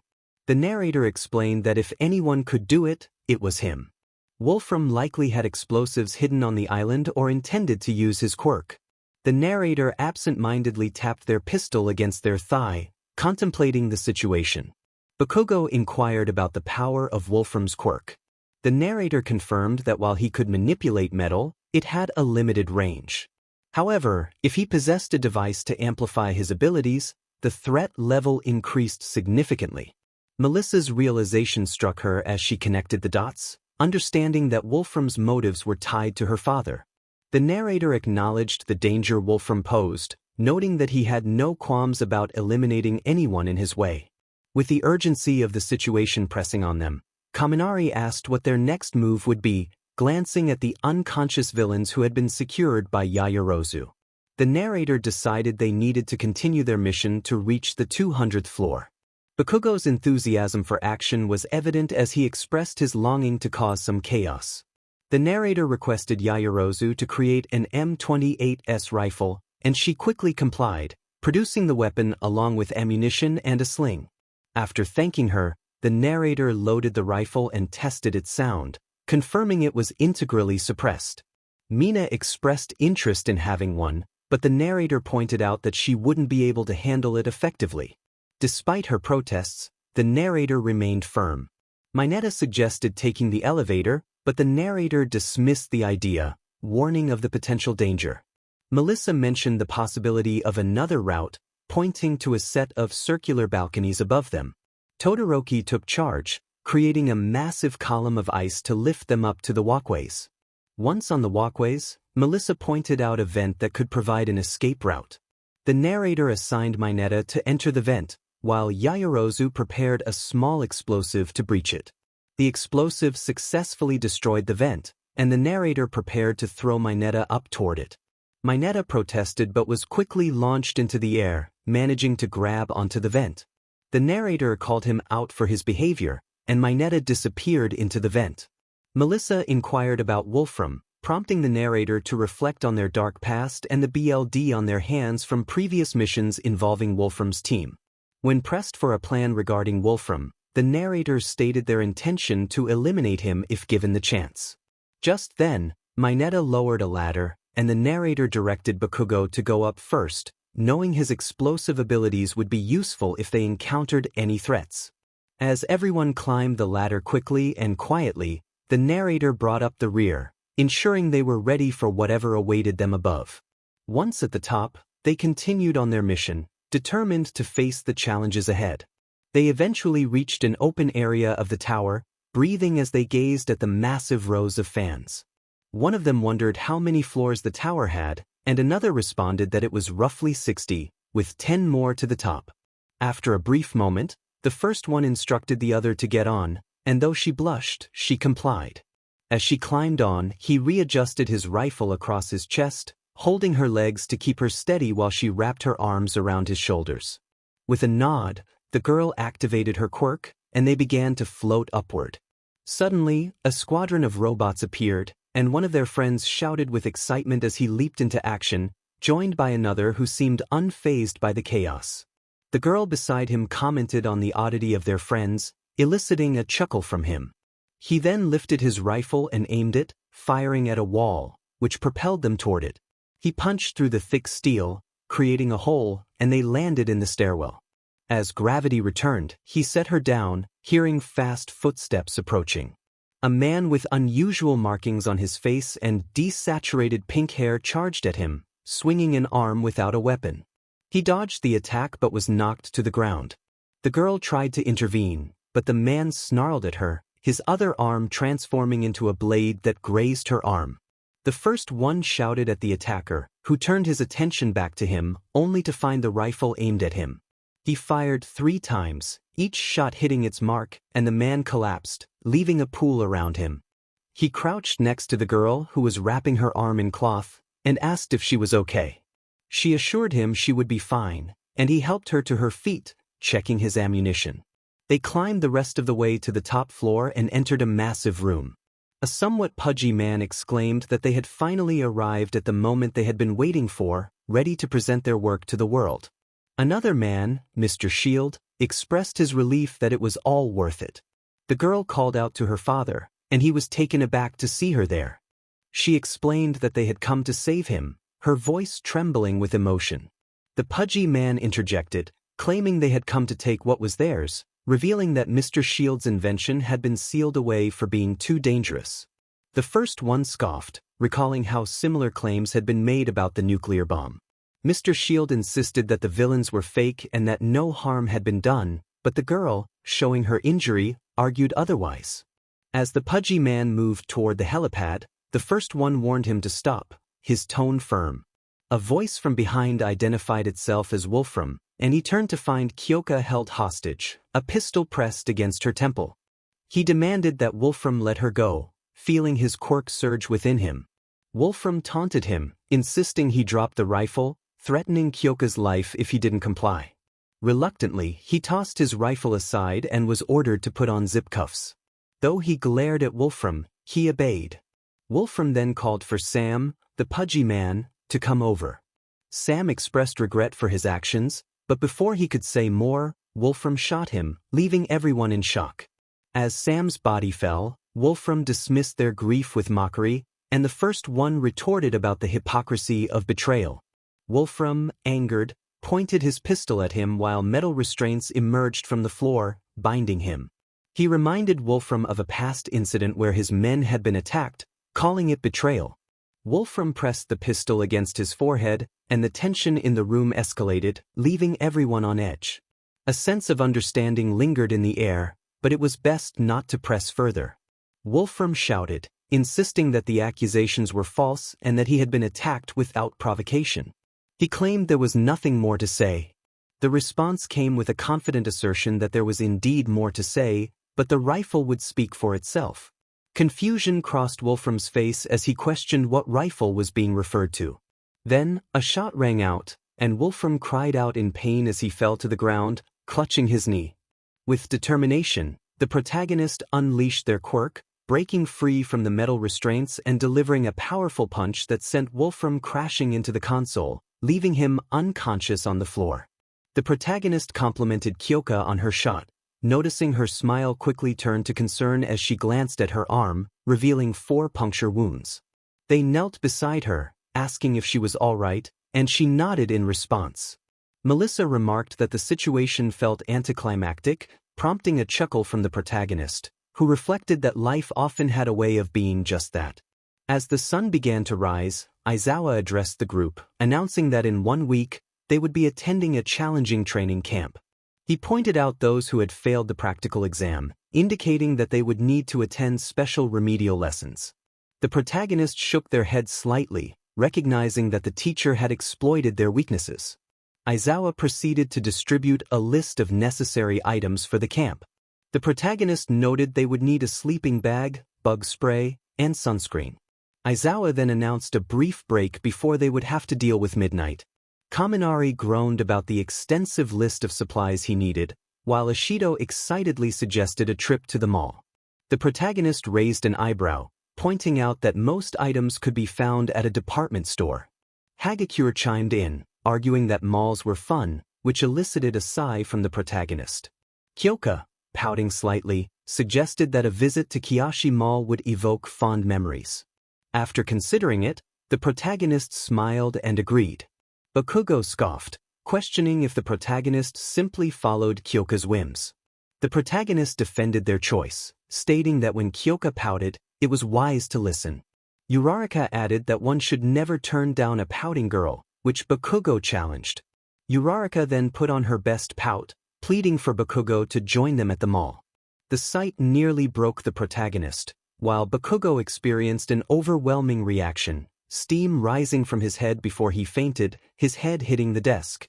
Panic ensued as the protagonist called for help, and Kirishima and Kaminari rushed over with a book and a ping-pong paddle. Despite their efforts, Bakugo remained unconscious.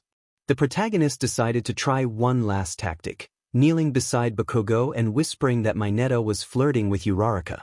Instantly, Bakugo shot up, ignoring the blood trickling from his nose and forehead, shouting in alarm. The protagonists celebrated the success of their plan, while Todoroki approached, assessing the situation and handing Bakugo an ice pack. Bakugo accepted it, pressing it against the back of his head, muttering about his headache. Uraraka, still confused, inquired about what had just happened, to which the protagonist advised caution for the future. Just then, Midnight entered the room and noticed Bakugo's condition. She asked if he was all right, and he responded with a thumbs up.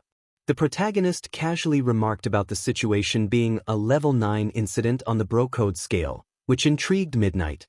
She confirmed her awareness of the code, having learned about it from Izuku and Mike over the years. With the conversation shifting, Midnight announced that they would be exploring modern art that day, specifically focusing on portraits, as she pulled out a collection of them from an unknown source. After a while, they reached a central core of some kind, where they were ambushed by small, rather annoying red robots. Bakugo, Kirishima, Todoroki, and the narrator managed to fend them off after Kaminari attempted to zap them, which proved ineffective. They moved on and entered a server room. Bakugo shouted in frustration, pointing at the red robots. The narrator cursed under their breath, pulling out a pistol and firing at the robots, which absorbed a few shots but remained unharmed. Ida declared his intention to fight, leaping toward the robots and taking a few out with a powerful kick. Yaoyorozu stated that she would join the fight, and Mineta nodded in agreement, pulling a few ball off his head. Mina and Kyoka also expressed their willingness to stay and fight, with Kyoka readying her jacks. The narrator looked at her, feeling a mix of emotions, and she smiled back. Kyoka encouraged the narrator to leave and save the island, prompting a moment of internal conflict. After a brief sigh, the narrator kissed her on the top of the head and nodded to the remaining 6. They set off, the sounds of battle echoing behind them. During lunch, Kyoka asked about the earlier incident with Bakugo. The narrator replied that they couldn't disclose details. Soon, Kirishima, Kaminari, Bakugo, Todoroki, Yaoyorozu, and surprisingly, Uraraka, joined them, along with Ishido, who always seemed to appear during drama. Uraraka gently touched Bakugo's bandaged head, inquiring if he was okay. He replied that he was fine, just a bit woozy, and pushed her hand away. Ishido teased Bakugo, suggesting that he had passed out due to Uraraka's pout, which Bakugo vehemently denied. Ishido playfully demonstrated her pout, causing Kirishima to burst into laughter. The narrator quickly moved his food out of the way, but Kirishima fainted. Bakugo, annoyed, smacked him in the back of the head while also creating a small explosion to revive him. Kirishima groaned as he sat up, asking what had happened. The narrator explained it was a level 9 incident, and Kirishima expressed his disbelief. Yaoyorozu, confused, asked what was going on, and Ishido mischievously referred to it as a social experiment. Kyoka then attempted to persuade the narrator to help her, using a pout that could melt ice. Despite feeling flustered, the narrator firmly declined. Ishido suggested trying a different approach, and Kyoka proposed they take things back to her place, placing a hand on the narrator's thigh. The narrator felt overwhelmed and blacked out. After what felt like an eternity, the narrator awoke to a sharp pain in the back of their head. Bakugo scolded them for their foolishness, and the narrator retorted, holding their bleeding nose. Ishido laughed, teasing that even the narrator was weak to charm. Kirishima, sensing the tension, stood up and walked around the table, surprising Ishido by sitting next to her and whispering something that caused her to blush. The narrator asked if they wanted to know what had happened, but Kirishima simply replied no. The conversation shifted to the upcoming training camp, with Kirishima expressing excitement. Bakugo reminded him about his remedial courses, which Kirishima groaned at. The narrator reassured him that it couldn't be worse than their previous training experiences. Kyoka asked how bad it had been, and the narrator recounted their fear of men who called themselves Sarge. Bakugo jokingly suggested Kirishima call him Sarge, but the narrator pointed out that it wouldn't work unless Bakugo was genuinely intimidating. Bakugo insisted he was scary, but the narrator countered with a story about a much scarier figure. Bakugo conceded the point, and the mood shifted slightly somber as the narrator remarked that they might all end up with scars from their current situation. Ishido then excitedly mentioned the upcoming mall trip, hoping for more romantic moments, while Todoroki shrugged it off, stating he was content with Yaoyorozu by his side. As the lunch bell rang, the group prepared to move on, their camaraderie intact despite the challenges they faced. Later, at Kiyoshi Mall, Ida looked around at their classmates and asked what they needed. The entire class was present except for Koda and Tokoyami. Bakugo, waving the list around, expressed his frustration at the items they had to gather. I mentioned that I just needed to stop by a camping store to be set. Kaminari chimed in about needing shoes, prompting Ida to suggest they split up and meet back in 2 hours. I confirmed the time, and Ida reminded everyone to avoid any actions that could tarnish I's reputation as Kyoka, and I wandered off. As we entered the camping store, an employee approached us, but I declined assistance. I listed the items I needed: a sleeping bag, sunscreen, bug spray, and a pocket knife. We quickly found the sunscreen and bug spray, but locating a suitable sleeping bag took longer due to limited options. Eventually, we found one for both of us. Next, I browsed the pocket knives and spotted one that caught my eye: a spring-assisted blade with a sleek black and purple handle. I inquired about the price, and after considering it, I decided to buy it. After completing the purchase, I showed the knife to Kyoka, who admired its design. I explained that the colors reminded me of her, causing her to blush. We continued to chat casually until Ishido approached and asked to borrow Kyoka, leading her away. I shook my head, feeling a bit bewildered. As I wandered, I suddenly felt a hand grip the back of my neck. A familiar voice warned me not to struggle. It was Shigaraki. He taunted me about having Kyoka under close watch and suggested we sit down to talk. I tried to remain calm as we settled by a fountain. Shigaraki wanted to know why people remembered Stain instead of the League of Villains. I explained that Stain had a clear message and purpose, while Shigaraki thrived on chaos. As I spoke, I discreetly reached for my pocket knife. Shigaraki seemed to consider my words, and I took the opportunity to ready the blade in my hand. He continued his menacing talk, but before he could finish, I reacted. I flicked the blade out and swiftly cut off his middle finger. He screamed in pain, and I struck him in the face with the handle of the knife, creating distance between us. Shigaraki fell to one knee, furious. He ordered someone named Toga to disengage as a portal appeared beneath him. I rushed forward, but he vanished just in time. Frustrated, I punched the ground, injuring my fist. Kyoka approached, concerned about the scene. She noticed the BLD and asked about the finger. I explained that it was Shigaraki's and how I had managed to distract him from ordering Toga to harm her. She was shocked that I had cut off his finger, and I urged her to call the police as I stood up, ready to face the consequences of the encounter. What did he mean by, "I will see you again"? Izuku gestured to the bus in front of them, suggesting they should try to get some sleep since it would be a long trip. The protagonist looked at Kyoka, a silent question in their eyes. She nodded, rubbing her eyes slightly. A small smile appeared on their face. They approached the bus, and Ida asked what they were doing. The protagonist replied that they were getting a seat in the back with Kyoka. Ida opened and closed his mouth, which the protagonist took as a sign of agreement. They boarded the bus and headed straight to the back, taking the window seat. Todoroki and Yaoyorozu sat down across from them. The protagonist murmured to Kyoka, asking if she wanted to take a nap. She leaned her head against their shoulder and muttered a soft "please." They chuckled lightly and wrapped an arm around her shoulders as she snuggled closer.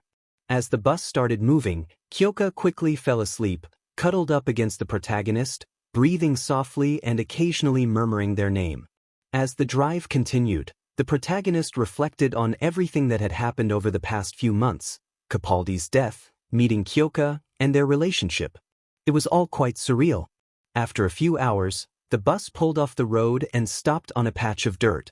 Izuku instructed everyone to get off and stretch their legs, as they would be waiting for a bit. The protagonist gently nudged Kyoka, telling her they needed to get out. She yawned and blinked sleepily, making their hearts swell with affection. They encouraged her to wake up, and after a moment of groaning, she complied, standing and stretching. As they exited the bus, the protagonist felt a growing unease. There were no structures in sight, and the surroundings seemed a bit suspicious. Just as they were about to voice their concerns, two women and a young boy appeared unexpectedly. The women introduced themselves as part of the 𝗵𝗃𝗄𝗵𝗃𝗄𝗵𝗃𝗄𝗵, a team of rescue heroes. The protagonist stared in mild shock as Kaminari asked who they were.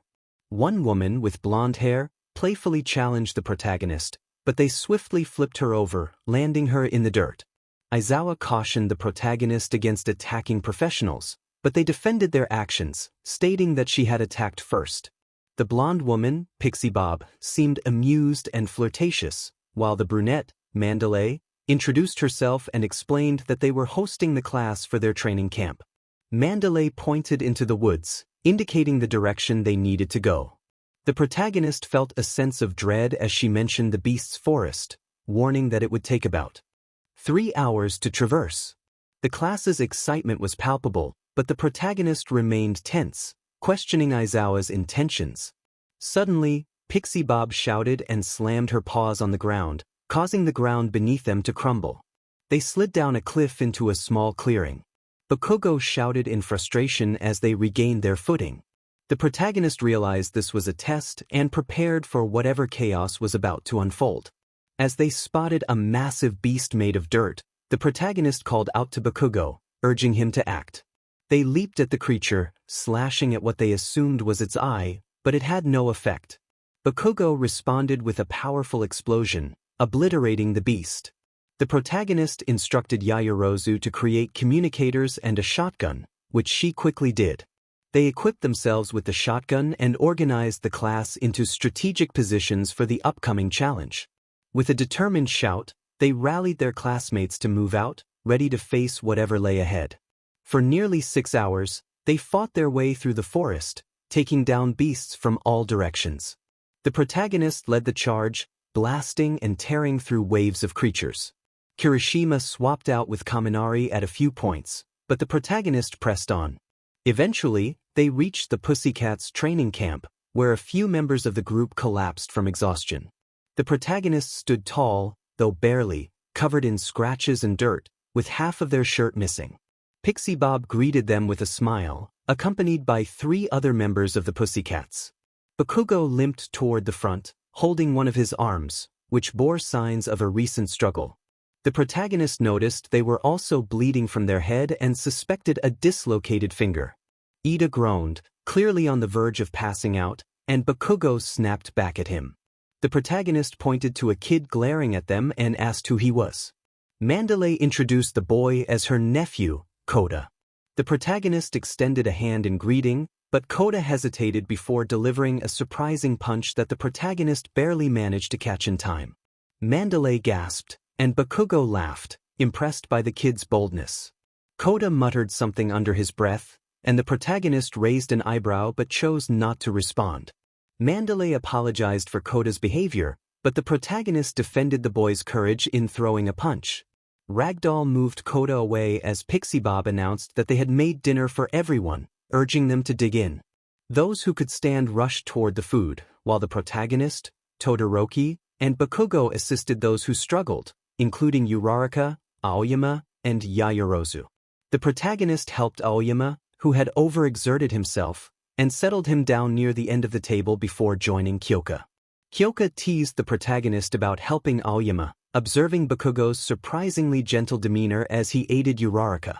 The protagonist noted that Bakugo clearly cared for her.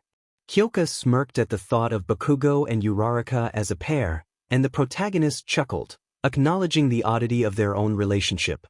𝗎𝗏𝗃 pointed out that the protagonist needed a shower, and they exchanged playful banter about it. The protagonist didn't mind her looking, affirming their relationship with confidence. Later that night, everyone relaxed in the hot springs. The protagonist eased into the warm water, feeling the tension in their muscles dissipate. Bakugo expressed his enjoyment, and the protagonist agreed, appreciating the soothing experience. Ida's voice broke the tranquility as he confronted myheroacademia, who was peering over the wall separating the male and female sides. myheroacademia's inappropriate comments drew Ida's ire, and the protagonist warned him against climbing the wall. Bakugo and Todoroki joined in the warning, but myheroacademia defiantly declared he would attempt it. The protagonist's frustration boiled over, and they shouted myheroacademia's name, their voice echoing with authority. myheroacademia reached the top, only to be confronted by 𝗧𝗏𝗃𝗏, who advised him to be a better person before aspiring to be a hero. 𝗧𝗏𝗃𝗏 then pushed myheroacademia off, and he splashed down into the water. The protagonist thanked 𝗧𝗏𝗃𝗏, who looked over toward the girl's side, and as he began to fall, the protagonist jumped to catch him just in time. Wrapping a towel around their waist, they carried the boy toward the main house, relieved to have prevented a mishap. "Try not to die, kiddo." The speaker glanced at 𝗧𝗏𝗃𝗏, who was peacefully sleeping on the couch. "He would be okay," 𝗵𝘃𝗧𝗏 assured, expressing her gratitude once more. The speaker shrugged, stating it was no problem, they couldn't let the kid crash into the rocks. 𝗵𝘃𝗧𝗏 acknowledged that she had expected otherwise but still appreciated the help, explaining that 𝗧𝗏𝗃𝗏's life had been challenging. The speaker inquired if 𝗧𝗏𝗃𝗏 was an orphan, assuming his parents were heroes. 𝗵𝘃𝗧𝗏 confirmed this, revealing that his parents were part of a well-known hero team called 𝗬𝗏𝗏𝗺, who had tragically fallen victim to a serial killer. That revelation made everything clearer to the speaker, who leaned against the wall, feeling the smooth wooden beam against their back. 𝗵𝘃𝗧𝗏 continued, sharing that 𝗧𝗏𝗃𝗏 was very young when he lost his parents and struggled to understand why they had left him. He had blamed their heroic choices for their absence, which fueled his resentment toward heroes. The speaker expressed their disdain for the idea that self-sacrifice defined true heroism, arguing that protecting others while surviving should be the true mark of a hero. Death, they insisted, helped no one, and they understood better than most that it should never be glorified, especially given Japan's history. 𝗵𝘃𝗧𝗏 acknowledged this perspective but maintained that heroes were meant to shield others from harm. The speaker scoffed, arguing that every hero's death only emboldened villains and that while heroes deserved respect, they should not be idolized. With that, the speaker left the room. They returned to the main area, quickly changed in the bathroom, and settled into their sleeping bag, fiddling with the knife used earlier. Bakugo entered first, asking about 𝗧𝗏𝗃𝗏's condition. The speaker replied that the boy was alive but had faced significant hardships, making him understandably bitter. Bakugo noted that 𝗧𝗏𝗃𝗏 reminded him of himself, acknowledging the boy's resilience. The speaker chuckled at Bakugo's comment about 𝗧𝗏𝗃𝗏 nearly taking them out of commission, asserting that they were not so easily defeated. Bakugo challenged them on their pain tolerance, prompting the speaker to recount their experiences with injuries and pain, which drew a wince from Bakugo. As the rest of the boys entered, myheroacademia inquired about the source of Bakugo's discomfort. The speaker humorously threatened myheroacademia regarding a previous incident, causing him to wilt under the playful banter. With a light-hearted farewell to their friends, the speakers settled into their sleeping bag, feeling the exhaustion of the day wash over them. At 2 a.m., Kyoka's voice broke through the quiet, calling for the speaker. For a moment, they thought they were dreaming, but then they realized she was beside them, wearing an oversized shirt and shorts. Confused, the speaker asked what she was doing there. Kyoka admitted to having a nightmare and not wanting to be alone. The speaker welcomed her into their arms, and she nestled against them, finding comfort in their embrace. Kyoka asked if the speaker ever had nightmares, to which they replied that while it was less frequent now, they had experienced their share. When she inquired how they coped, the speaker shared that they had to push through their fears alone during their time in the JSDF, unable to confide in anyone. As Kyoka settled into a calm breathing pattern, the speaker smiled down at her, feeling a deep affection for her. 5 a.m. Minato shouted at Midoriya as he opened his eyes, blinking a few times to adjust to the early morning light streaming through the windows. Minato expressed his disbelief at the situation, while Kaminari sounded mildly impressed. Kyoka had a nightmare, and Minato urged everyone to leave before he lost his temper, feeling Kyoka begin to stir beside him. Bakugo ordered the others to leave, instructing Shiro to wrap up Minato in tape like a present and drag him out of the room. Kyoka soon woke up fully, blinking and stretching. Midoriya noted the feeling returning to his arm, the one she had been resting on, and he could finally move his fingers. He greeted her with a smile, calling her appealing. Kyoka wondered where the others were but decided not to ask further. They both sat up, and Midoriya rolled his shoulder, ensuring his elbow was still functional. He suggested that she should get dressed, warning her that Aizawa might not be pleased if she walked out half-dressed. Standing up, he gently pulled her to her feet. Kyoka mused about how it would be amusing to see Aizawa chasing him, and Midoriya smirked, noting that Aizawa would likely catch her before him. He kissed the top of her head, causing her to blush slightly. She protested that she wasn't slow, but he clarified that he was referring to endurance, not speed, and urged her to change. She nodded and quietly left the boys' room. Midoriya cracked his back, neck, and knuckles before quickly changing into the uniform, brushing his teeth and applying deodorant before joining the other boys, who smirked at him as he walked out. Predictably, Ito was the first to speak. He reprimanded Midoriya for having a girl in their room, especially a girlfriend, claiming it could damage the reputation. Midoriya defended himself, explaining that Kyoka had a nightmare and didn't want to be alone. Kaminari supported him, noting that he was simply comforting a classmate. Ida insisted that she was his girlfriend, but Bakugo interjected, questioning if anything inappropriate had happened. Midoriya laughed, assuring them that he wouldn't engage in anything like that in a room full of boys. Just then, Aizawa's sharp tone interrupted, asking for an explanation. Midoriya realized he had no choice but to comply. He explained that Kyoka had a nightmare and sought comfort in the boys' room, and Aizawa warned him not to do anything incredibly foolish. Midoriya shrugged, suggesting that it depended on Aizawa's definition of foolishness. Aizawa glared at him, making it clear he knew what he meant. Midoriya felt the weight of the moment as the girls entered, Ashido shooting him a grin that he chose to ignore. Mandalay then called everyone's attention, announcing that they would be training to improve their quirks, with each student paired with a mentor. Midoriya felt a sense of dread at the thought. A deep voice behind him addressed him directly, and he turned to see Tiger, a large figure, staring down at him. Midoriya confirmed his identity, and Tiger smirked, stating that he would be working with him. Midoriya responded playfully, asking what Tiger had in store for him. Tiger explained his quirk, 𝗵𝗃, which made him extremely flexible, and outlined the challenge, 10 minutes of calisthenics followed by pushing his quirk to maximum output and attempting to hit. Midoriya accepted the challenge with a smirk, and they began. 6 hours later, Tiger shouted encouragement as the protagonist continued with calisthenics, while some boys from Class 1B watched in disbelief. Despite the exhausting workout, the protagonist remained determined and energized, though tired and drenched in sweat. With a loud voice, the protagonist responded affirmatively to Tiger's command to attack. Flaring to the 5th stage, The protagonist took 2 quick steps, feigning a jab before executing a high kick. As usual, Tiger dodged effortlessly, countering with a powerful kick that sent the protagonist crashing into a tree. Shaking off the impact, the protagonist pushed themselves back to their feet at Tiger's insistence. The exchange continued, with Tiger demanding more effort, and the protagonist responding with unwavering determination. Tiger encouraged the others, pushing them to keep up, while the protagonist found amusement in their struggles. The training was grueling, but familiarity made it bearable.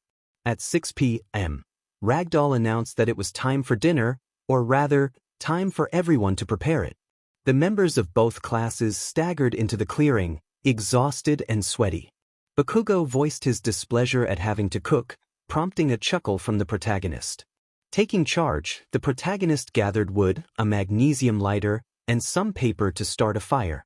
Within moments, a small fire crackled to life, and the protagonist found cooking spray to help ignite the wood. After swiftly chopping vegetables, a pot of curry was soon bubbling away. Zero expressed surprise at the cooking skills on display, and the protagonist noted the stares of admiration. Later, while sitting with Kyoka and enjoying the meal, she remarked on the protagonist's resilience despite the intense training. The protagonist shrugged, attributing their endurance to past experiences. Kyoka's sarcastic comment about their shared struggle elicited a laugh, highlighting their camaraderie. As the training continued, Tiger's voice boomed, demanding even more effort from the protagonist, who unleashed powerful kicks that created gusts of wind. The atmosphere was charged with energy, punctuated by the sounds of explosions and ice cracking nearby, courtesy of Bakugo and Todoroki.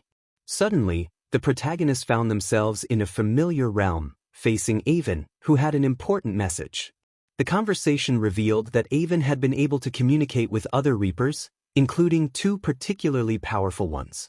The protagonist learned about the hierarchy among Reapers and the significance of their power, which was tied to the number of souls they had claimed. With a warning about an approaching fist, 𝗂𝗏 sent the protagonist back to reality just in time to react instinctively, grabbing Tiger's arm and executing a swift maneuver that took the pro by surprise. Tiger's approval rang out, granting the protagonist a well-deserved break. As the protagonists settled against a tree, they gazed toward the distant mountains, pondering who else might be out there. 3 hours later, Mandalay called out to the group, announcing it was time for a lunch break as the midday heat began to intensify. Izuku felt the weight of exhaustion pressing down on him, both mentally and physically. He had been pushing himself to think clearly, trying to make sense of the danger that loomed over them. There were 2 individuals with more kills than he had, and he couldn't fathom who could possess such a high number. With over 100 confirmed kills to his name, he suspected there were many more. The pressing questions weighed heavily on his mind. Why were they so close? What were their intentions?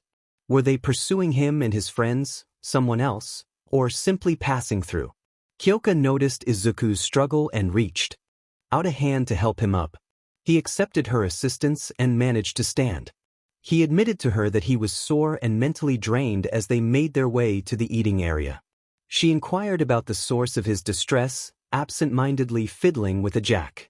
Izuku explained that he had received some troubling information that left him uncertain.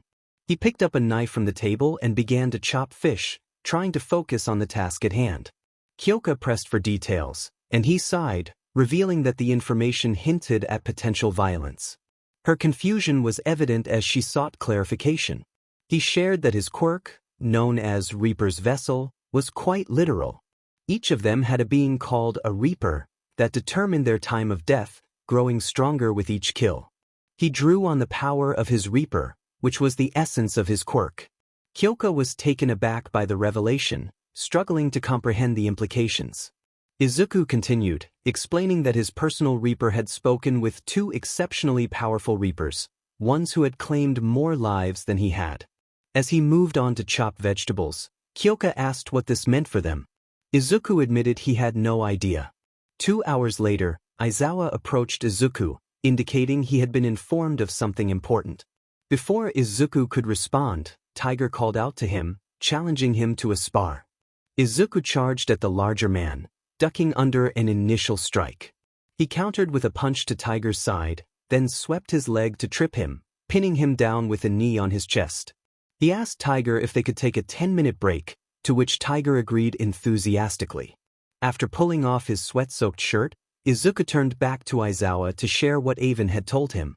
Aizawa expressed concern over the presences that were reported to be about 4 miles away. Izuku acknowledged that he wasn't sure when the information was relayed but emphasized the need for vigilance. He shared his kill count of 127, noting that whoever those two were, they were likely more dangerous than he was. Aizawa nodded in understanding. Aizawa instructed him to return to training, warning that if he slacked off, he would face intense punishment. Izuku protested that they would be out for hours, but Aizawa remained firm. With a chuckle, Izuku saluted Aizawa, who shot him another glare, urging him to get moving. Izuku jogged back to Tiger, who was ready to resume their training. Tiger shouted for him to give his all, and Izuku smirked, activating the 5th stage of Reaper's Vessel. He responded with enthusiasm, ready to tackle the training sets ahead. As he roared his battle cry, fire flared around him, igniting his determination to push through the challenges ahead. As everyone settled down for dinner, a familiar short, black-haired boy caught my attention as he quietly slipped away, disappearing into the woods. With a mild curiosity, I stood up, grabbed a bowl of the beef stew we had prepared, and headed in the direction Coda had gone. After searching for a short while, I found him sitting on a rock at the edge of a cave, gazing out over the valley where the camp was located. I commented on the view, suggesting it would make an excellent lookout point. Coda turned sharply to face me, his expression defensive as he asked how I had found him. I chuckled, explaining that my past experiences had taught me how to track people, and added that he wasn't exactly stealthy given his size. Coda, trying to hide his tears, questioned my intentions for being there. I smirked, noting that he reminded me a lot of Bakugo. I reassured him that I had brought food, even if it wasn't gourmet, because he needed to eat something. He dismissed my offer, muttering that he didn't want my food, prompting me to tease him about his language. When he told me to leave him alone and return to my friends, I chose to sit a few feet away instead. I then asked him about his parents, which took him by surprise. He demanded to know how I knew about them, and I sighed, revealing that I was aware they had died fighting a villain. I lied about how I found out, wanting to protect 𝗵𝗃𝗏. Coda's anger flared as he questioned why they had left him, tears streaming down his face again. I replied that it wasn't by choice, which only fueled his glare. He shouted at me, asking what I knew about loss. I responded quietly, revealing that I had also lost my parents, which shocked him.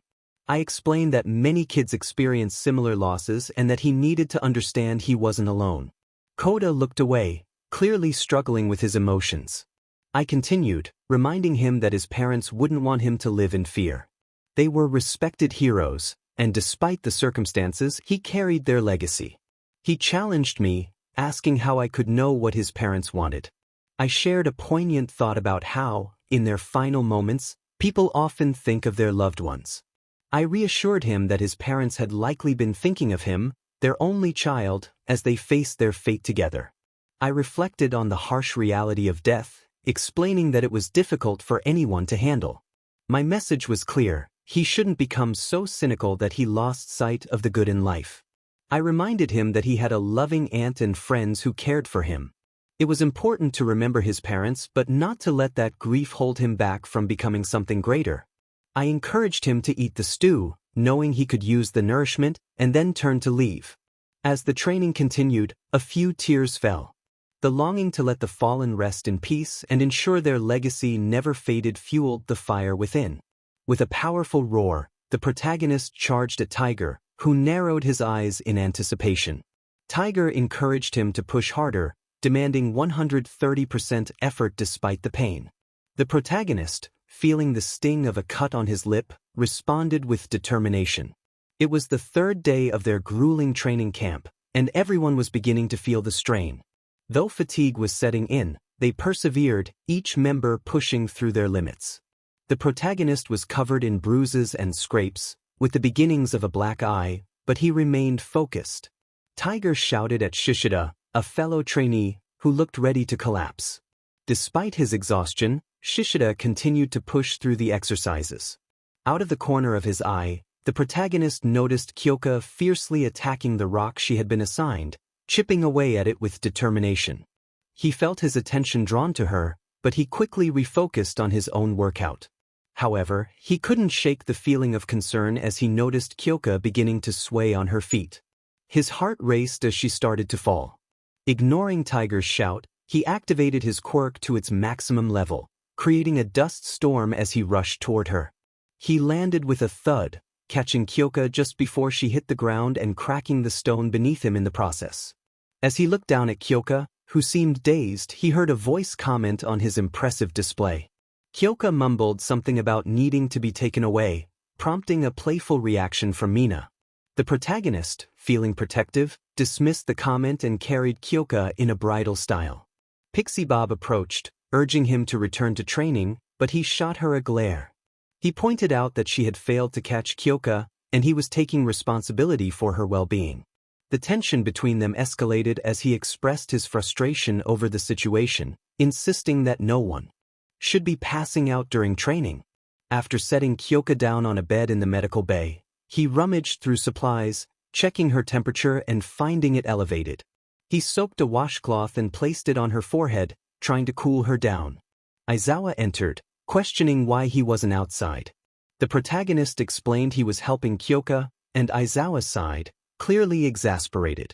After a brief exchange, Aizawa instructed him to return to training, but the protagonist warned him that if anything happened to 𝗧𝗧𝗂, he would hold him accountable.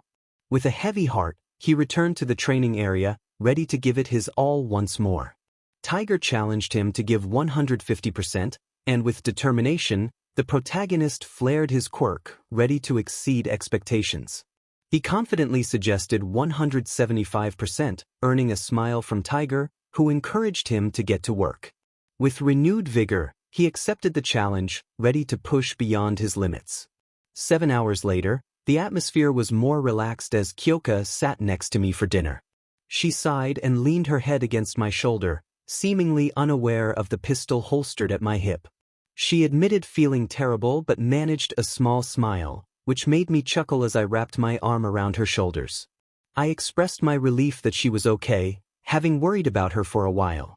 𝗧𝗧𝗂 playfully remarked on my cuteness, causing a slight blush to rise to my cheeks.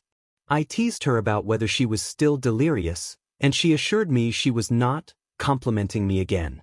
As she took a bite of the soup prepared by 𝗵𝗃𝗲𝗄, she found it surprisingly good. I credited 𝗵𝗃𝗲𝗄's cooking skills, and she agreed, acknowledging his talent. We then shifted the conversation to our training, where she shared her struggles but also her sense of progress. I admitted to feeling sore, and we both laughed at our shared exhaustion. 𝗧𝗧𝗂 asked about the students from Class 1B, and I explained that while they might be considered the weaker class, they had some strong individuals among them. She inquired about a boy named Coda, whom I had followed the previous night. I shared my thoughts on him, noting that he had been through a lot but was not a bad kid, just a bit hardened by his experiences. 𝗧𝗧𝗂 questioned my certainty about his future, and I expressed my belief that everyone grows up eventually, even if they don't become heroes. Our conversation was interrupted when 𝗵𝗃𝗍 called everyone to gather around. She announced a test of courage where Class 1B would be the pranksters, and we would be paired up by drawing lots. 𝗧𝗧𝗂 recalled a similar event from the past that had not ended well, mentioning that it had resulted in injuries, particularly due to 𝗵𝗃𝗲𝗄's actions. 𝗵𝗃𝗲𝗄 overheard us and confronted me about my comments, which led to a brief exchange about his tendency for violence. As the pairing began, I found myself alone since Aizawa had taken away the 5 students who had failed their tests. 𝗵𝗃𝗲𝗄 asked if I would be okay alone, and I confidently replied that this was not the scariest thing I had faced. When asked about a past experience, I mentioned an infiltration that involved some classified elements. 𝗧𝗧𝗂 raised an eyebrow, curious if it was related to a previous story I had shared, but I kept my response vague. As darkness fell, 𝗵𝗃𝗍 asked who wanted to go first. I waited patiently for my turn alongside 𝗧𝗧𝗂 and Toru, who was 𝗧𝗧𝗂's partner. Suddenly, a sense of foreboding washed over me, and I recalled Avon's warning about danger lurking nearby. Ojiro's question about smoke drew my attention to the forest, where I spotted blue flames and thick smoke rising above the treetops. Realizing the gravity of the situation, I quickly drew my pistol, preparing for whatever was coming. I asked 𝗵𝗃 about the nearest hero agency, and upon learning it was quite far, I urged her to call for backup and get the students to safety. Before we could act, chaos erupted as 𝗵𝗃𝗲 was struck by a large stone block, and a monstrous figure wielding an array of bladed weapons appeared. The tension escalated as I fired at the assailant, hitting him in the knee.